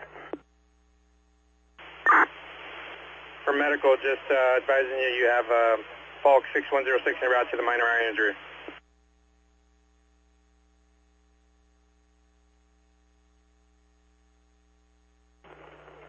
Copy that. Do they have comms to go direct with Division Juliet, V13, direct? That's negative. They don't have direct comms.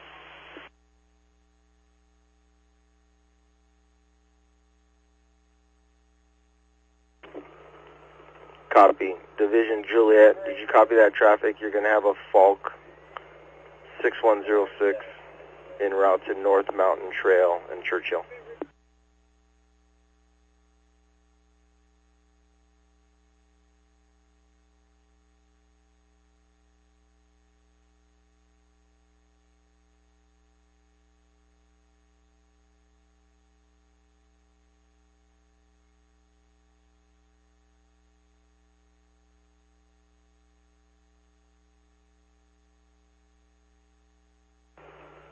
Branch 3 from operations.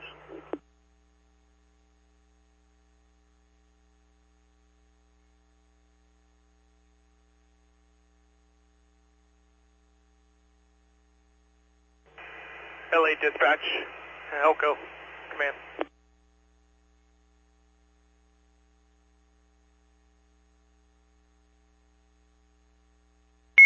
LA on V3, go ahead.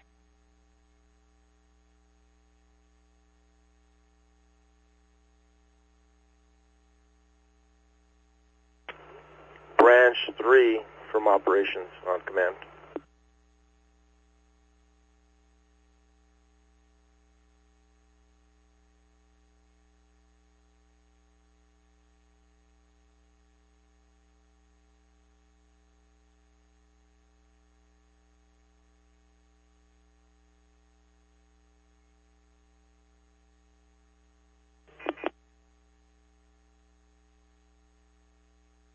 LA Dispatch, Helco, on command. Helco, go ahead, V3. Air attack 3, November Tango's back on scene, assuming air attack. 2 copters, 1-5 and 2-2 are both on scene. We're departing the airspace back into Camarillo, 25-minute ET. 2-5.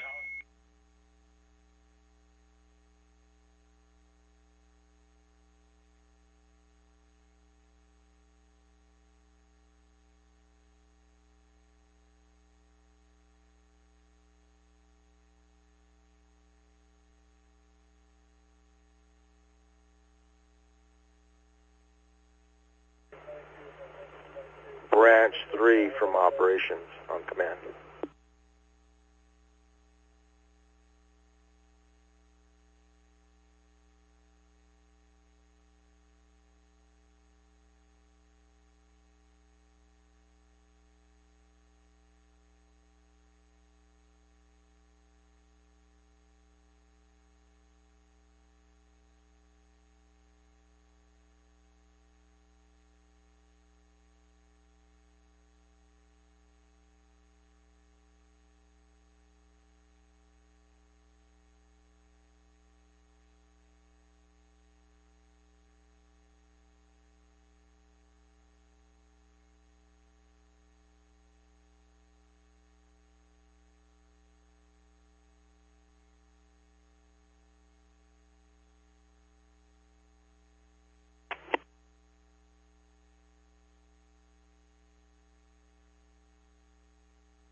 IC from operations.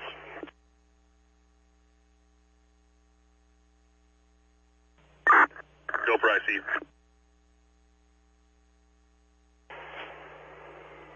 What's the status on the lunches for the cruise?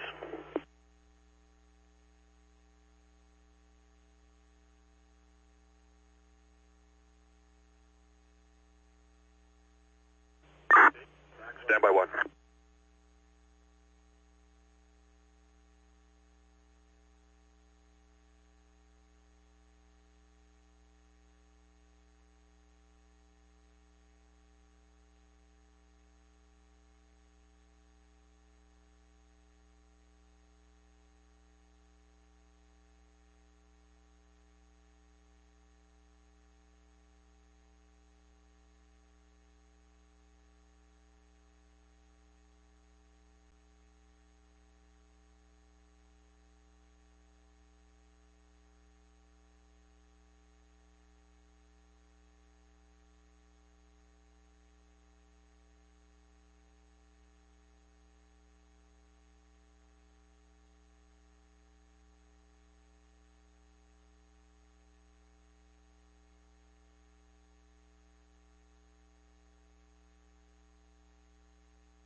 Division Zulu from operations.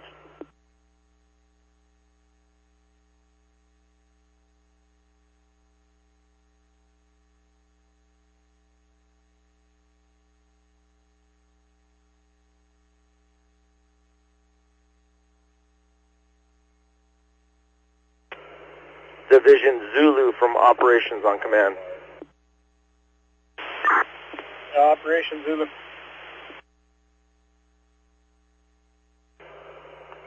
I'm going to reassign Little Tahunga Hotshots. They're going to now be reporting to Division Golf. Division Golf. We copy that. Little T Hotshots.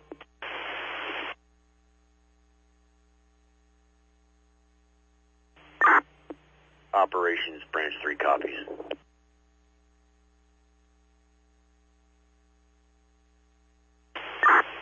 Hey, Operation Zulu. We have Texas Canyon.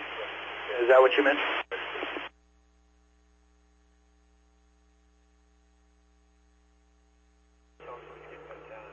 No, you had Little T. That's who we're sending over to Gulf with Ventana. Okay, copy that. Hey, Zulu operations, you still up?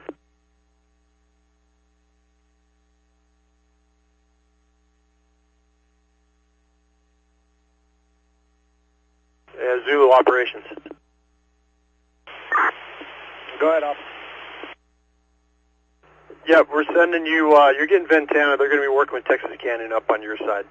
And then we're grabbing Little T.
Off to you, I see.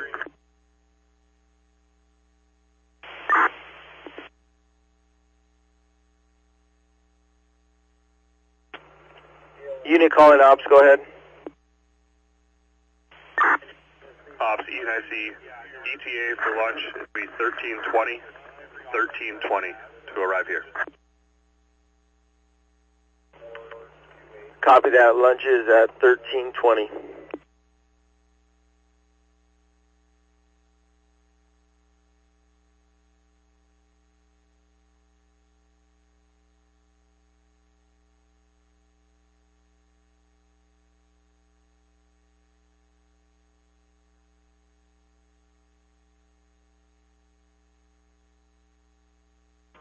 LA County, Eaton Air Attack, command.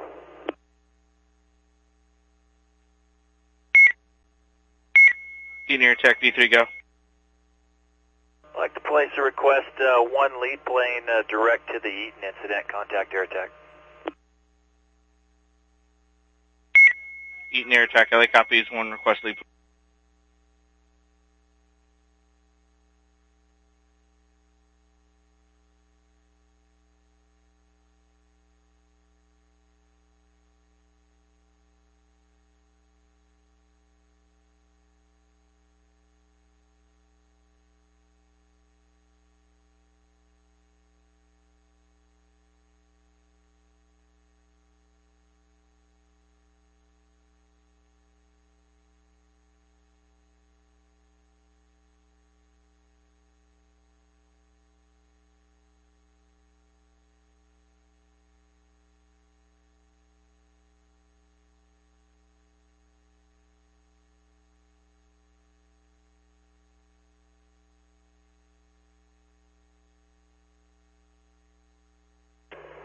Division Juliet from operations.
Division Zulu from operations. Go ahead, up. Hey, do you have some resources up here on West Altadena? On the west side, we have a couple structures going well involved. If we can across the Grander Avenue, if we can get some resources in here to kind of hold them from spreading to the next house. Copy. Correction, copy Altadena and Grandeur.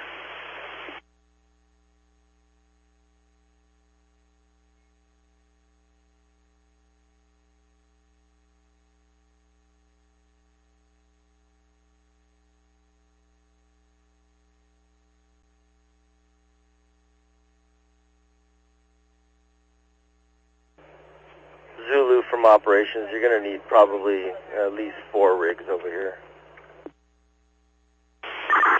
Copy that, 4 rigs.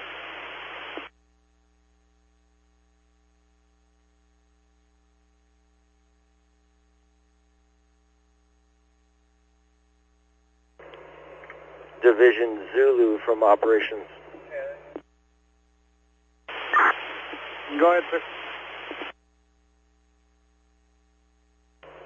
Zulu from operations, we're sending Little T. He's going to be reporting to you.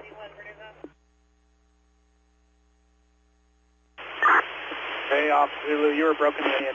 Identifier, will you repeat?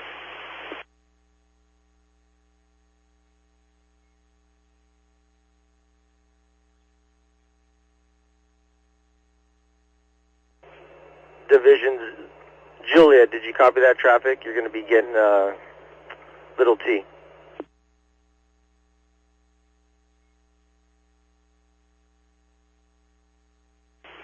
The Juliet copy is getting little T hot shots.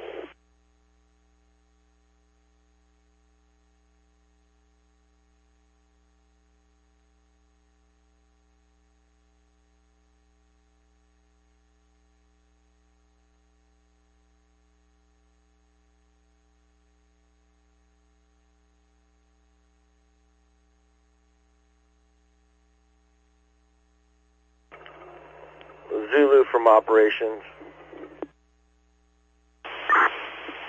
Operation Zulu, go.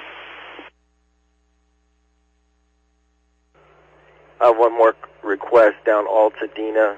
If you can you have somebody start putting out the power poles? If not, we're going to have all these poles going down. Yeah, affirm.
Air attack operations on B1.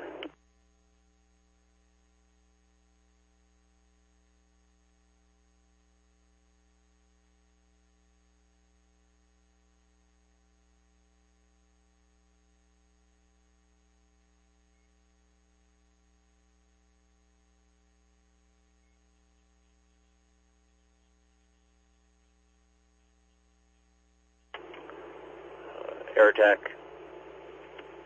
operations on V1.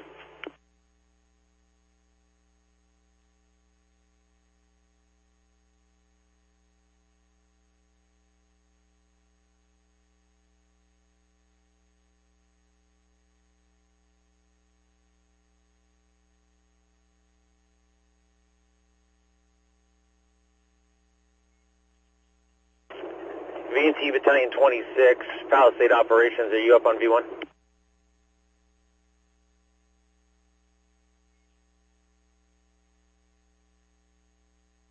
Bridge 5, planning off for command.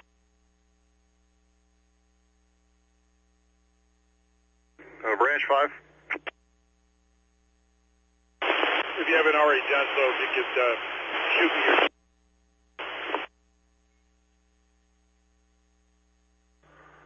You broke on shoot me. Repeat. Request.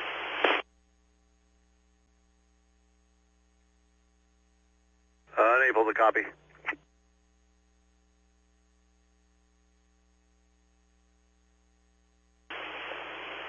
Branch 5, planning ops up near 215 information. Yeah, firm, that was sent in hour and a half ago. Any chance you could send it to me? It was to you. Let me double check that it's sent. On B1.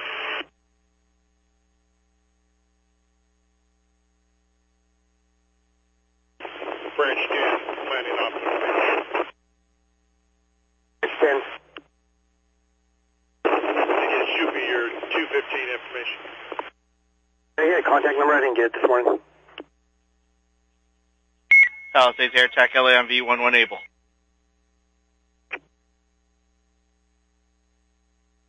Planning an ops, Branch 5. Go ahead, sir. It shows you viewed it on WhatsApp, the last message sent. Copy that, thank you. Branch 10, you got it. Negative. Branch 10. If I can have your 215 information. Get a number. Can I get a contact? 951-537-4043. Palisades Air Attack LA on V1. Air Attack on V1. Palisades What was the area code again? 51 broke off? LA Palisades Air Attack. I'd like to put a request in for a relief ASM or lead for 1530 and wanted to check on availability for any additional Type 1 tankers out of Fox. Heard there might be 2 available. Palisades Air Attack, we copy 1530 for relief. Is that for Air Attack or lead? That was for ASM or lead at 1530, 1530. LA copies. Also be advised, you have Tanker 605, Tanker 613 from Porterville ETE to follow. Tanker 602 from BEU, liftoff 1258, ETA 1500. Okay, I copied the 2 S2s. What was the third identifier? Hotel 602 from BEU, lifted off at 1258, ETA 1500. Copy 602, thank you.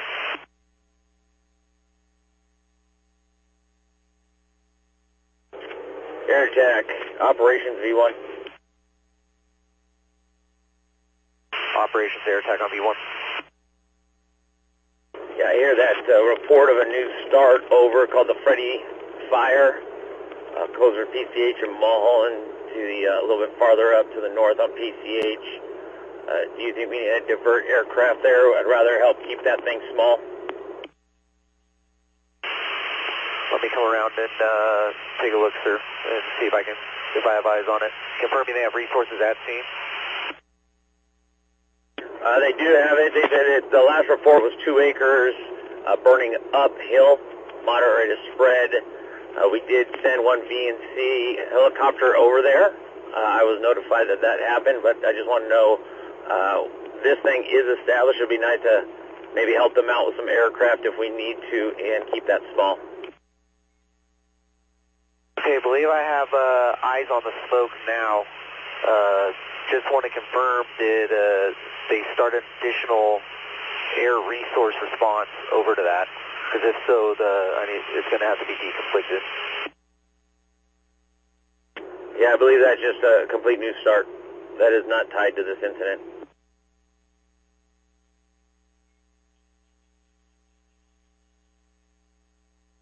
Operations Branch 10, Ventura County Crew 14 is requesting to head to the new start on the Ventura LA County line. Your approval. Yep, that'll be helping out them. If they need that crew, go ahead and release them. We need to keep that one small. Okay, that'll be VNC Crew 14. I'll get them going that way. Good copy.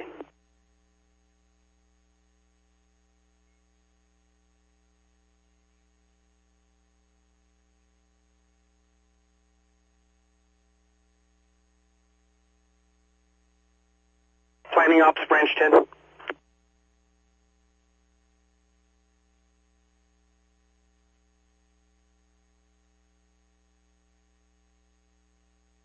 Division Yankee Zulu, Strike Team 9348 Golf, command.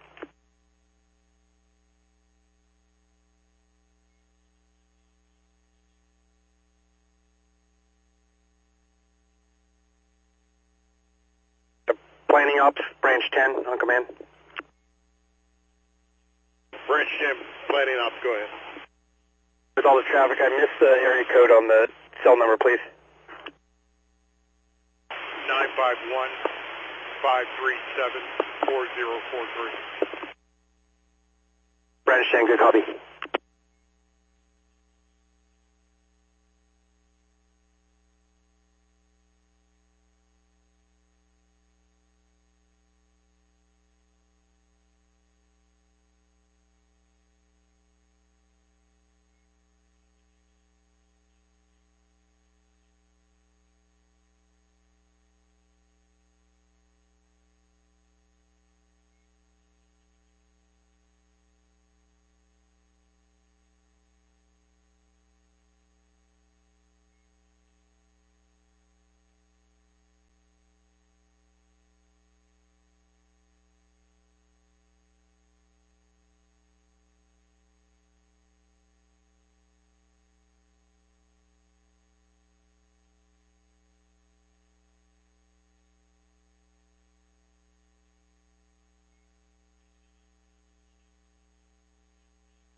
LA City, Palisades air attack on command.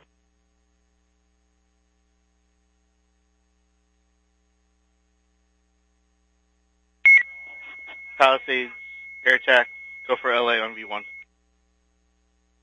LA Palisades air attack. Do you guys have a additional full aircraft response going to the new start north of the Palisades incident? Affirm, that's going to be the Freddy incident. They should be having air attack 12 on the way that way. Copy, air attack 1-2 inbound to the new start. We will remain over the Palisades incident.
Branch 1, Branch 10 on command.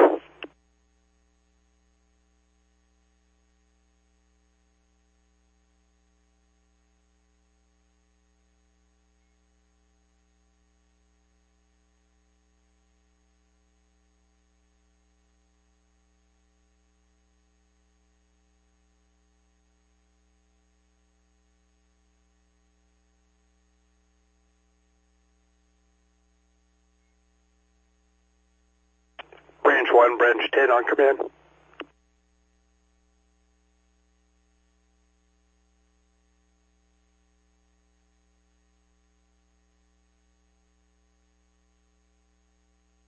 Palisades Air Attack LAV 1 when able.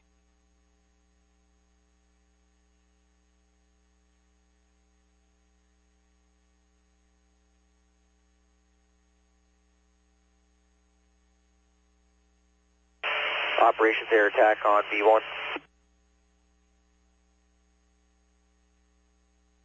Okay, go for operations. Operations Air Attack. Regarding the new start, they have a full aircraft dispatch responding to that now. Yep, copy that. I'm okay if we make a decision to push aircraft if something goes different than is planned and they need more additional resources. We'll just keep that idea in the back pocket. Yep, copy that. I'll work on doing aircraft sharing with Air Attack 1-2. Perfect, thank you. Palisades Air Attack LAMV 1 when able. Go for Palisades Air Attack. Palisades Air Attack. Helicopter 601 and 605 off of Porterville 1315 ETA 1400. Copy 602, 601, and 605. Thank you.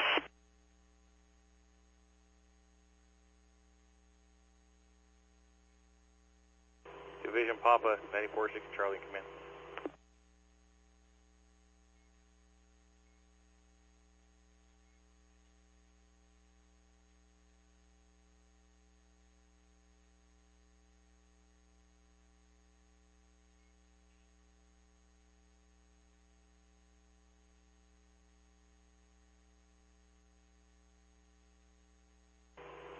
Division Papa, 94-6 Charlie, command.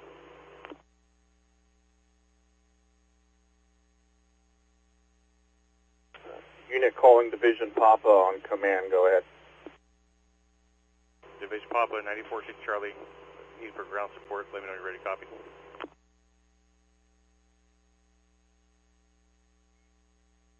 Uh, 60 Charlie, Division Papa, extremely broken. Let me move to a better location. I'll get back to you.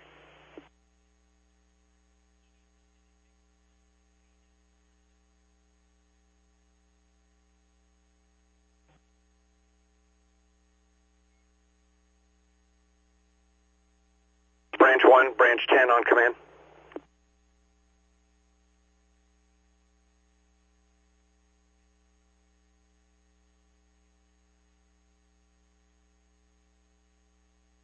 Operations, Branch 10. Go for operations. I don't know if you're able to hit Branch 1 for me. We're kind of cut off on Branch 10 for Zulu, but there's resources over on that side of Zulu on Palisades requesting additional resources. It sounds like an apartment building and a church are going up now. The address is 1425 Palisades, and I don't have any additional resources.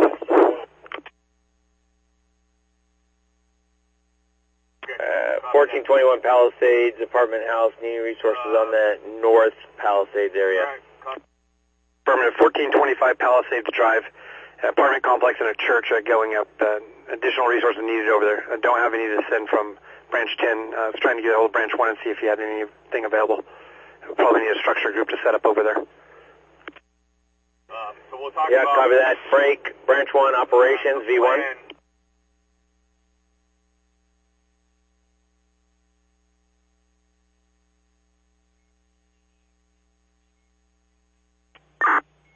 Operations for Metro.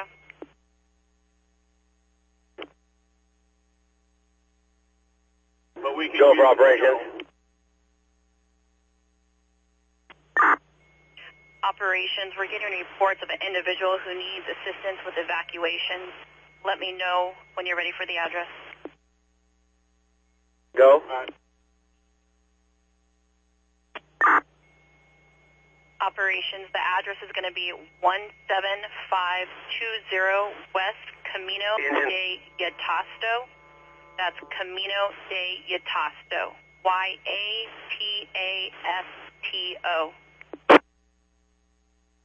Go ahead. 7520 West Camino de Yatasto. Residents needing help with evacuation.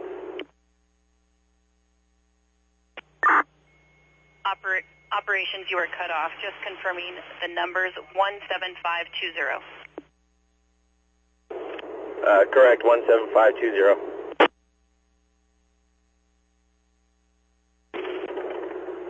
Branch 1, operations on V1.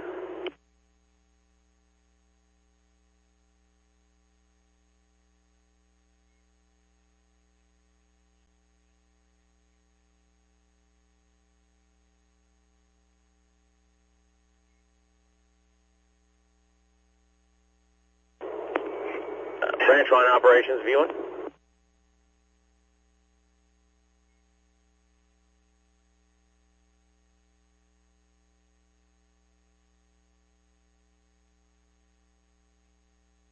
Branch 1, 41, Alpha, on V1.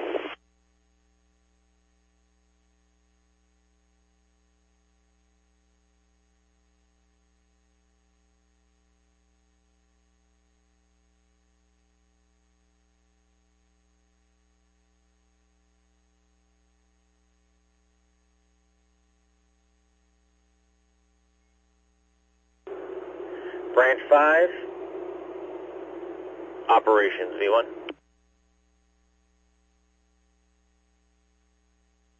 Branch 5. Yeah, I heard there's some resources. We're looking to need to send some help up Palisades Drive, up to the North Palisades.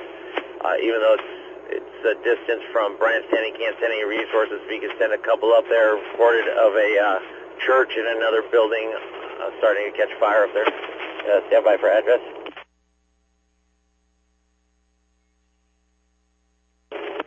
Go when ready.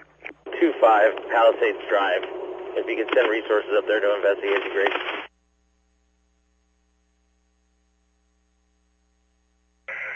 Repeat the numerics again.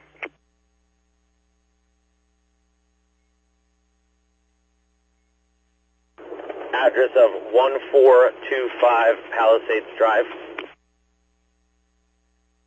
1425, and point of contact. None, that was a relay. Resources are there requesting additional. I don't have a contact. Copy. Just know Branch 1 or operation came. Contact Branch 10 direct. 49 Foxtrot.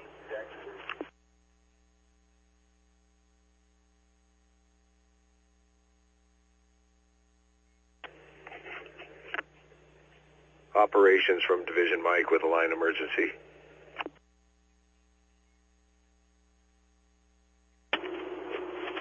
Go for operations. Operations with a line emergency from Division Mike.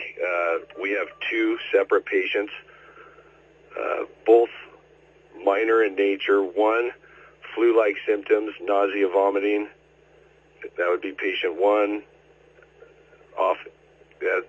And second is minor burns to an ear. Requesting BLS ambulance. That would be at CHP north of Topanga. Patient 1 would be captain off engine 151. Patient 2 would be firefighter off engine 34. How do you copy?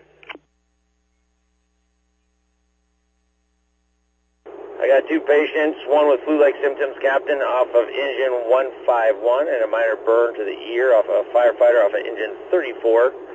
Can you let me know, actually, we're just saying it's on Topanga, north of PCH, correct?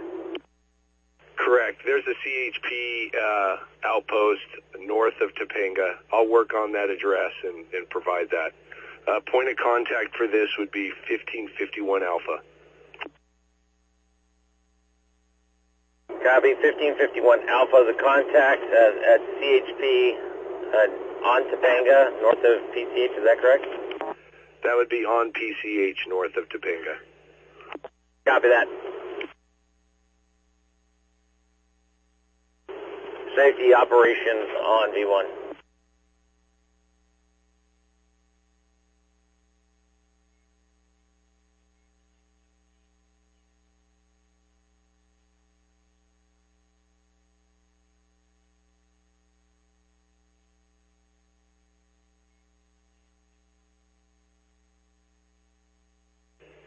Operations with Division Mike.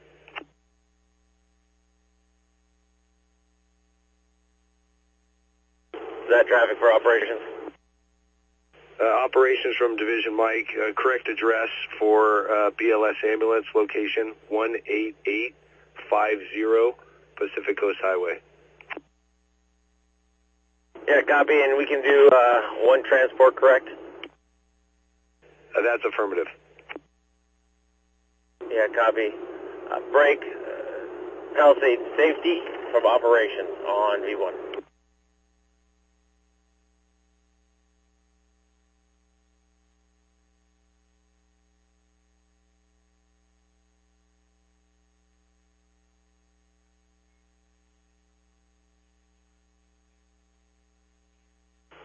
Operations Palisades safety. Did you copy the traffic about the line injuries on Division Mike?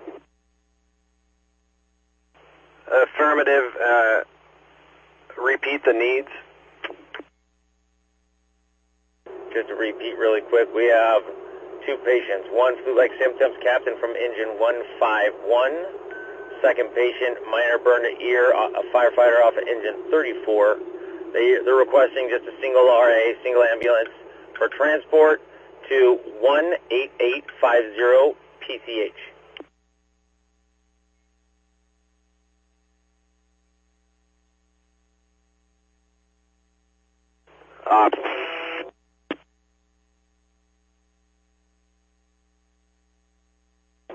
Go for ops. Operations, deputy operations. Go ahead.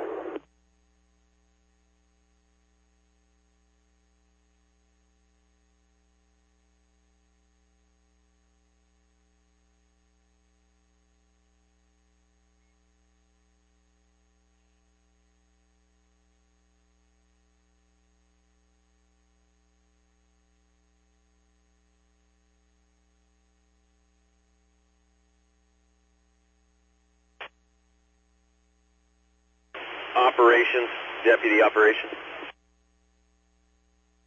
Go for operations. ETE to ICP.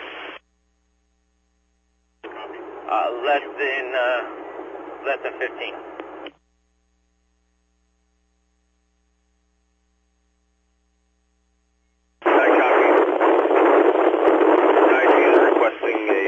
A detailed ops brief for an elected.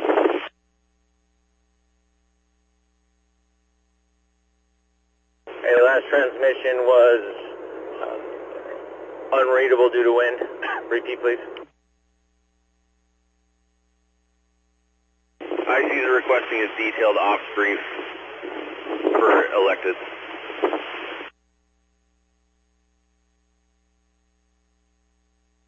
Yeah, copy that. We'll be there in 15 minutes to give a detailed briefing to you. Copy.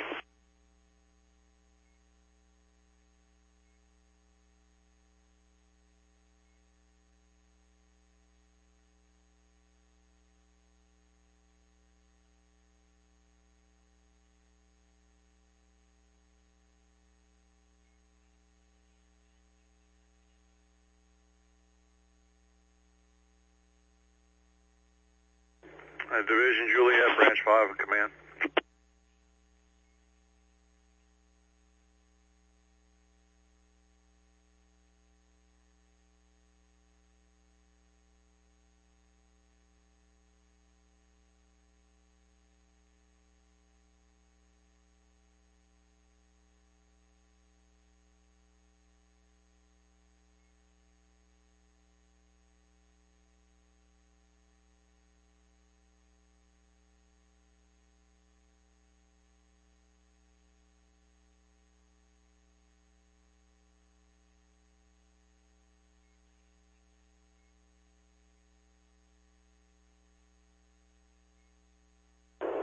Palisades Safety Operations V1. Safety. Just confirming you have that transport on its way for those 2 patients. I'm working on that right now, and I'll close the loop with you. Thank you. Also, contact is 1551 Alpha, 1551 Alpha. 1551 Alpha, I copy. LA Palisades air attack on D1.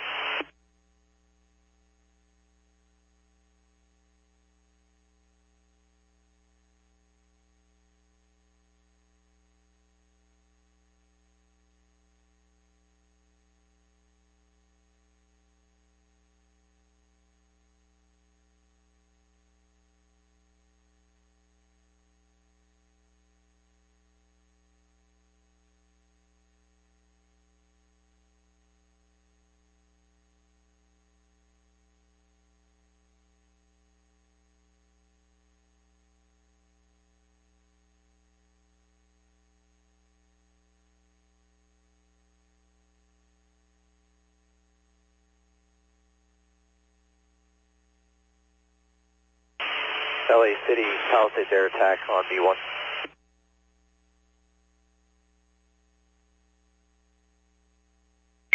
Palisades air attack, go for LA County.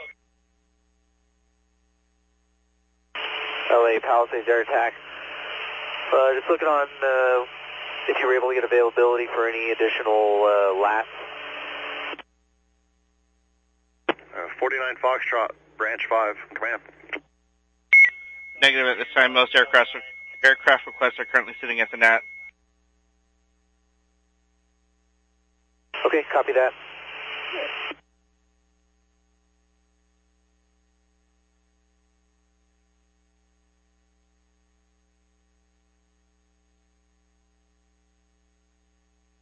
Charlie 5 air attack on the brief. 49 Foxtrot, Branch 5, command.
Branch 5 operations on V1.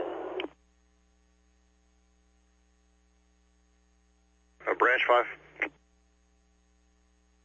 Hey, I know you have some of the resources up there on that north side of Palisades Drive. I got an address that we need to check on. We have a couple civilians requesting evacuation help. Stand by for address. Ready, copy. 17520 West Camino de Yatasto. Y-A-T-A-S-T-O. Repeat the spelling on the last word. Y-A-T-A-S-T-O. Yankee Alpha Tango Alpha, Sierra, Tango, Oscar. Branch 5, good copy.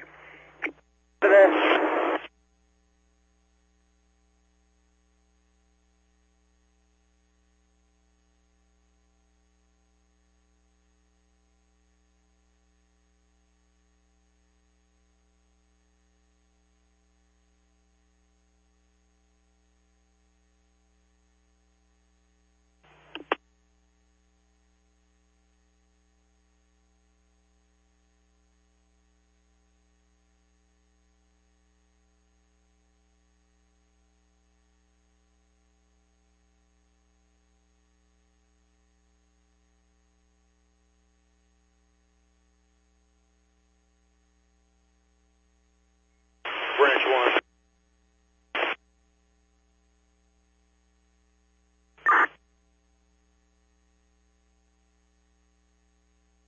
Unit with traffic for branch 1, repeat.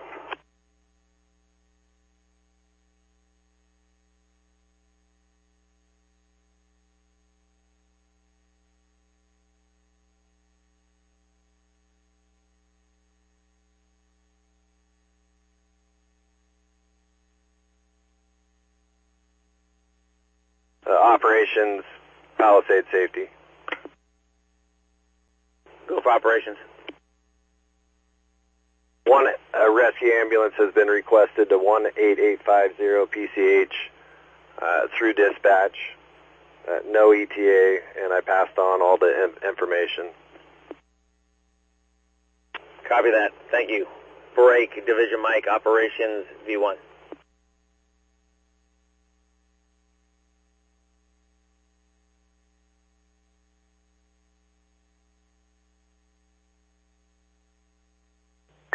Operations from LA City, engine 37. Go ahead for ops. Yeah, we're back on the incident. Would you like us to report back to 1041 or to the command post? Nope, go back to your assignment at 1041. Roger. Division Mike, operations V1.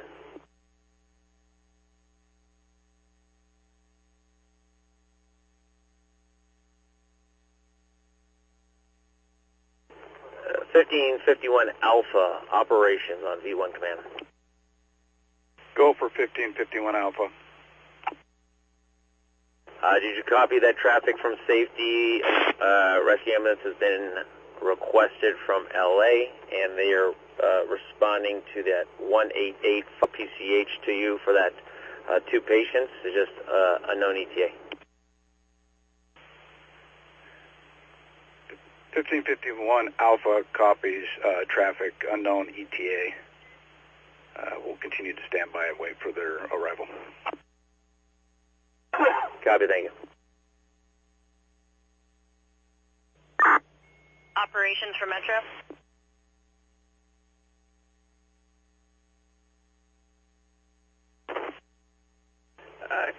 Go for operations. Operations, we have a citizen who needs assistance with evacuating. Let me know when you're ready for the address. Go ahead.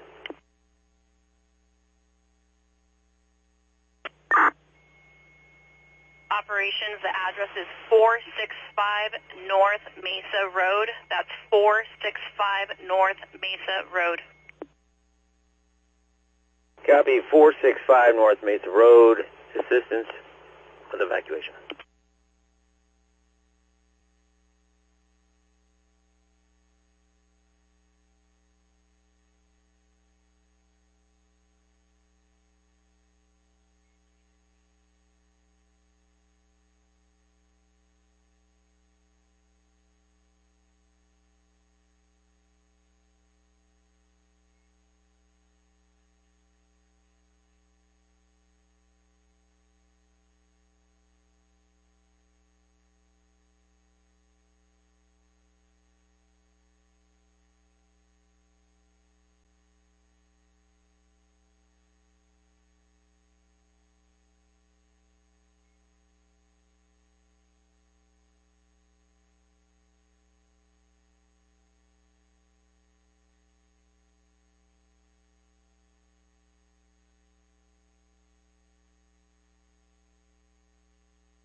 Division Papa, Branch 7 on command.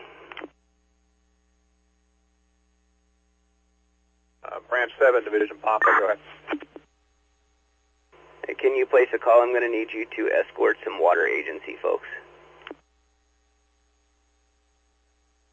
That's affirmative, stand by.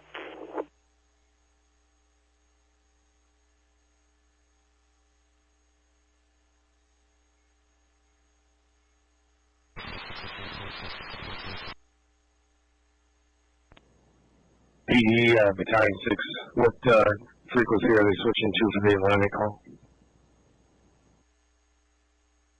Hey, thanks. Yeah, we know where that, most likely the fire to the north and here at the coast, and there was some confusion on whether we should go to it or not, but we didn't want to go charging into airspace that wasn't ours. Talk to anybody or anything, so we left. Operation. Perfect. I'm glad you came here. Thank you. Go for operation. The address 2149 Santa Anita does not exist on this side.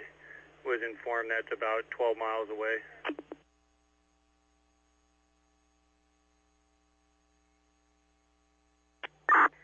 Ops from Division Copy Alpha. that.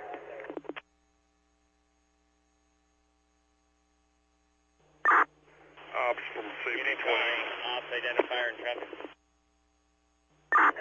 Go ahead. Alpha. I just wanted to give you a report. I got an address. 2149 Santa Anita was cleared. They say is on fire. Patient does not need any assistance. Yeah, copy that. Stand by. Is it within our footprint? Copy that, thank you. It looks like it's within our footprint. Possibly in Division J. 641 North Las Casas Avenue.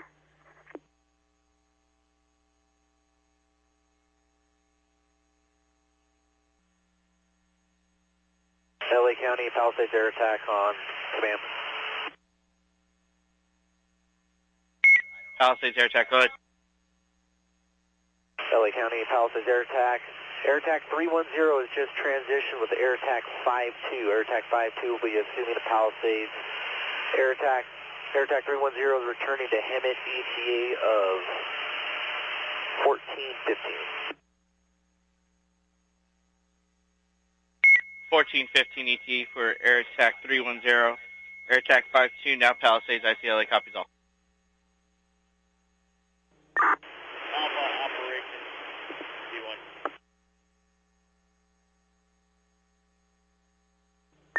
Go ahead for Alpha.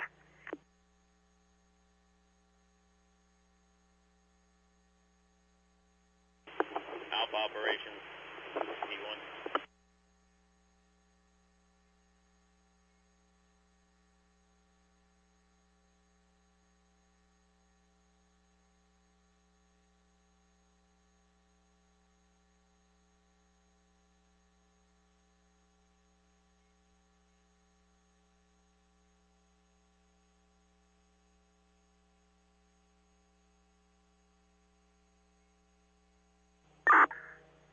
Alpha did not copy the traffic.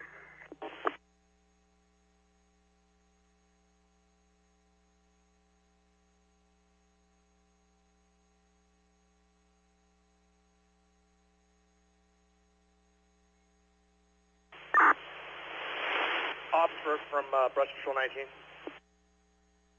Go for ops. Yeah, we have a sprinkler head going off here at Bonds at the corner of PCH and Sunset Boulevard through Mike, and he said to go through our this is a request for a truck company.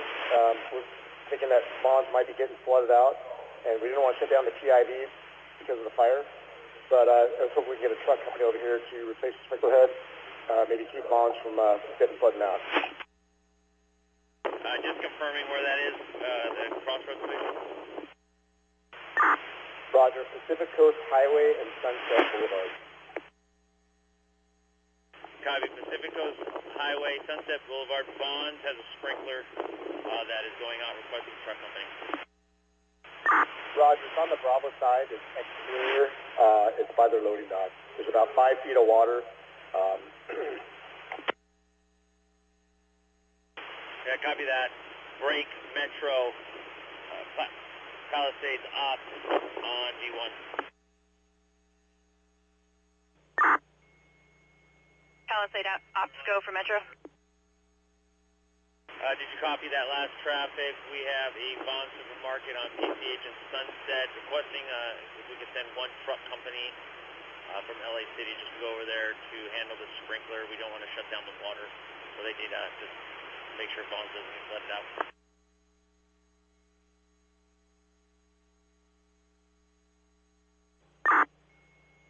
I copy. We'll get one truck company to go over to the Vaughns over at PCH. We copy that, and if they just relay back to you when it's been mitigated, they're free to go back to jurisdiction, not tied to the incident. Roger.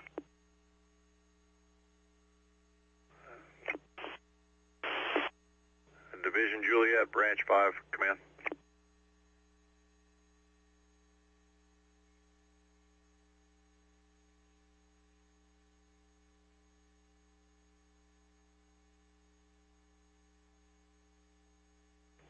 Division Juliet, Branch 5, command. Go ahead, Branch 5. Advise when you're able to copy an address. Go ahead with it. A report of a structure about ready to be involved at 641 North Los Casas Avenue.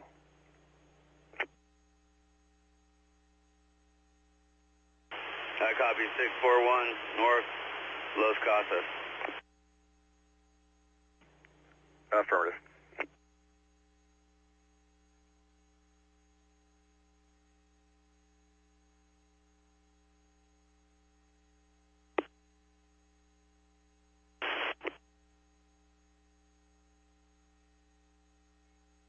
Branch 7, Division Papa, command. Division Papa, Branch 7. Yeah, where you at so you can face to face? I'm way up top in Calabasas, headed down to Topanga Canyon.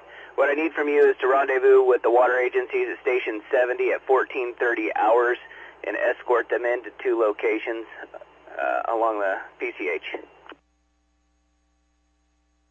All right, copy. Water District at 14:30 hours at Station 70. Copy that. Affirmative.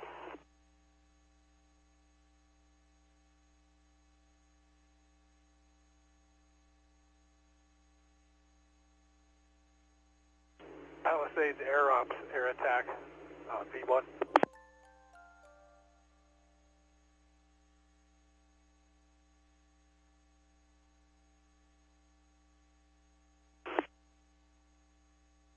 Go ahead for LA on V1.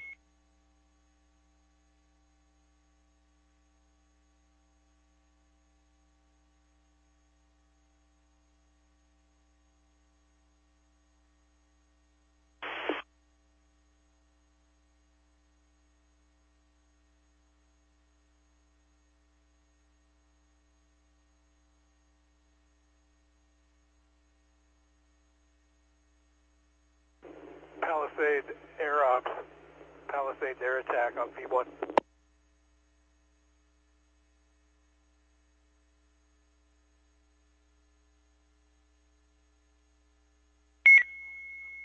Palisades air attack. Go for LA County on V1.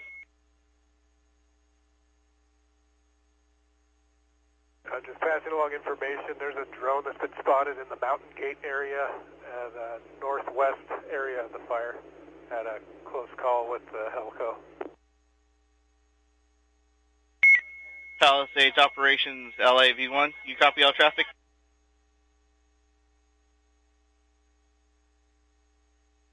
Correction, that was the northeast section of the fire, not northwest. LA copies northeast. Palisades operations LA V1.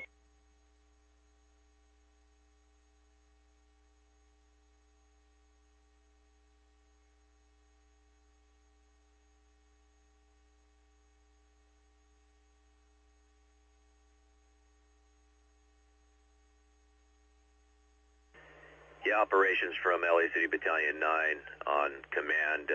Where's your staging location? Is that at Zuma? Yeah, affirmative. If you have resources that need to check in, they're pretty much getting assigned right now as they come in. Come in and find planning ops and check in, go through that process, and then everything's getting pretty much farmed out to division lead. Yeah, copy that. So staging in Will Rogers is shut down.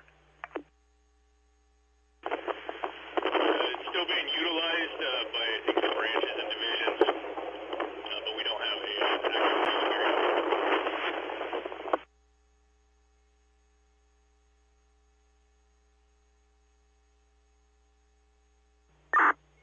Palisades communications from Metro.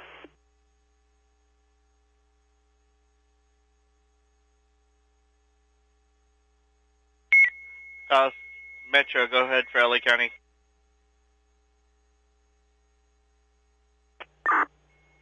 Operations, we have reports of 2 people that are trapped and the house is on fire. Let me know when you're ready for the address.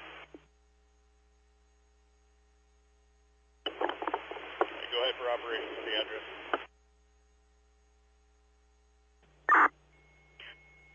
Operations, the address is 17523 West Camino de Yatasto. That's 17523 West Camino de Yatasto.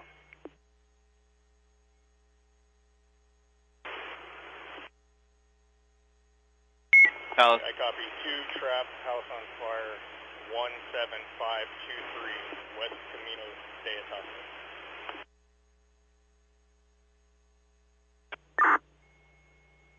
Operations, that's correct. Operations from 1880 Charlie. 1880, go ahead.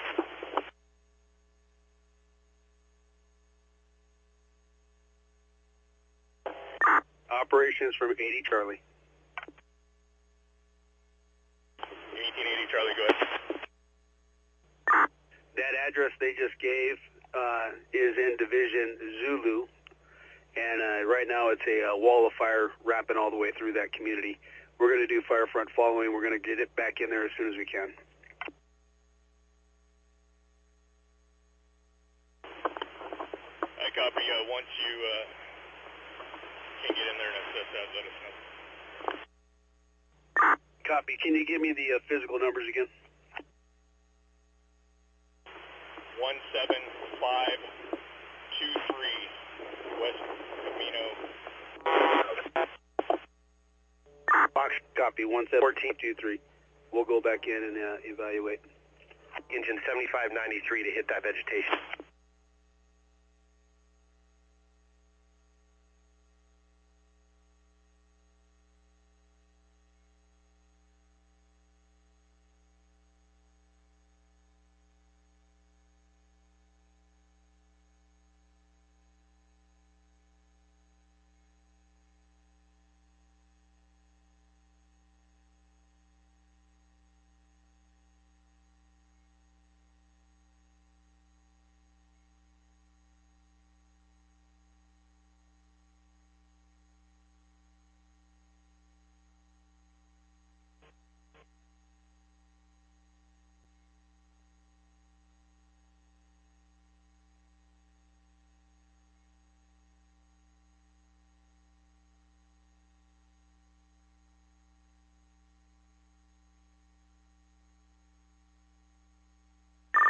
Zulu 1075 Alpha on command.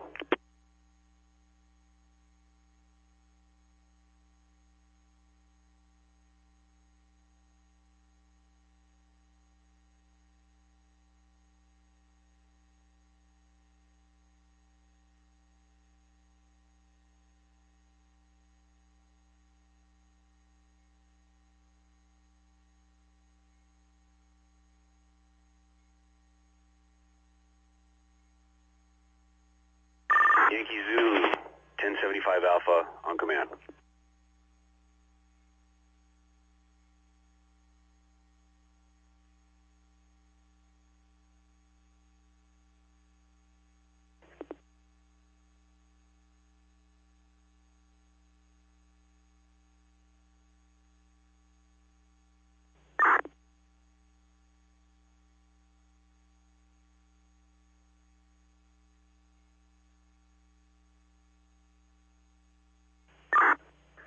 Ops from Eaton IC.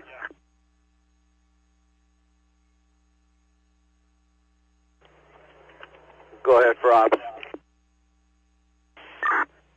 Ops from Eaton IC.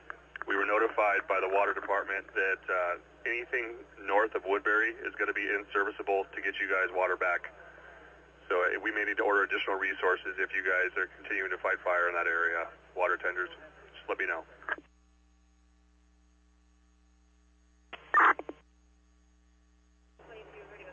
Copy that. We already advised planning ops to put an order in for water tenders. I copy that. If you have an issue south of Woodbury, let us know. We can control that a little more. Branch Copy. 10, air attack on command, repeat.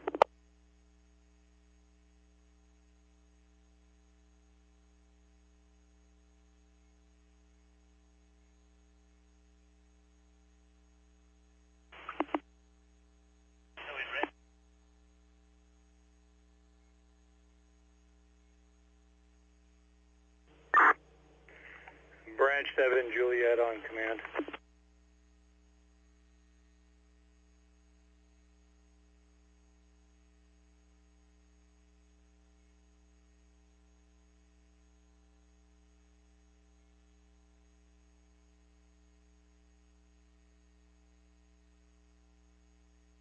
Palisades fire branch 7 or branch 10. Palisades air attack on command. Branch 7, Juliet on command. Branch 7.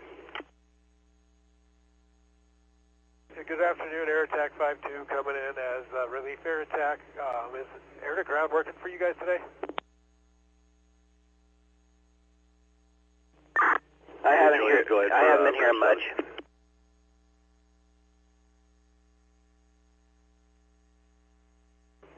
Copy. Can we switch over to the CDF? I'd like to request a blade from Public Works, whoever has responsibility for Santa Anita, to clear the rock and debris off the road for access. I copy Santa Anita.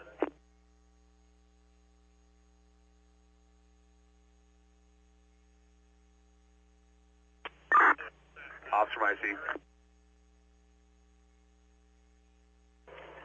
I copy that. Traffic. You want Public Works to put a blade on Santa Anita. 1075 Alpha, Yankee Zulu on command. Yeah, and then Branch 7 from Juliet, also there's still a power line. I can copy that phone number and try to find service. And still no PD guarding the gate. You can disregard. I'll reach out to you a little later. Yeah, copy.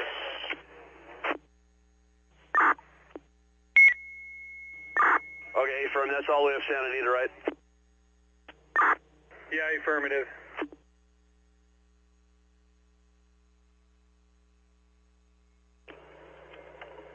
Branch 3 from operations. Copy that. Traffic.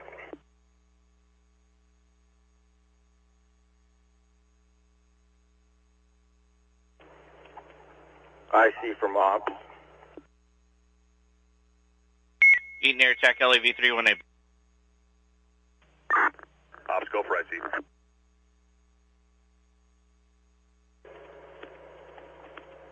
I would like to request Public Works to put a blade on Santa Anita. There's a lot of debris in the road. We want to push that off. Also, we still have wires down on Santa Anita up the canyon. We need to get that mitigated.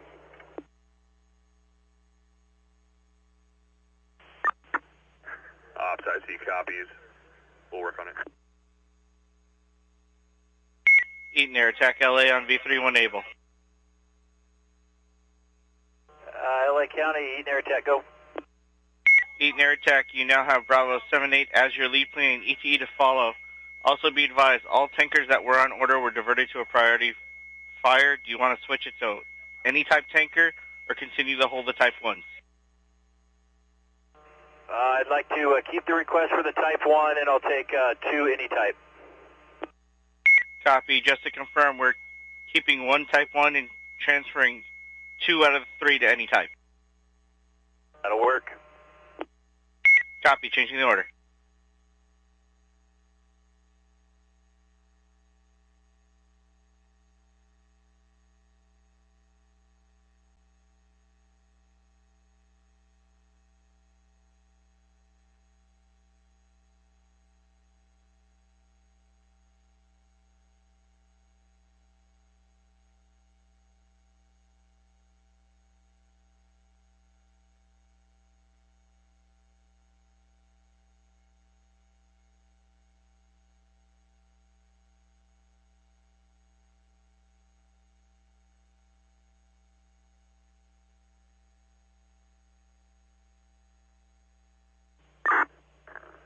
meeting IC. Go ahead for ops. Ops meeting IC.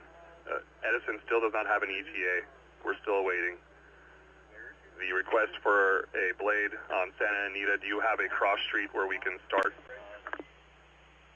Division Mike, 1551 Alpha on command.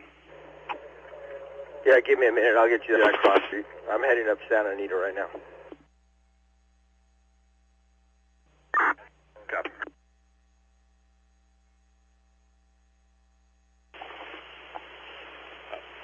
Branch 5, Operations V1.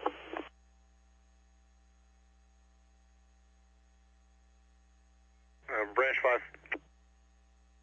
I got another address. There's a structure on fire. We need to respond to the units and investigate. Is that 641 North Los Casas? That is it. Thank you. Okay, I already have a resource en route to check it. Got it. Thanks.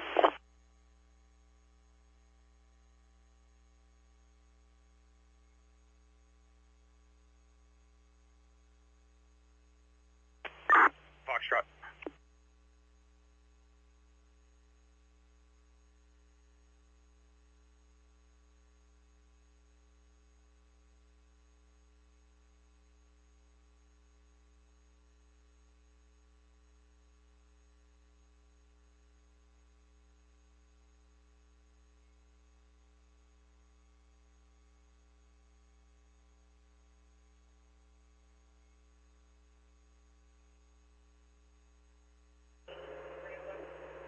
I see from ops. Ops, go for IT.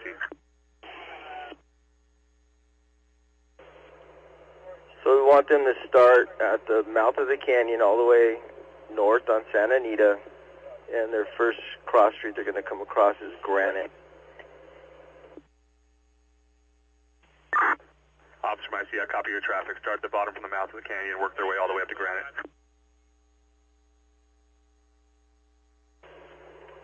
That's a negative. That's where they're going to start, and they're going to work their way all the way up the canyon. There's debris, fallout all the way up the canyon. IC copy. Starting at Granite, working their way all the way up the canyon.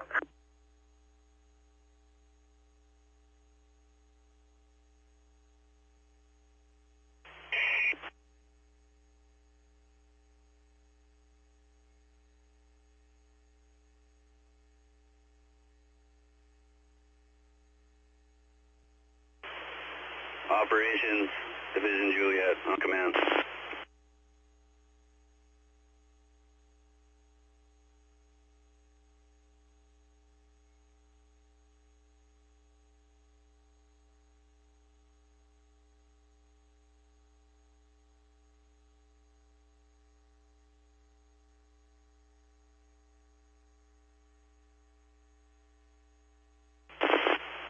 Operations, Juliet, on command.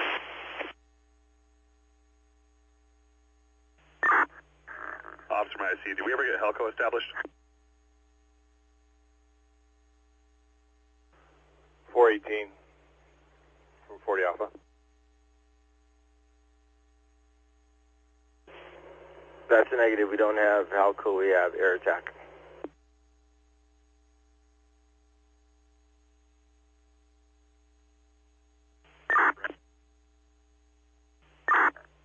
Ops from IC, copy. What copters do we still have in use? Juliet, Branch 5, can I help with something? Just got another minor contact medical. They're going to require a ground ambulance. I copy. I'll see if I can raise them and get you to contact you. Break. Operations, Branch 5, command.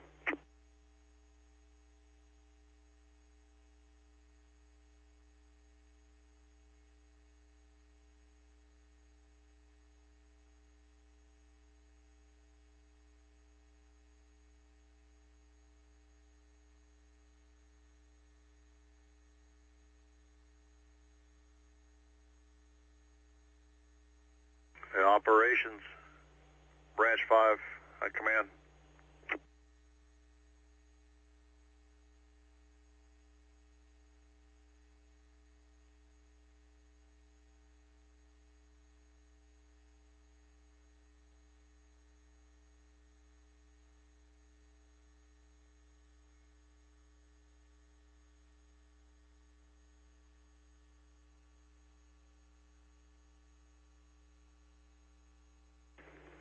Operations, Branch 5, on command, with the line emergency.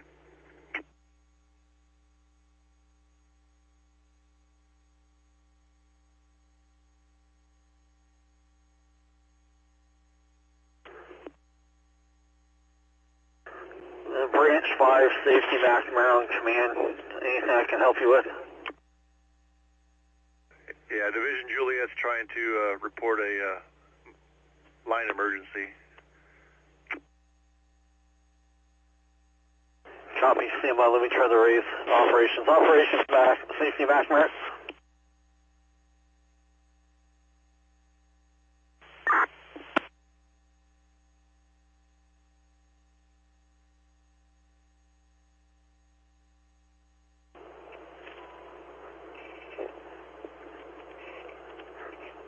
Team 2 Safety McNamara on command.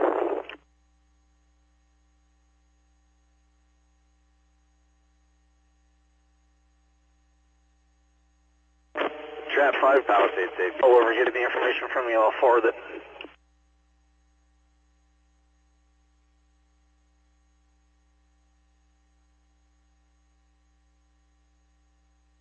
Safety McNamara, Palisades Safety, command. Go ahead. Unit calling for IWI. Operations on B1.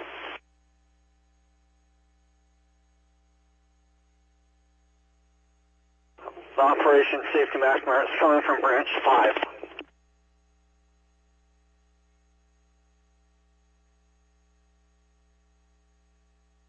Hey, Juliet, Branch 5. Go ahead.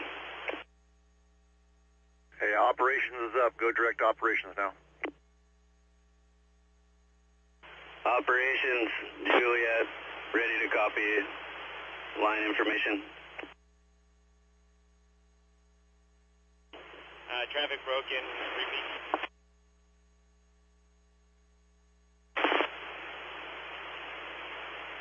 I have a line emergency minor. This is a green medical. How do you copy?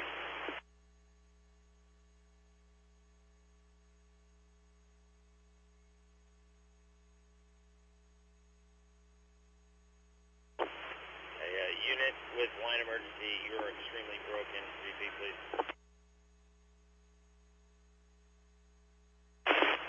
Operations, Division Juliet, how do you copy? I got you. Go ahead with traffic. Okay. I got a green medical for some eye irritation and a minor burn to the left leg. Location of the patient will be Will Rogers, State Beach, the south parking lot. Break.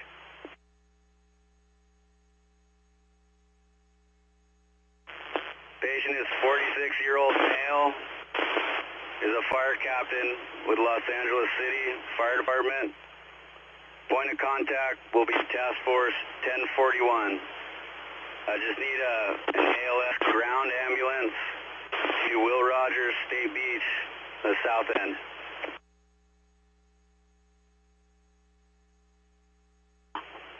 Division Juliet, operations, I copy green line emergency, eye irritation and minor burn to leg. Will Rogers, south lot, 46-year-old male, captain from LA Fire Department, Task Force 1041. Affirm. Copy that. Break. Palisades Safety Operations, B1. Operations Palisades Safety copies all your traffic. I will be placing the order now. Copy, thank you. Confirmed. Can you put that on the notification? Division. Affirmative. Palisades Safety, Safety Maximum. Operations Division Mike. Palisades Safety. I'm on scene with that engine company. Rescue and Rescue Medic 68 from LA City is on scene with them as well. Okay, I'm confirming still a need for an additional resource as requested. They understand you're in need of a let me try to sort this out and I'll get back to you. Forest Service water tender. It's part of a task force.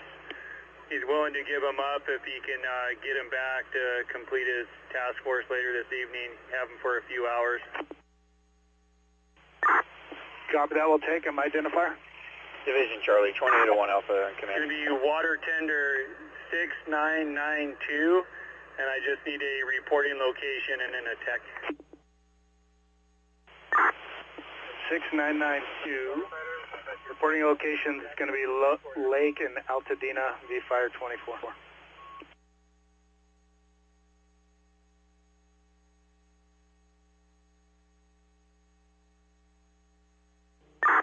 A copy is going to be Division Zulu at Lake and Altadena on V-Fire 22. Elko OES Strike Team 2801 Alpha. V-Fire 24. Copy, V-Fire 24.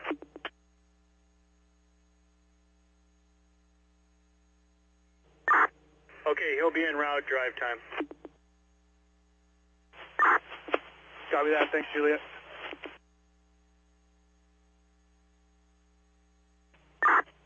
Operations Division Mike, I'd like to request a tactical frequency change. V-Fire 22 is not working very well.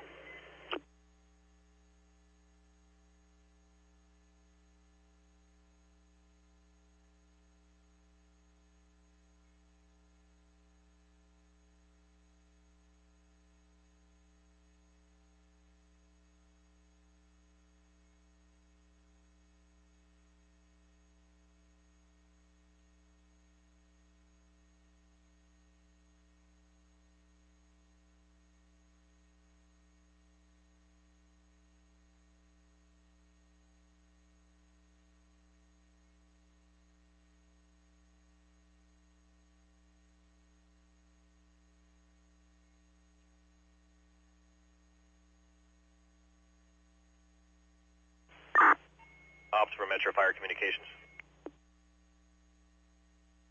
Go for operation. Ops for Metro. Information only, truck 37 mitigated the water flow issue at DCH and Sunset at the Bonds. It was outside sprinklers going off. Copy, thank you.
Yankee Zulu, branch 10 on command.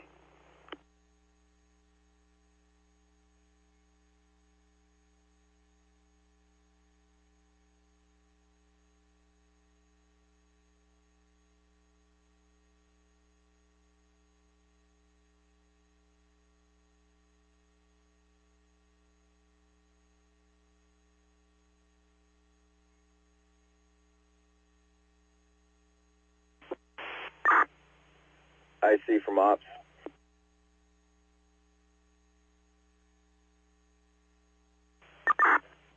Ops, go for IC.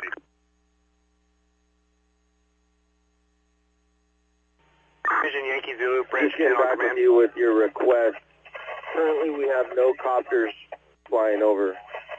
They had to go down for fuel. And then we also had a drone issue in Juliet.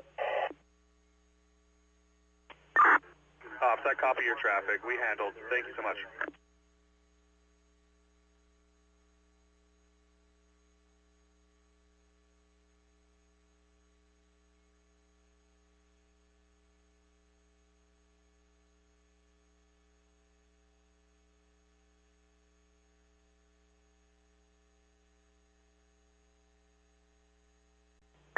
$6840 Alpha from Uniform Victor. Tac.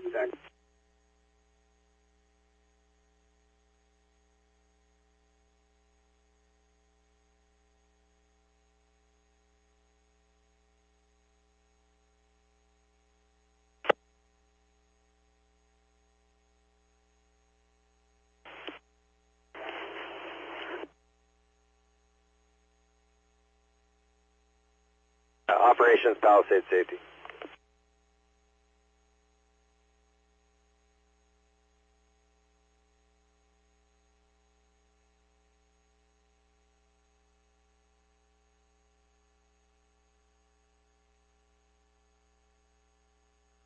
Division Juliet Palisades Safety.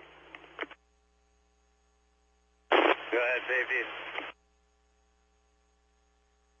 I placed the order via landline with LA City. They advised me that they do have a RA unit en route with a short ETA. They are confirming that, and they will get back to me. We'll be sure to close the loop, but you should have a resource there shortly. All right, copy, safety. Thank you.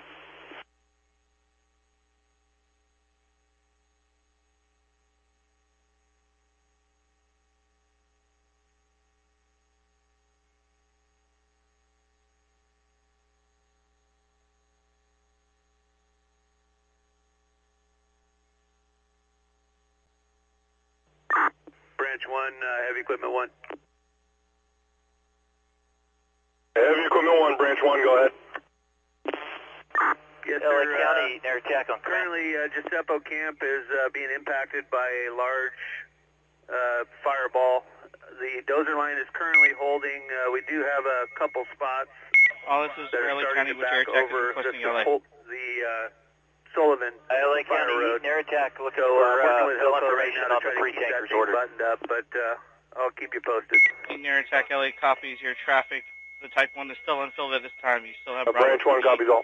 with no ETE.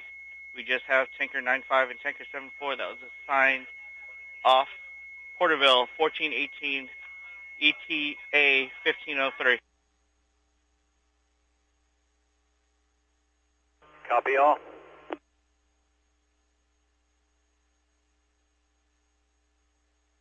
Zulu, branch 10 on command.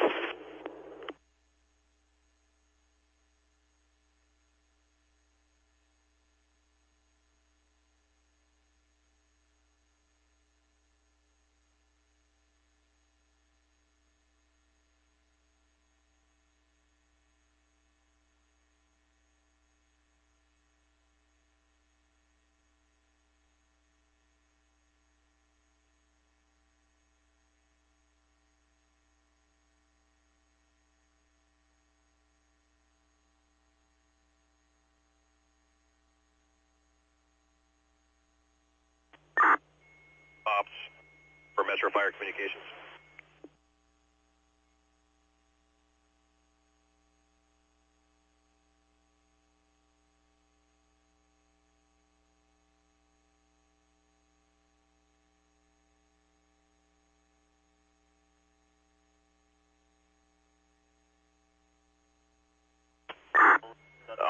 Metro Fire Communications.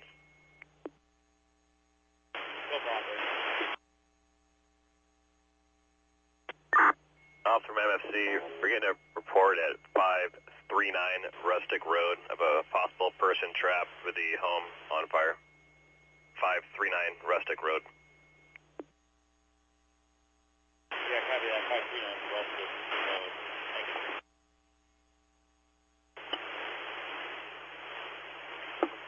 Branch 1, operation. Officer might be command. Operation is Branch 1, go ahead. Did you copy that traffic? We have a report of structure on fire with a person trapped at 539 Rustic Road. IC from operations, go ahead. Branch 1 copies 539 Rustic Road. I'll be investigating. Officer from IC, I have a structure fire at 3720 Canyon Crest. Division Juliet, Do you have a unit you can send to it? Juliet. Close the loop with dispatch. You currently have Rescue 68 treating the patient, and Rescue 43 will be arriving any minute. Rescue 43, I copy.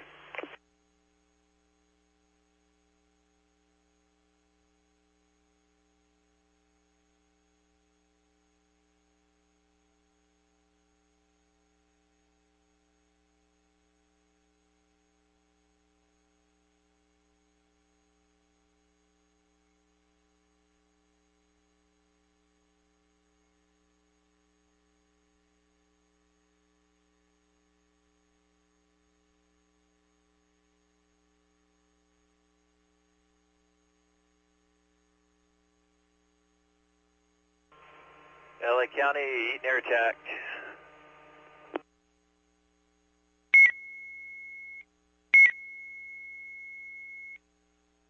Eaton air attack on V3, go ahead. Requesting one relief air attack over the Eaton incident 1600-1600. And need you to check with Fox Tanker Base to see if they have room to reload S2s. Copy.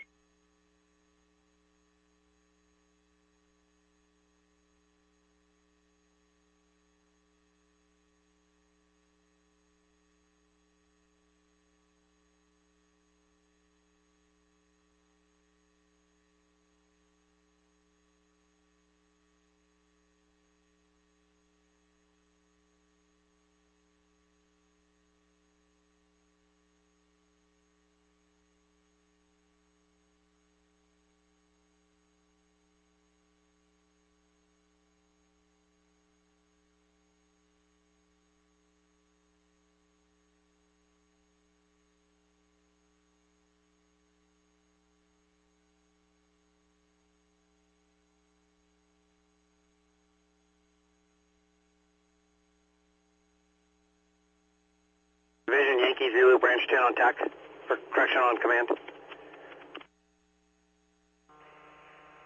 LA County, Eaton air attack, command. Eaton air attack, go ahead. Yes, I'd like to place the order for one VLAT to the Eaton incident. Contact Bravo 78. Eaton LA copies. Just to confirm, that's a VLAT on top of the Type 1 that's holding for Phil? That's affirmative. This is going to be for communications and infrastructure protection, Mount Harvard. LA copy.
Branch 10, 9440 Charlie on command. Do you have traffic?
Branch 10, 9440 Charlie on command. And relay to you and the other Charlie that there's a Type 1 water tender stage down at County Fire Station 69 on Topanga. I copy, thanks. We got some pretty decent water sources in most of the structures with the pools for now, but I'll pass it on. Appreciate it. Yeah, for you and 9240, thanks.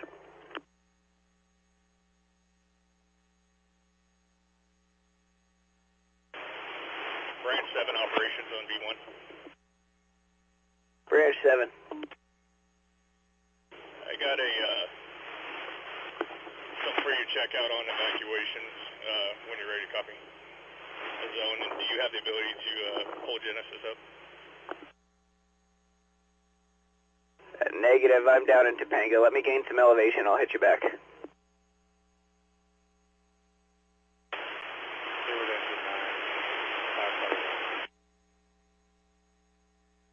Palisades operations, LA on V1 when able.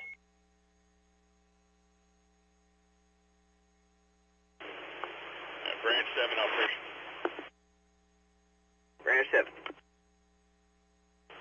You ready to copy a evacuation zone number, and then do you have the ability to pull Genesis up?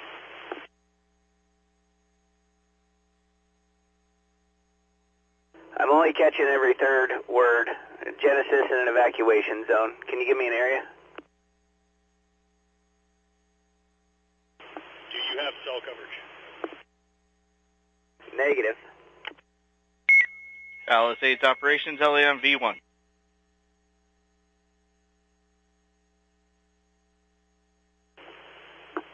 Go ahead for operations.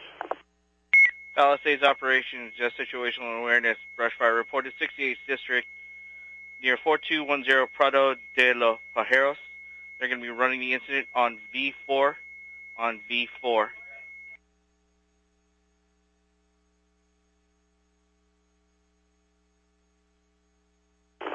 Operations, copy.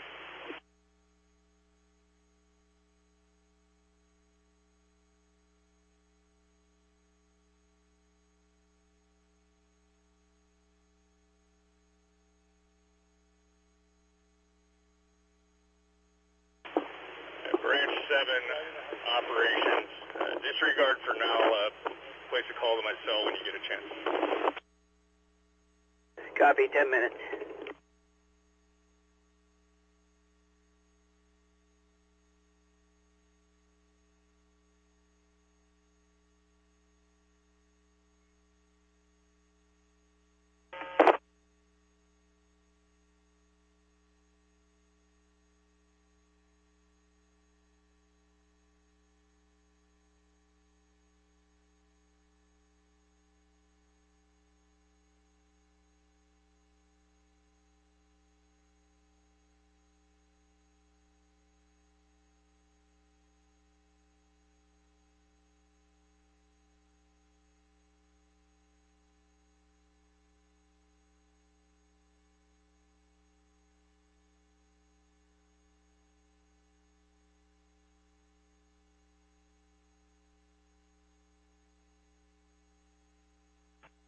Operations, Branch 1 on command.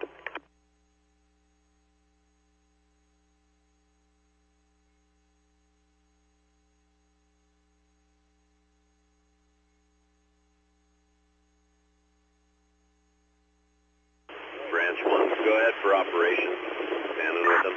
Officer Mean, I see. A resources search 539 Rustic, unable to locate anyone in that structure. Go ahead, Rob. Officer Mean, I see. For that blade going up Santa Anita from Granite up the canyon. Confirming that was the one off of Rustic. Flats. The city's asking. That's affirmative. Who they're going to send.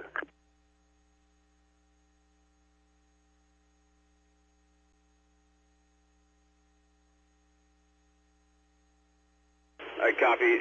And was anybody able to check with 17523 West Camino? Unsure. That's over in, I believe, Juliet. It's below Chantry. It'll start right at the mouth of the canyon, working all the way up the canyon to Chantry. Copy. I see. Copy.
Eaton Air Attack LEV-3 when able.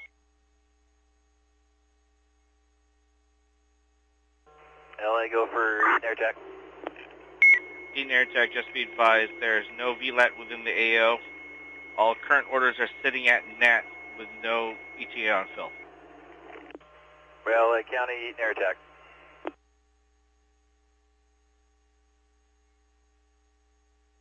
Division, pop-up, branch 7.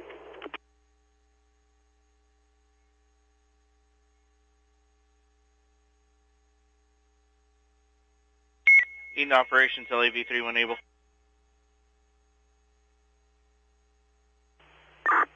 Go for Rob. Eaton Ops, for the comm tower at 1 Mount Harvard, there are still people at the location that need assistance leaving the area.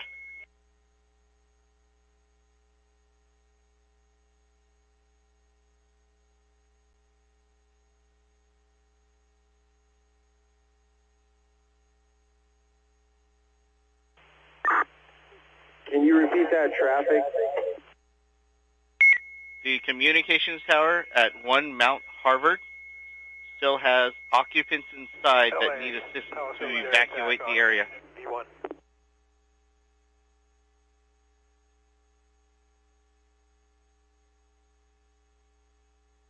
Palisades Air Attack, go on V1. Operations, branch 3, command. I would like to place an order for relief air attack at 1630 over the fire. Go ahead.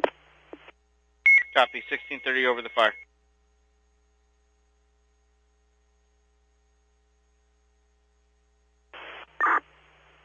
Branch 3 from operations, go ahead.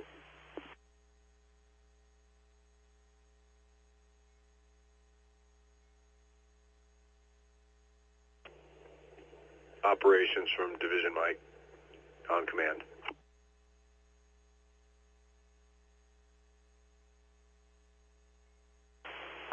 Go for operations. I have a request for Edison with a traffic hazard. Do you want me to go through branch, or can I do that with you? What's the who's calling? This is Division Mike. Branch 3 from operations. Yeah, copy that. I can take that request. Go ahead. Okay, we have low-hanging wires affecting traffic and becoming a hazard on PCH. We need an Edison response operations for the power and securing those wires, and also if we can get a law enforcement response for traffic control. Copy that. I'll reinforce we should have a hard closure on PCH, so you shouldn't have traffic control. We'll double check on that, and we'll get Edison and see what they feel comfortable with to start working on PCH. Great, thank you. The crosses on PCH would be Puerto Marino and Coastline Drive. Appreciate the help. Operations Branch 3 on Copy that.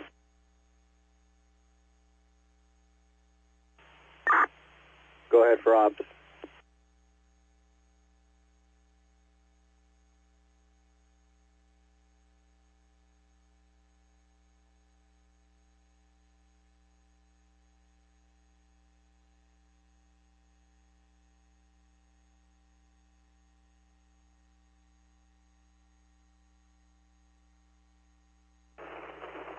Branch 3 from operations on command.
Branch 3 from operations on command.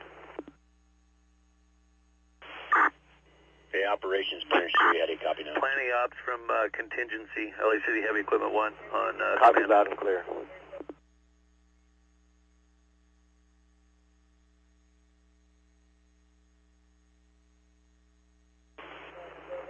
Branch 3 from operations. Did you hear that traffic? That there's still people up at the comm tower at 1 Mount Harvard. Operations Branch 3 on command.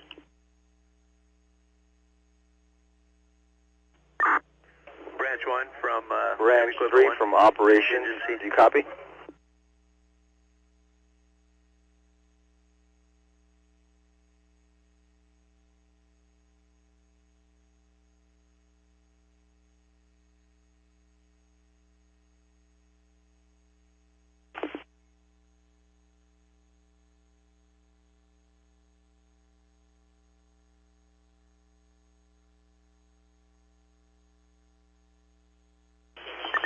Branch 5, operations. Branch 3 from operations on command. Branch 5.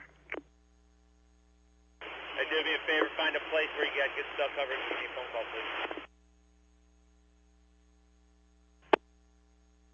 Copy. Today. We're looking to get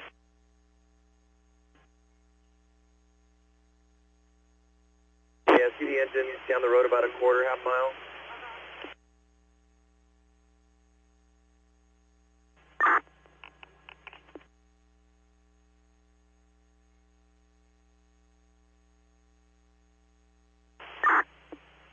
IC from operations.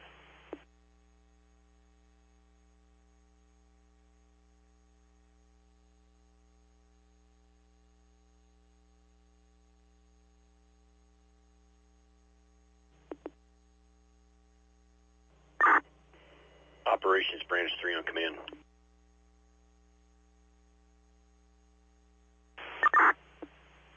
Branch 3, go ahead for operations. Go for Branch 1. I copy the traffic regarding the stranded people at Harvard Mountain. I've been up here for 3 hours. I'm the only one up here. If they got better direction on what they're wearing, what the distress is, or we can find any other details out.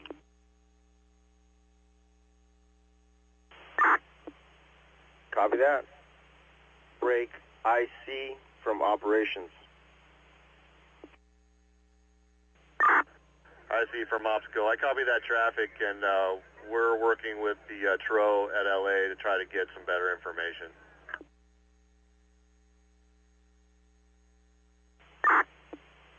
Copy that. Thank you.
Division Zulu, LA County Battalion 45.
Ops, I see.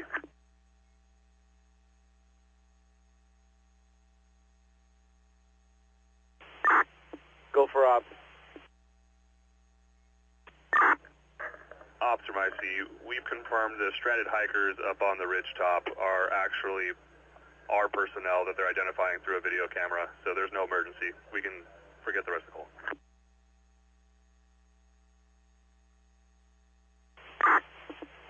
Copy that. Thank you.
LA County heat and air attack field information. Heat and air attack V3, go ahead, sir. Yeah, do we get a fill on the VLAT or the Type 1? Heat and air attack VLAT sitting at the national level with no ETA for anyone coming inbound into our AO at this time. Your air attack replacement was just filled. Air 310, no ETD, but they have been advised to relieve you at 1600. Appreciate it, thank you. Brush 19, branch 5. Can I help you with something?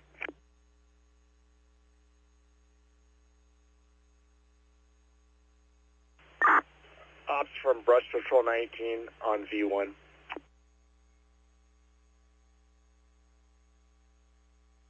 Briefing. Operations, go ahead. Ops, we're on Palisades Drive, 750 Palisades Drive, and there's a house well involved, and there's exposures. If you can send some, maybe an engine or two up here, we could possibly save the exposures. You were broken. Designator and location, please. Brush Patrol 19, we're at 750 Palisades Drive with exposed. Not sure what division this is. Yeah, go ahead and go direct with branch 5 to get some resources up there.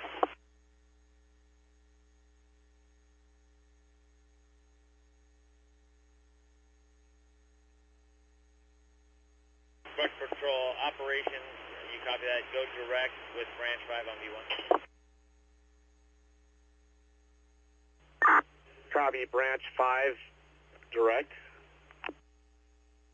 Yep, he's a branch that can send you resources. Copy, could you tell me what channel that is? Brush 19, branch 5 on V1.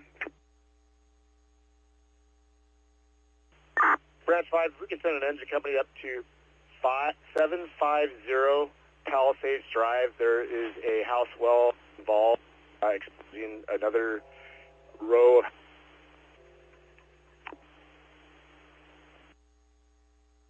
Hey, Brush 19, try me on TAC.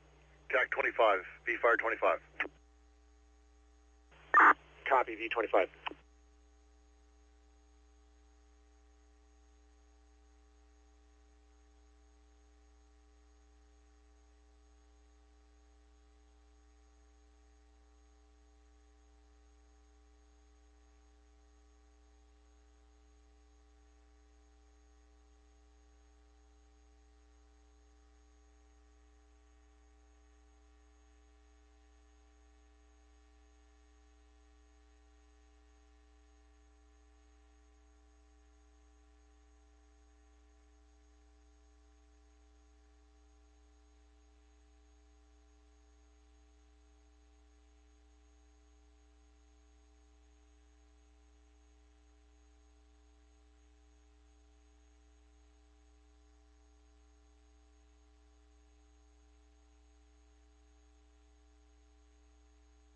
And branch 5, branch 1 on.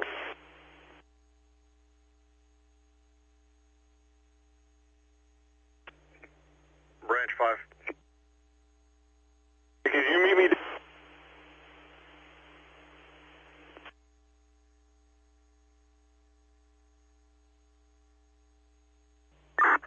Officer Mean, I see. Go ahead for off. DC2, branch 1, go ahead.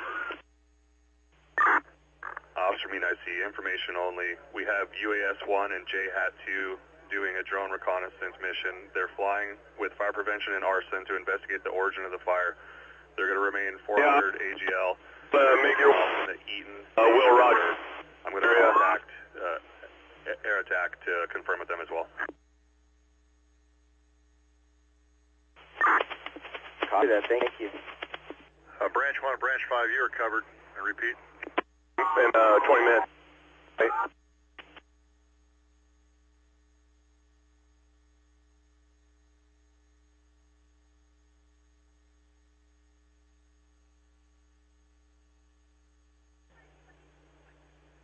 1, Branch 5. You were covered in your last transmission to me. Yeah, could you reach it? Station. Yeah, you broke again. Didn't copy. Could you meet me?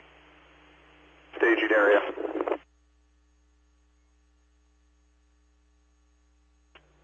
Can you repeat the staging area?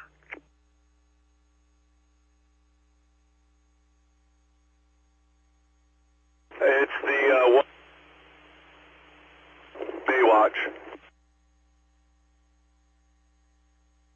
You're breaking. Just confirming, is it the ICP from yesterday? Affirm. Copy en route.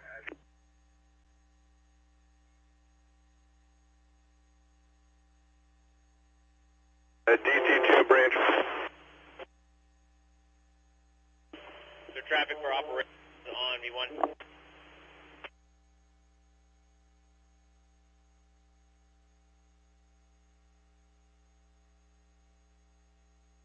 It'd probably be faster if you just come down here.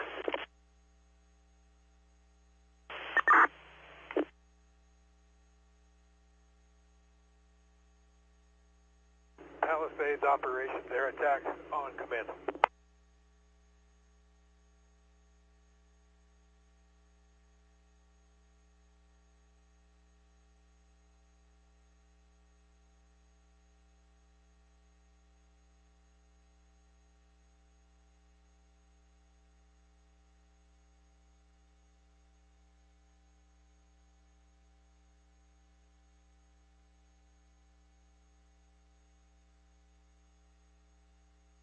Palisades operations, air attack on command.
Ops from Metro Fire Communications.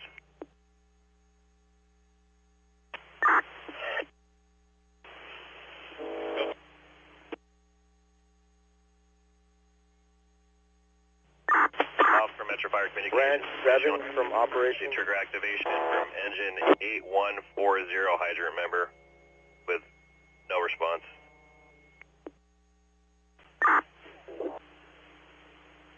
Yeah, engine 881.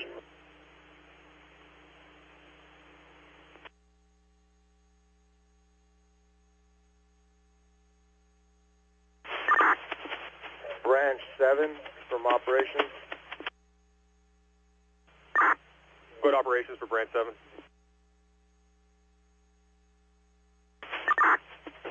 Hey, what's your location? We'll do a face-to-face. Fire Station 12.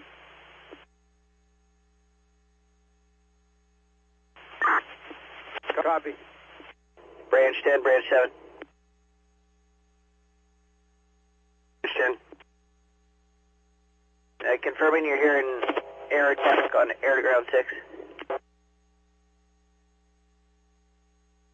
I was unable. I copy. Can you pass along to Yankee Zulu? He's bringing in a top. Air to ground 6 for.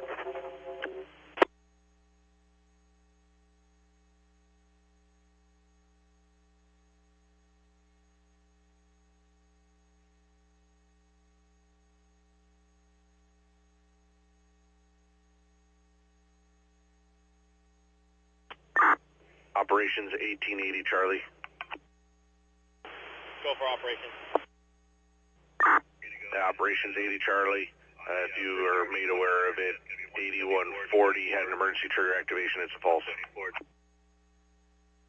Yeah, copy. Active and activation. Thank you, brother.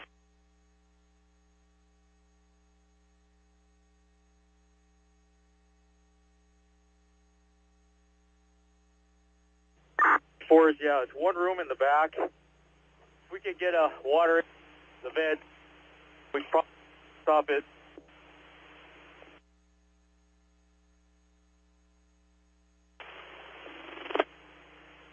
Operation.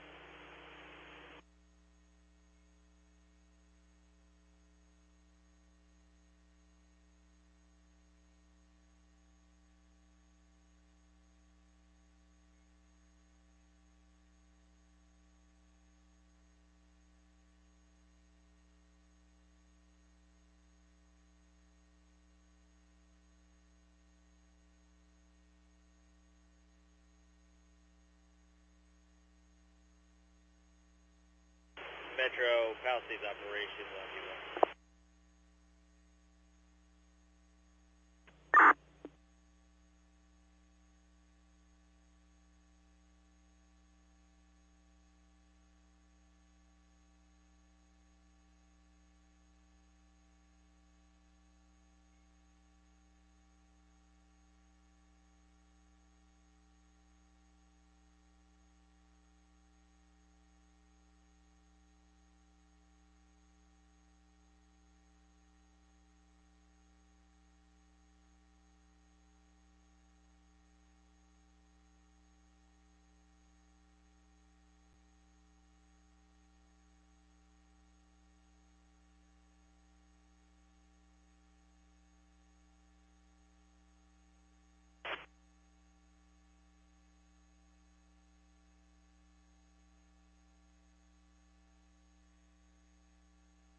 And 9240 Charlie trainee, Division 2605.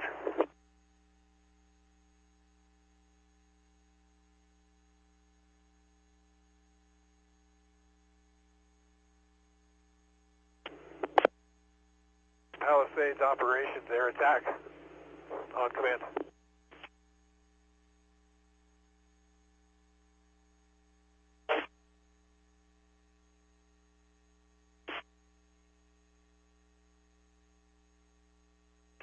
And 9240 Charlie trainee, Division 2605, 40 Charlie trainee, go ahead. Can you place a call to myself?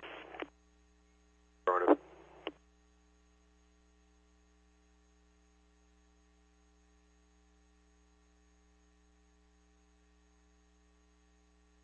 Division Alpha, air attack on air to ground, or correction, command.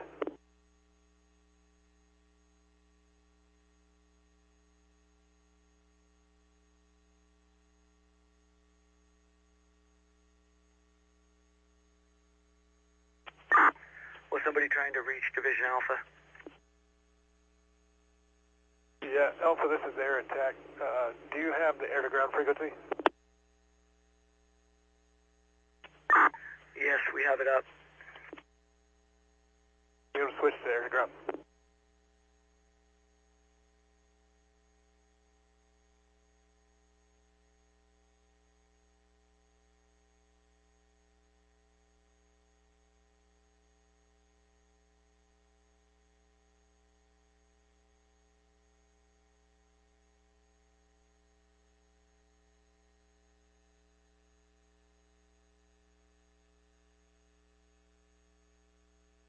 Division Alpha, air attack on repeat.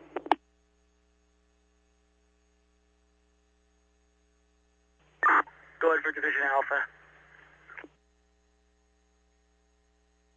Got a report of multiple bicyclists just north of the fire in your division. Looks like they're coming down from Gizmo Peak using a trail system. They're getting in pretty close proximity of where the fire is burning off that dozer line, so we might want to get an LEO en route. Yeah, air attack from Division Alpha. We're making our way up the hill.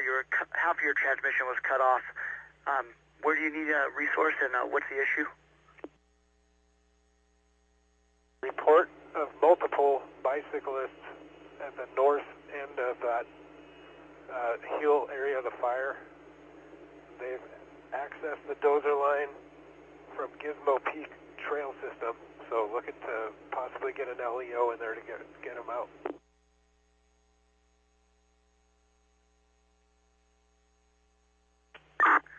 Copy that. We'll see if we can get an LEO there to clear them out.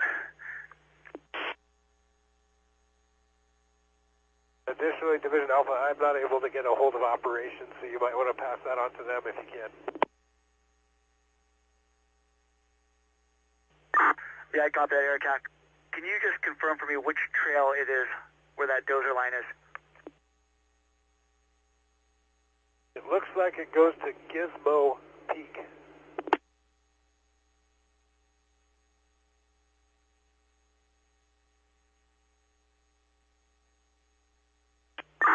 Copy. Gizmo Peak.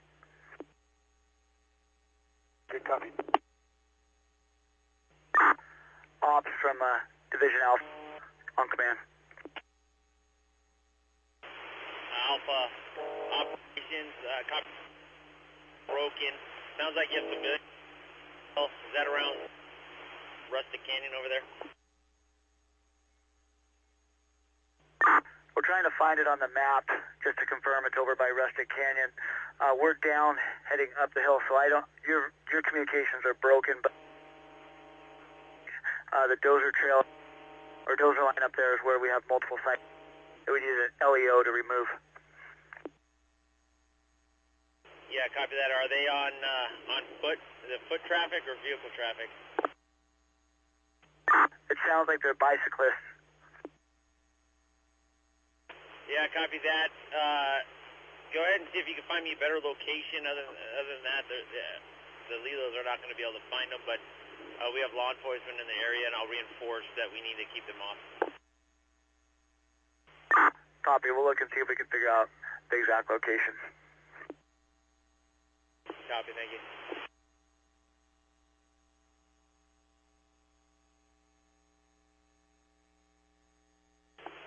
Hey, Alpha, operations on V1. Go ahead, operations. Hey, so all this area is a hard closure, so don't spend too much time on it, though, but get up there and see the thing. Most likely they're going to be gone before you get up there, so keep doing what you're doing. Structural defense is a priority in the life of the people and the public. Copy that. I'll just keep checking in with air attack to see if they have moved, if there's any issue with them.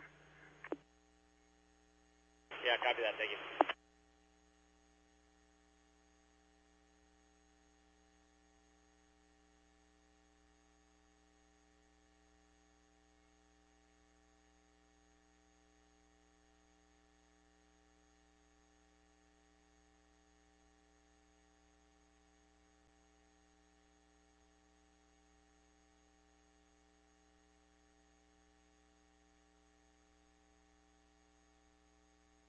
LA, Palisades air attack on B1.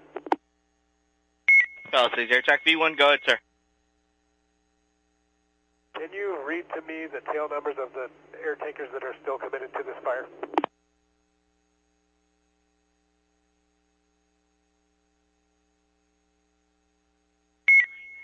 Palisades air attack, last updated tankers were Hotel 601, Hotel 605, Hotel 613, all three coming from Porterville, Hotel 602 coming from BEU.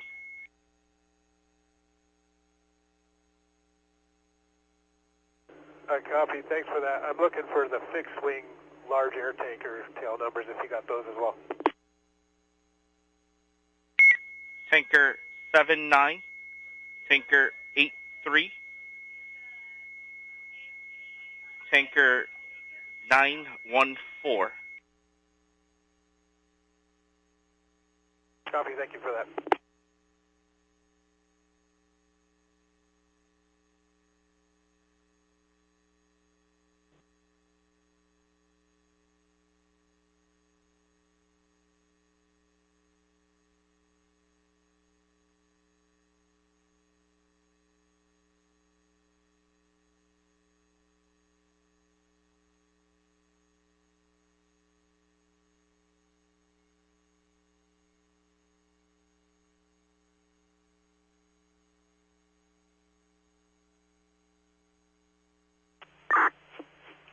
IC from Ops. Ops, go for IC.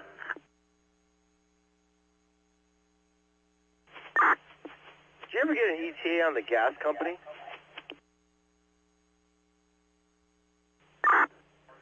Negative. Let me check. Stand by 1.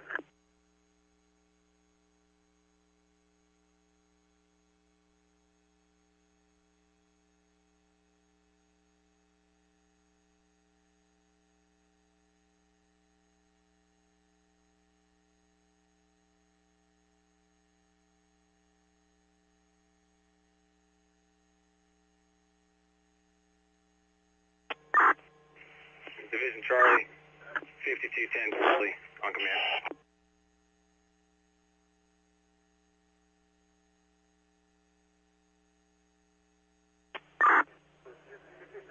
Operations from Eaton IC. Confirming gas company, not Edison. That's affirmative. We're going to also need gas company. We have a lot of meters that need to be shut off.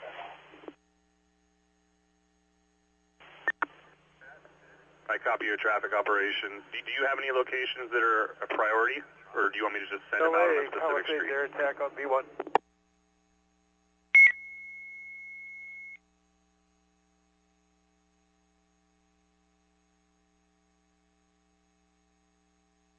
Palisades air attack V1, go ahead. Do you have an ETA for tanker 914?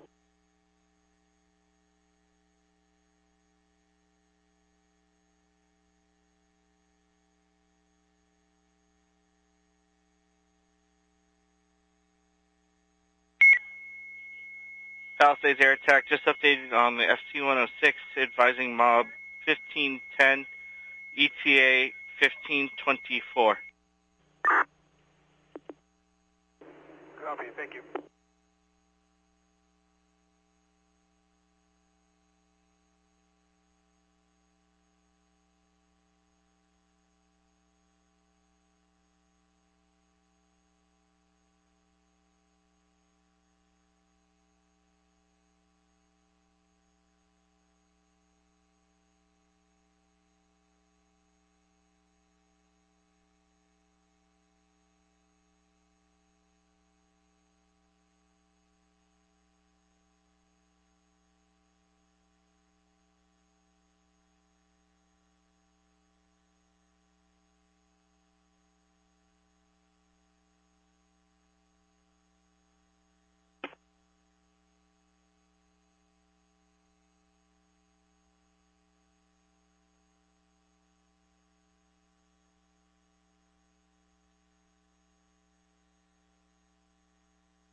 Ops from Eaton IC.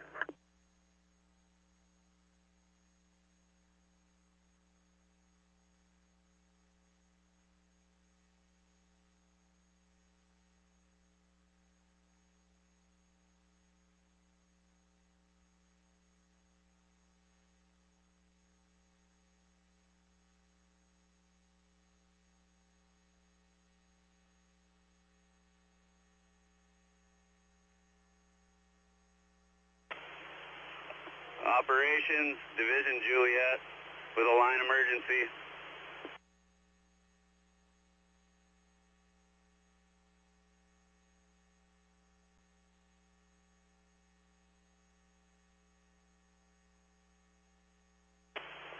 Operate with an emergency traffic. Ops from Eaton IC. Command.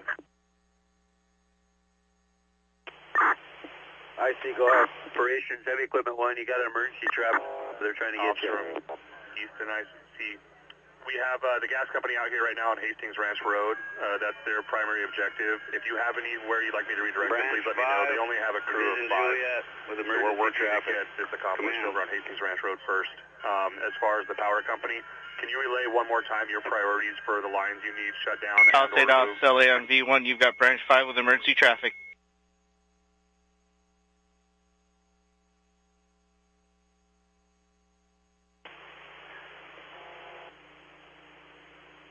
Division Juliet, command.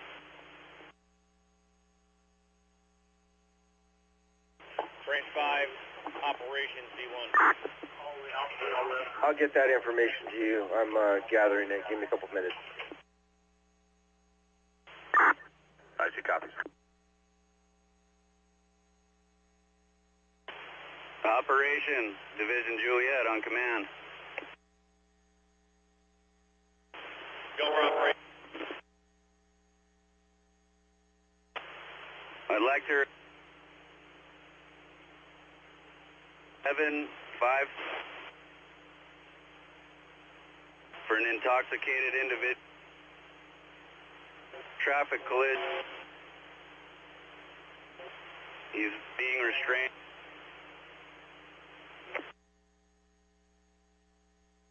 I was getting every other word on that. I heard traffic collision and intoxicated. What do we need?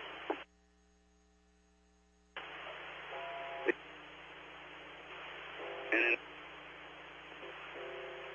7-5 via Dateline.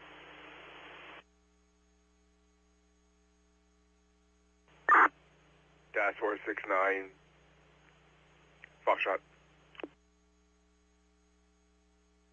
All units on the Palisades, hold your traffic for emergency traffic from Division Juliet to Ops. Go with emergency traffic.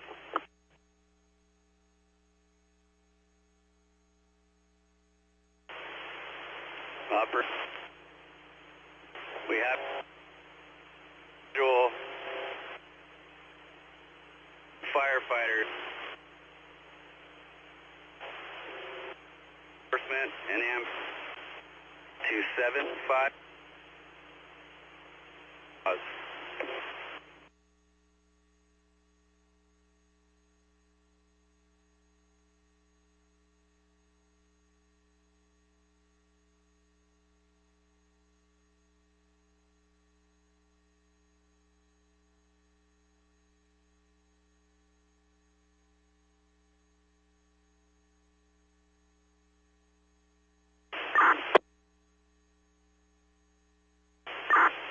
Division Juliet, Operations V1, how do you read me?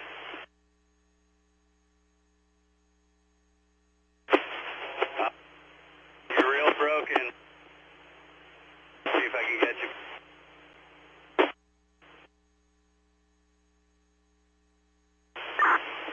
Alright, we're both. Go ahead, let's try.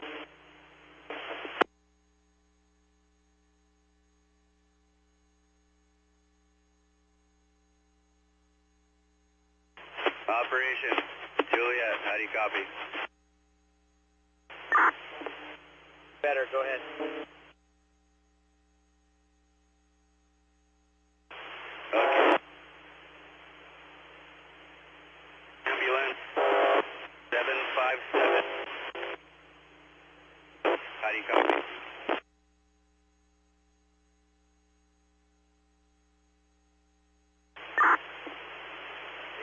extremely broken. Do you have cell coverage?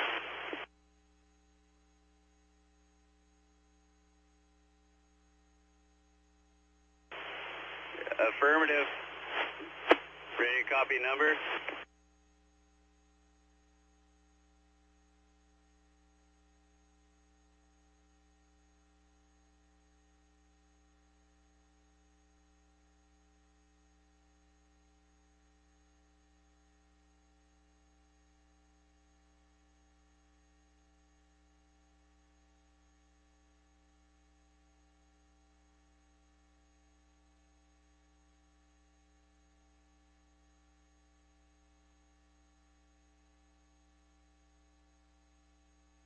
LA, Palisades air attack, V1.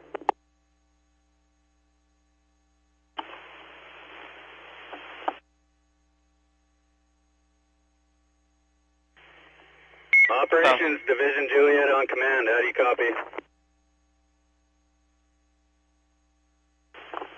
Branch 5, operate.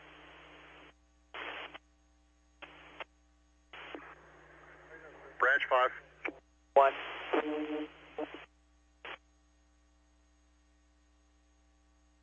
Operations Branch 5, go. Hey, Branch 5, how do you read?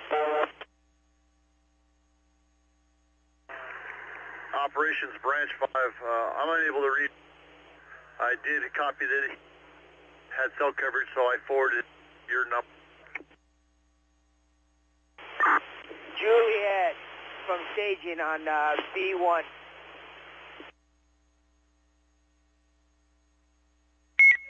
Operations confirming we can clear V1 in.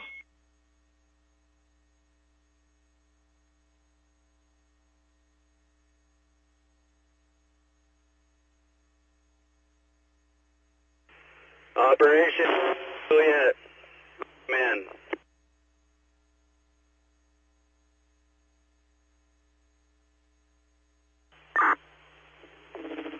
This is staging rescue that was requiring. We're down here at Will.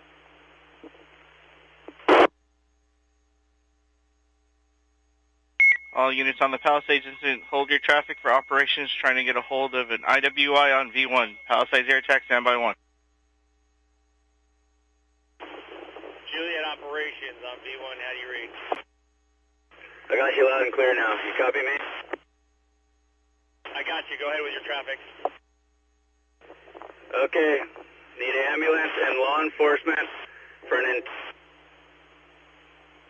violent hit. 7-5 via. He's in Beach resources at this time. Also was involved in a traffic collision. I got law enforcement needed and medical needed for a civilian intoxicated who is combative and an accident. I missed the address. 7-5 De La. Do you have cell coverage? Stay firm. Take my number down and call me, please. Ready?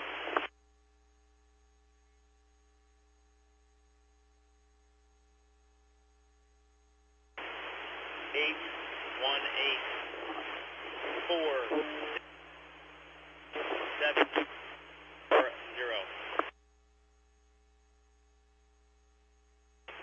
I got 818.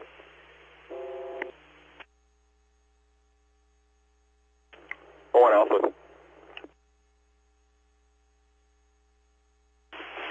breaking up, but yes, 818-4.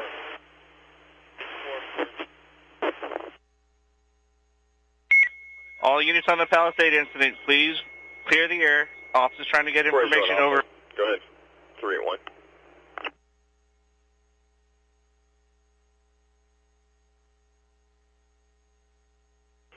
Go again with the number. I got 818-4.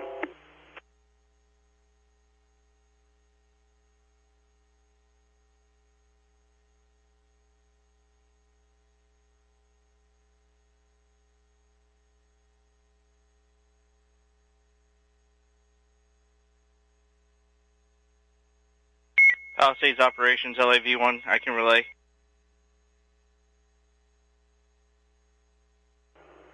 OS 381, go ahead for 1 Alpha.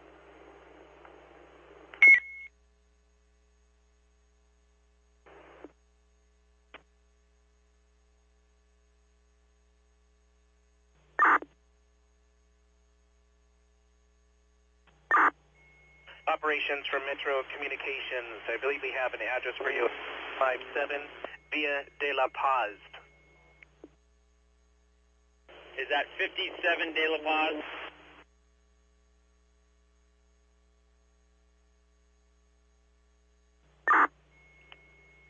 Operations at 75 Via de la Paz. 75 Via de La Paz.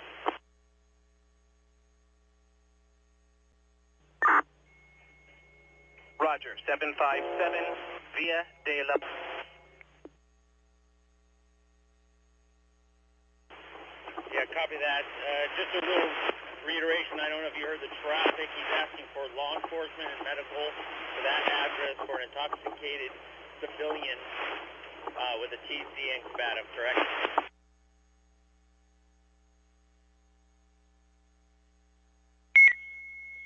LA can confirm that report.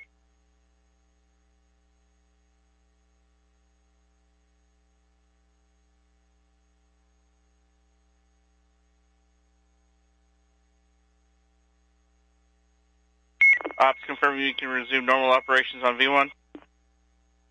Yes, resume all operations on V1. Operations resume. Palisades Air Attack V1 LA, go ahead.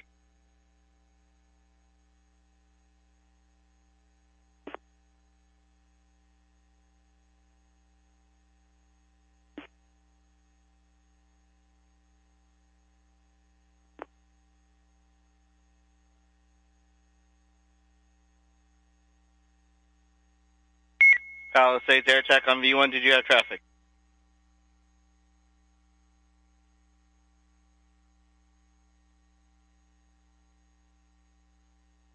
LA air attack.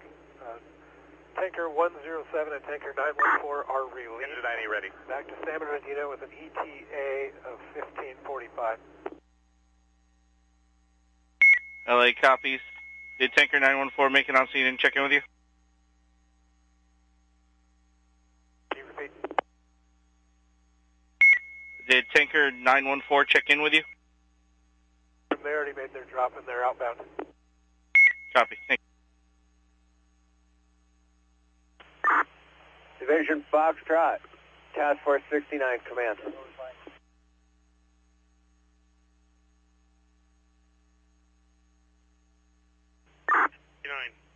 Foxtrot, on command. Foxtrot, did you have traffic about 10 minutes ago?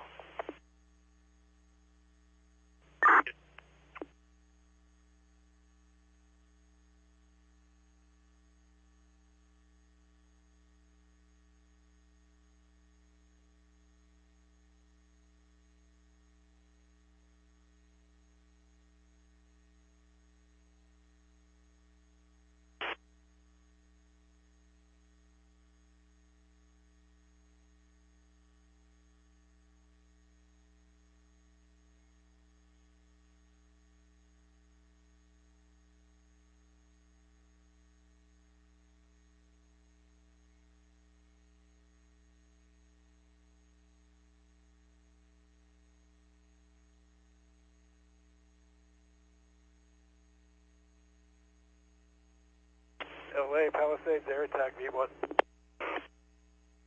Palisades Air Attack V1, go ahead, sir.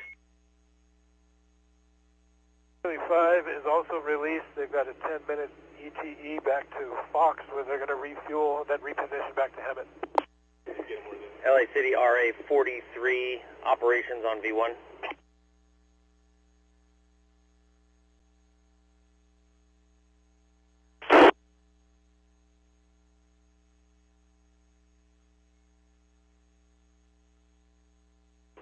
LA City RA 68, operations on V1.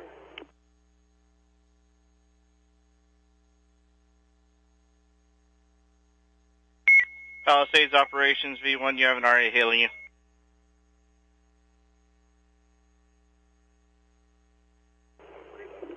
Can you relay, please? I need to get that one of those RAs to 757 via for that intoxicated patient. Officer Meeting IC, command.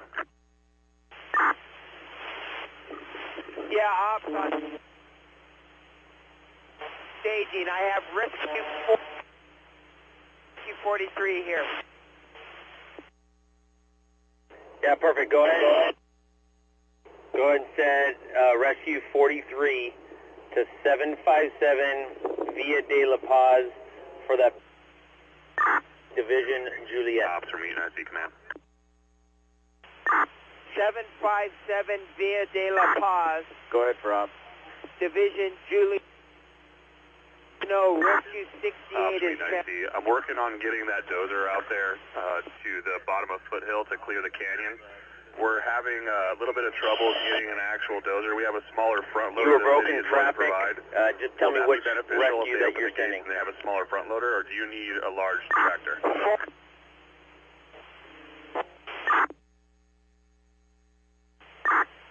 Yeah, the front loader will work fine. That'd be perfect. You'll probably have to do a couple of designator one more time. Okay. Copy. So it's not extremely large rubble he's moving or large boulders. It's just dirt and some smaller boulders. Copy. Rescue 43 in the... That's correct. 757 via De La Paz. Thank you. And do we have anybody from heavy equipment that's out there right now that he can get to the resource or contact? You can go to direct with Julian. Go direct with Julian. I see. Copies. Thank you.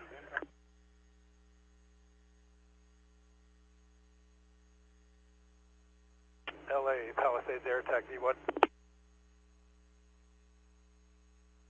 Palisades Air Attack V1, go ahead. Identified. I'm sure there was a plan in place for it. We do have a few left over. We can get to you guys.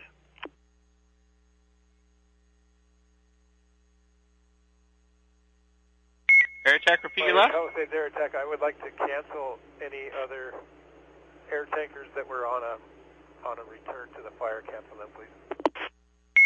Palisades Air Attack, LA copies. Cancel any air tankers returning to the fire.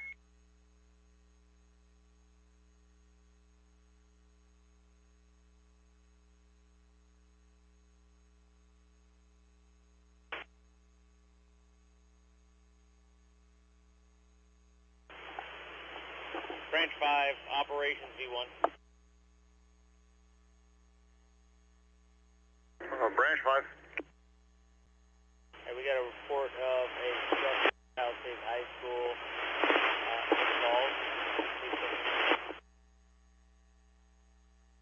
involved. Unable to copy.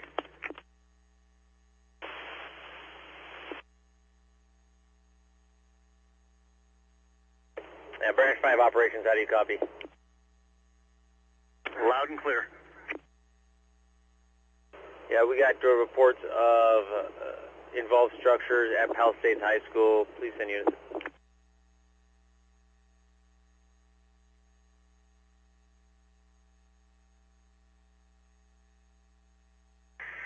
Copy. Involved structure at Palisades High School.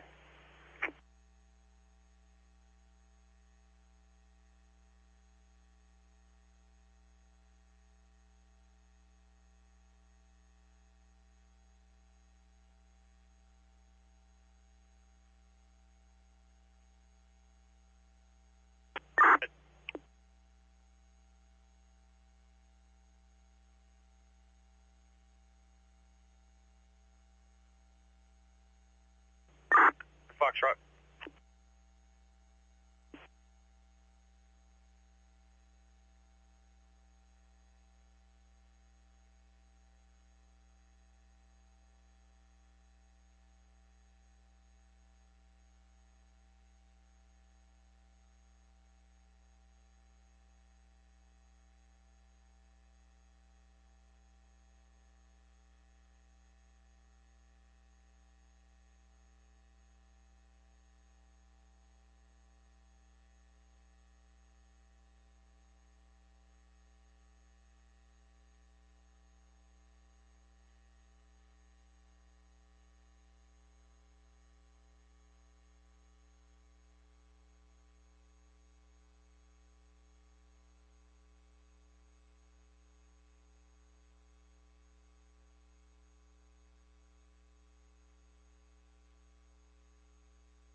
Eaton Air Attack LA on V3.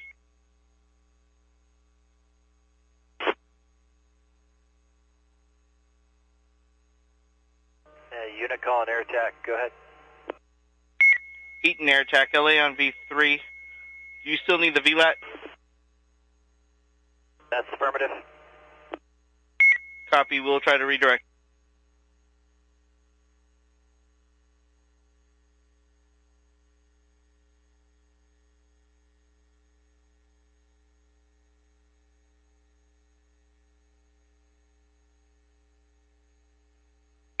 Also, Eaton Air Attack for situational awareness. The VLAT was completed at the Palisades incident. We'll try to reroute them after they're loaded. Okay. Copy. When you get an ETE, let me know. Eaton Air Attack.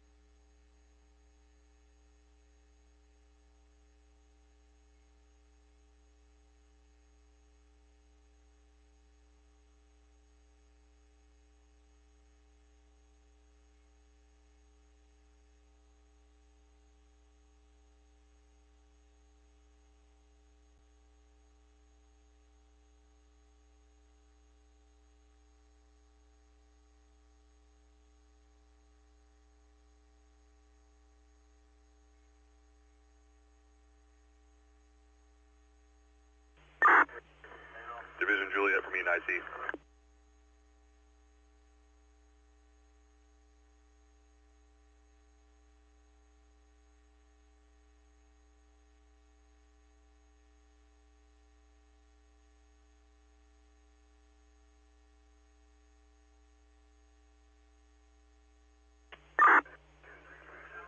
Ops from IC.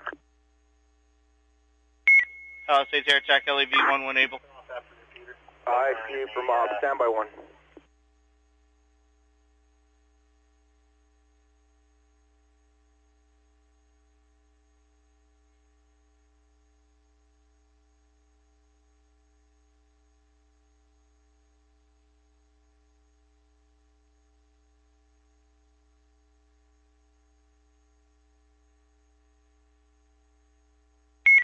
Palisades Air Attack LAV 1-1 able.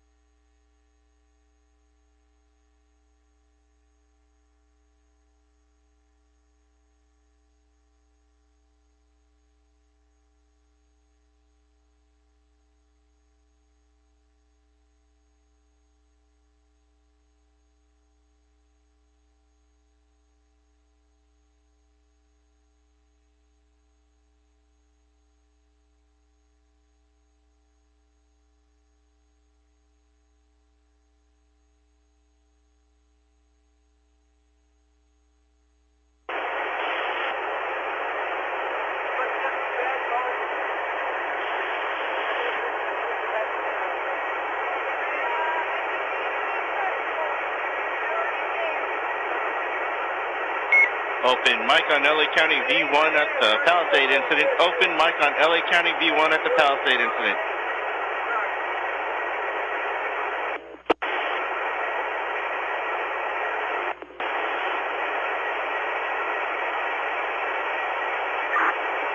IC from Ops, go ahead with your traffic.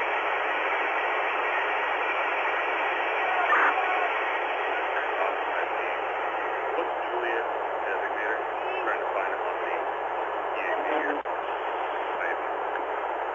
Open mic on LA County V1 at the Palisades incident. All units check your radios. He's an engine captain off, engine 93.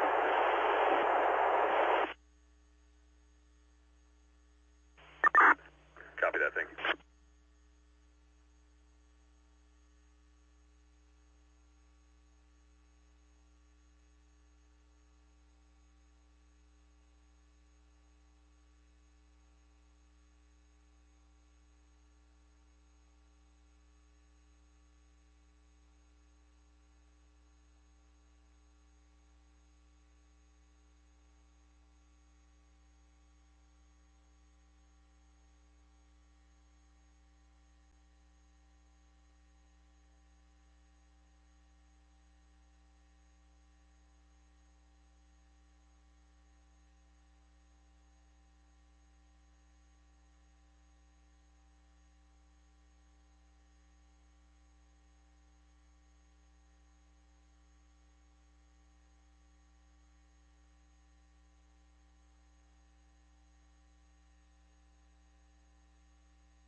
Mount Brilliant Creek 2.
Branch 1 from Santa Monica, DC 1, on command.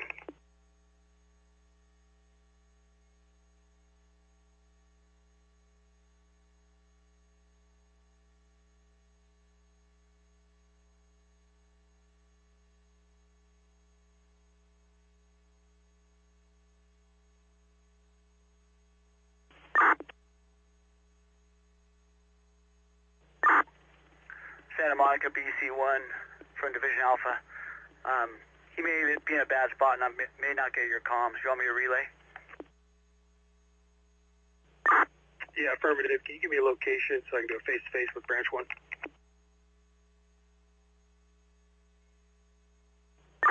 Stand by. Branch 1 from Division Alpha on command.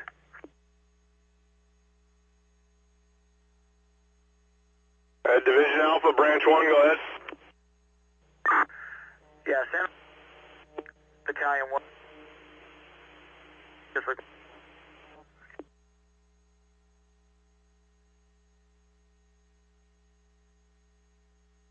Division Alpha, Branch 1, you were walked on.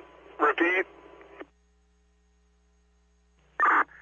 Santa Battalion wants to meet.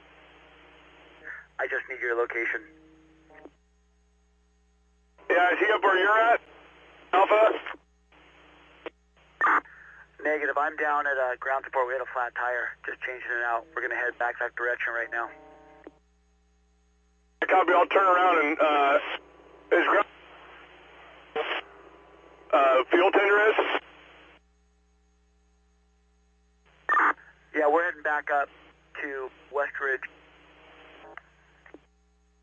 Yeah, I copy. I'll turn around and come back to where, what's his identifier again?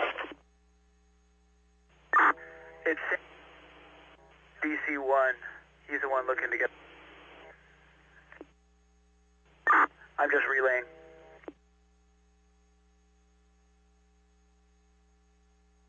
I copy, a minute out.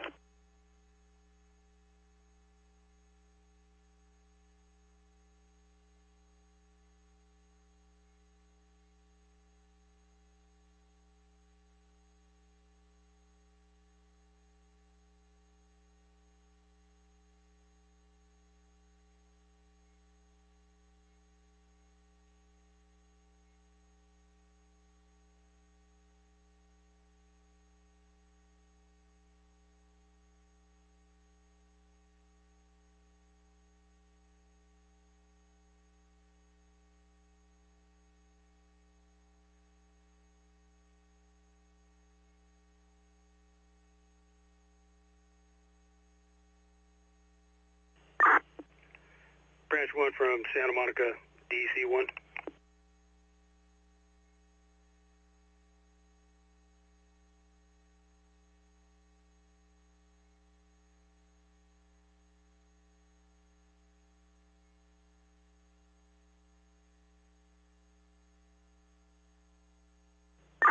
Santa Monica, DC-1 from Division Alpha. Division Alpha, did you get a location for me? I'm working on it. He said he's coming somewhere in a minute. I just don't know if he's coming down here to ground support or if he's heading up to West Ridge. I'll try to confirm that for you. Stand by. Copy.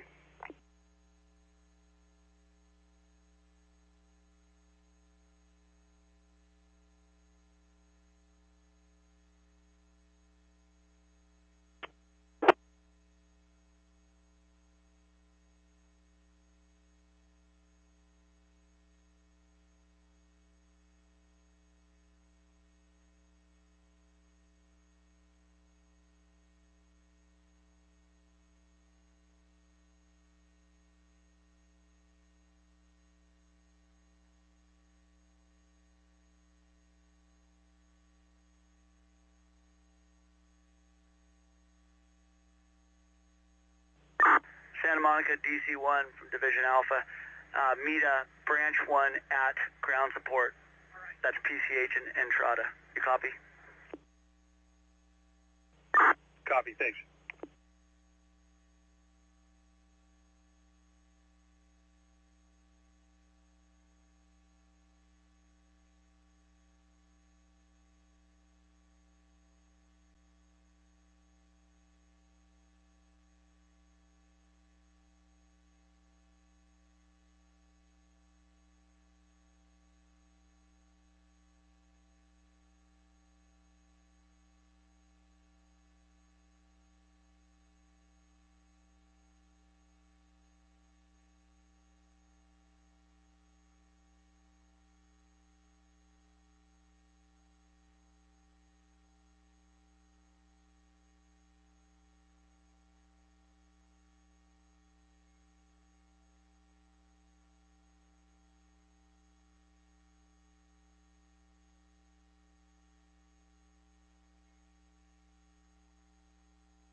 LA, Palisades air attack on V1. Palisades air attack, V1, go, sir. Tanker 01 is released back to San Bernardino, ETA 1600. Tanker 79, Tanker 83, released back to Porterville, ETA 1620.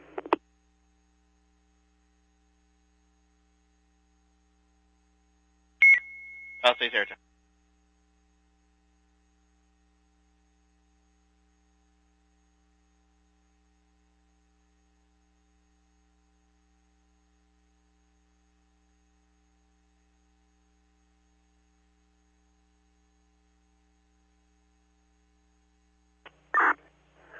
LA, E9C. E9C, V3, go. LA, E9C. We have an order for 6 Type 3 strike teams for the state mission immediate need.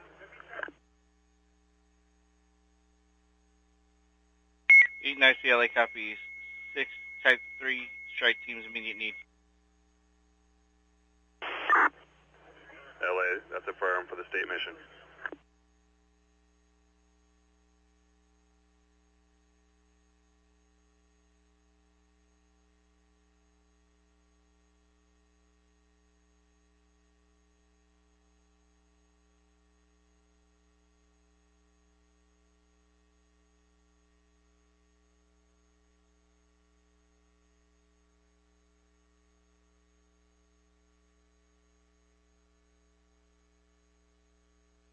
LA, Palisades air attack V1.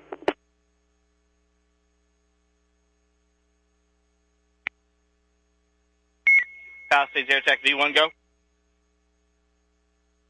For relief air attack, there is a night air attack sitting at Fox that you might want to check with South Ops.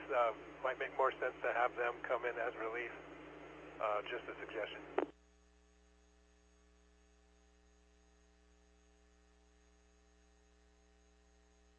Palisades air attack.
Division Juliet from 82 Charlie on command.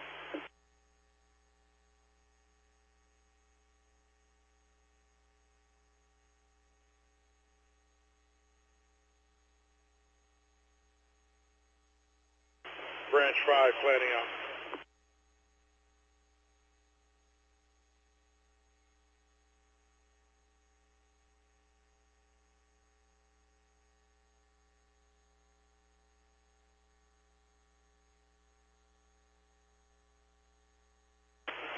Branch 5, planning off on command.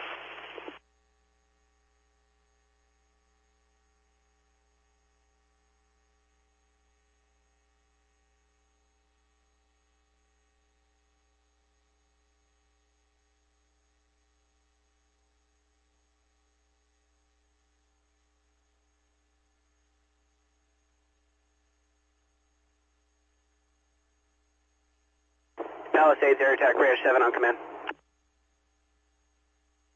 Branch 7, air attack, go ahead. Confirm you're still on air to ground 6. Hey, firm. Meet you there when you're able.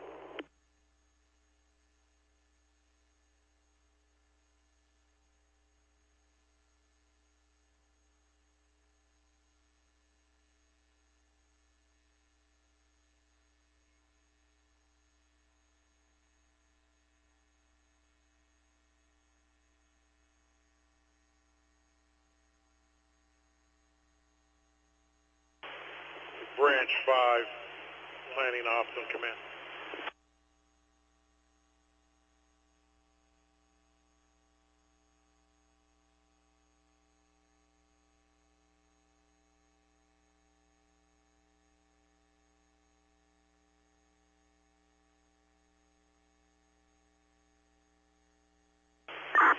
Assistant 4, water temperature 87 on D3. Yeah, I don't have any needs.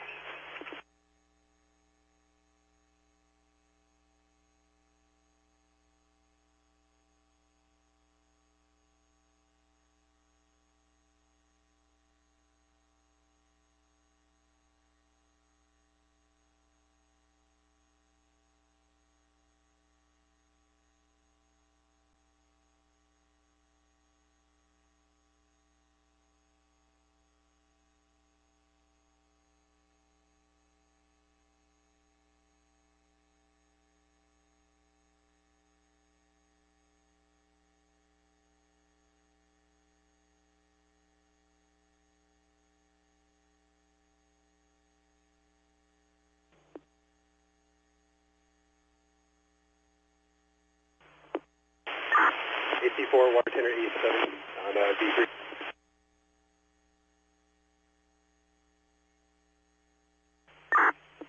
Go ahead.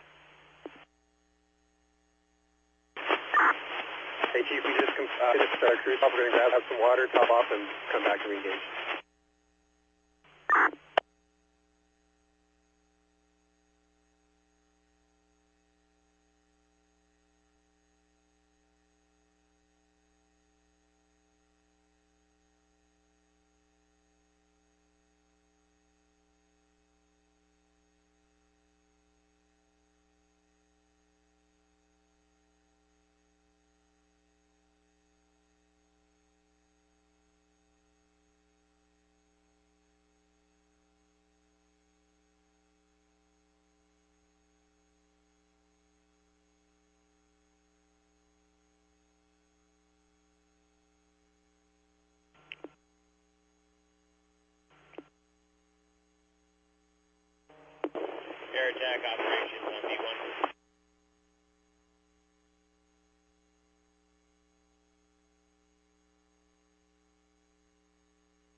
1.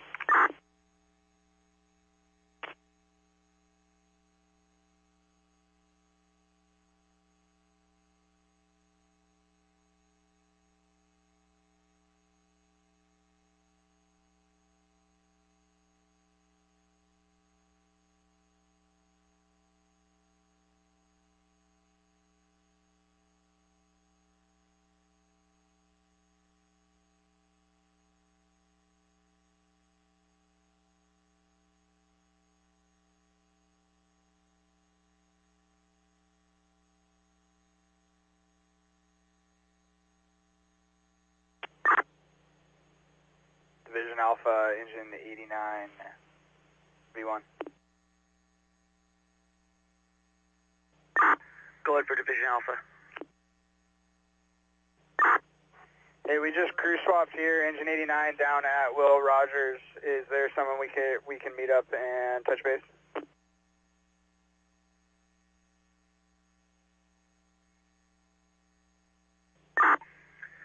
Yeah, is this LA County engine 89?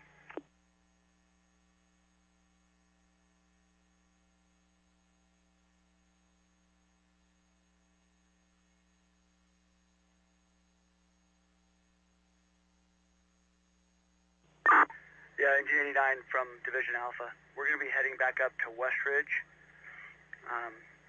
in about 20. We'll be up there in about 20 minutes. Right now, we're just leaving where Chow was.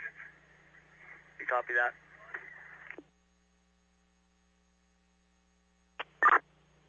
'89 copies. You're leaving where Chow was, headed to West Ridge? Yes, our ETA up there is 20 minutes.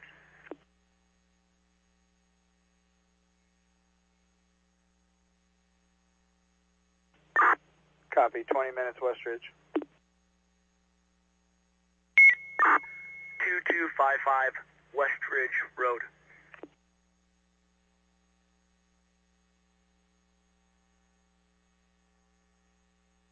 LA County, Eaton Air Attack on command.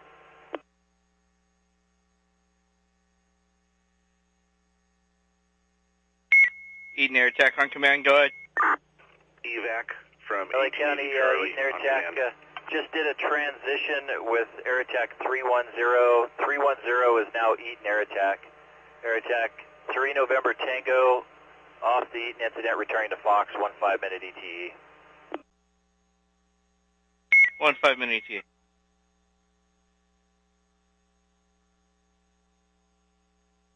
Palisades Air Attack, LA on V1 when able.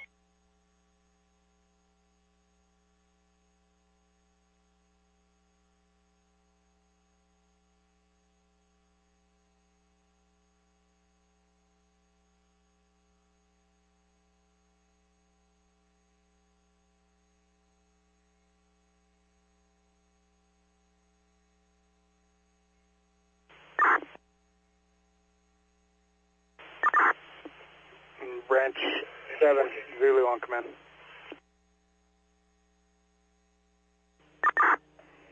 Zulu 7, go ahead. If possible, add gas company request to 2329 El Sereno, SERENO.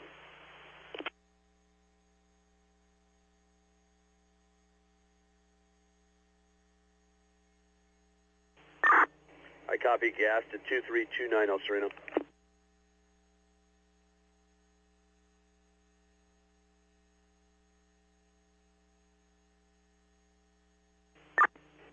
Operations branch 7 on command. Palisades Air Attack, LA on V1. Branch from operations, go ahead. Hey, gas company request for address to follow. 2329 El Sereno. 2329 El Sereno.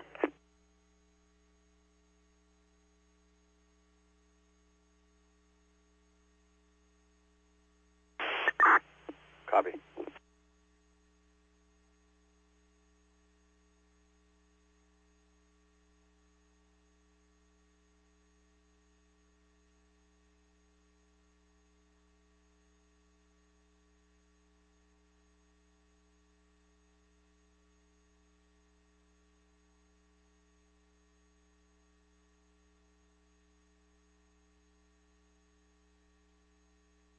operations air attack on command.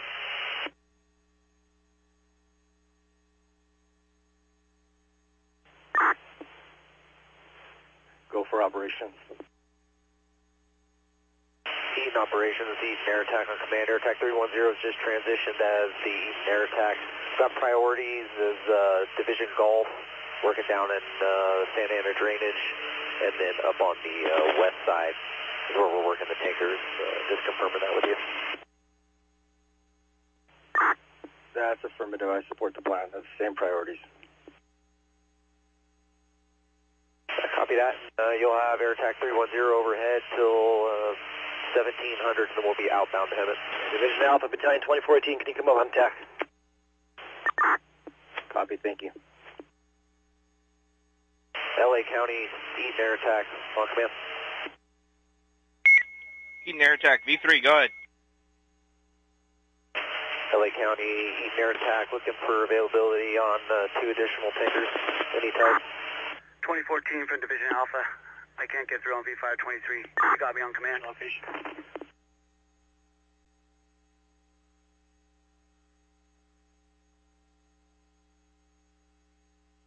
Eaton air attack, LA copies your request. Just confirming it's on top of the current order where you have tanker 9-5 and 7-4.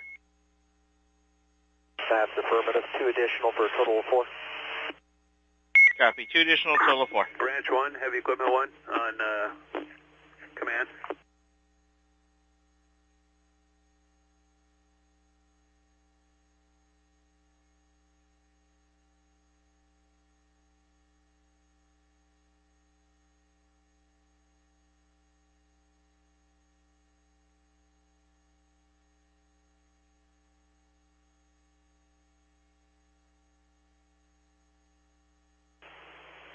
Branch 1, planning ops on command.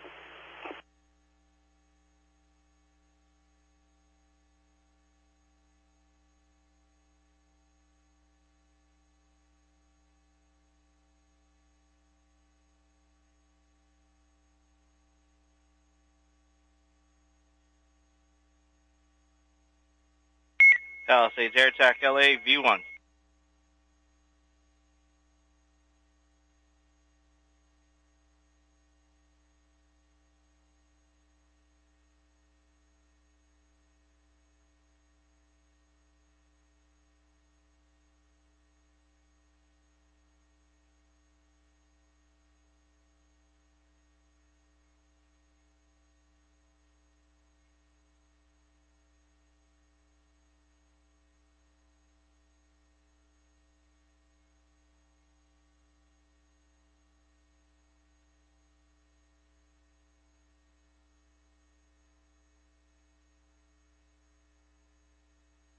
LA, Palisades air attack on B1.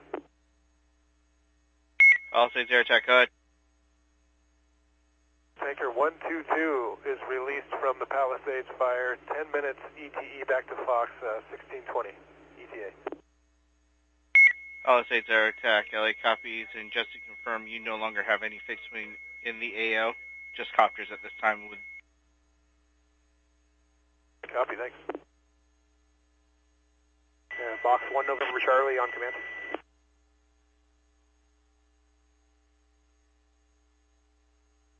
November Charlie box on command. Copy loud and clear, help me. 1 November Charlie, wind 7 miles per hour out of the north, lift at your discretion. Just doing a frequency check here, stand by.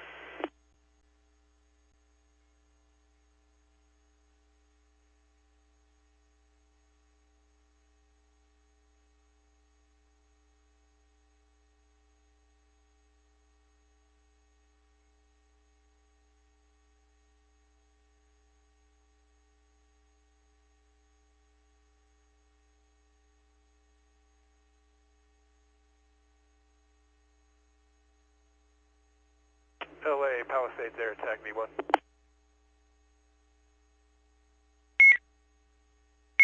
Palisades air attack, V1, go ahead. The Tanker 122 changed their mind. They're headed to McClellan with an ETA of 1720. McClellan, 1720.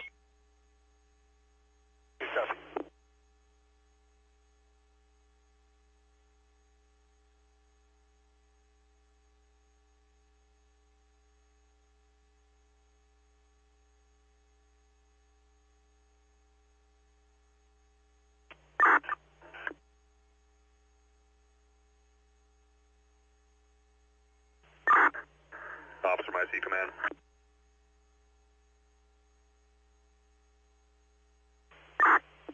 Go for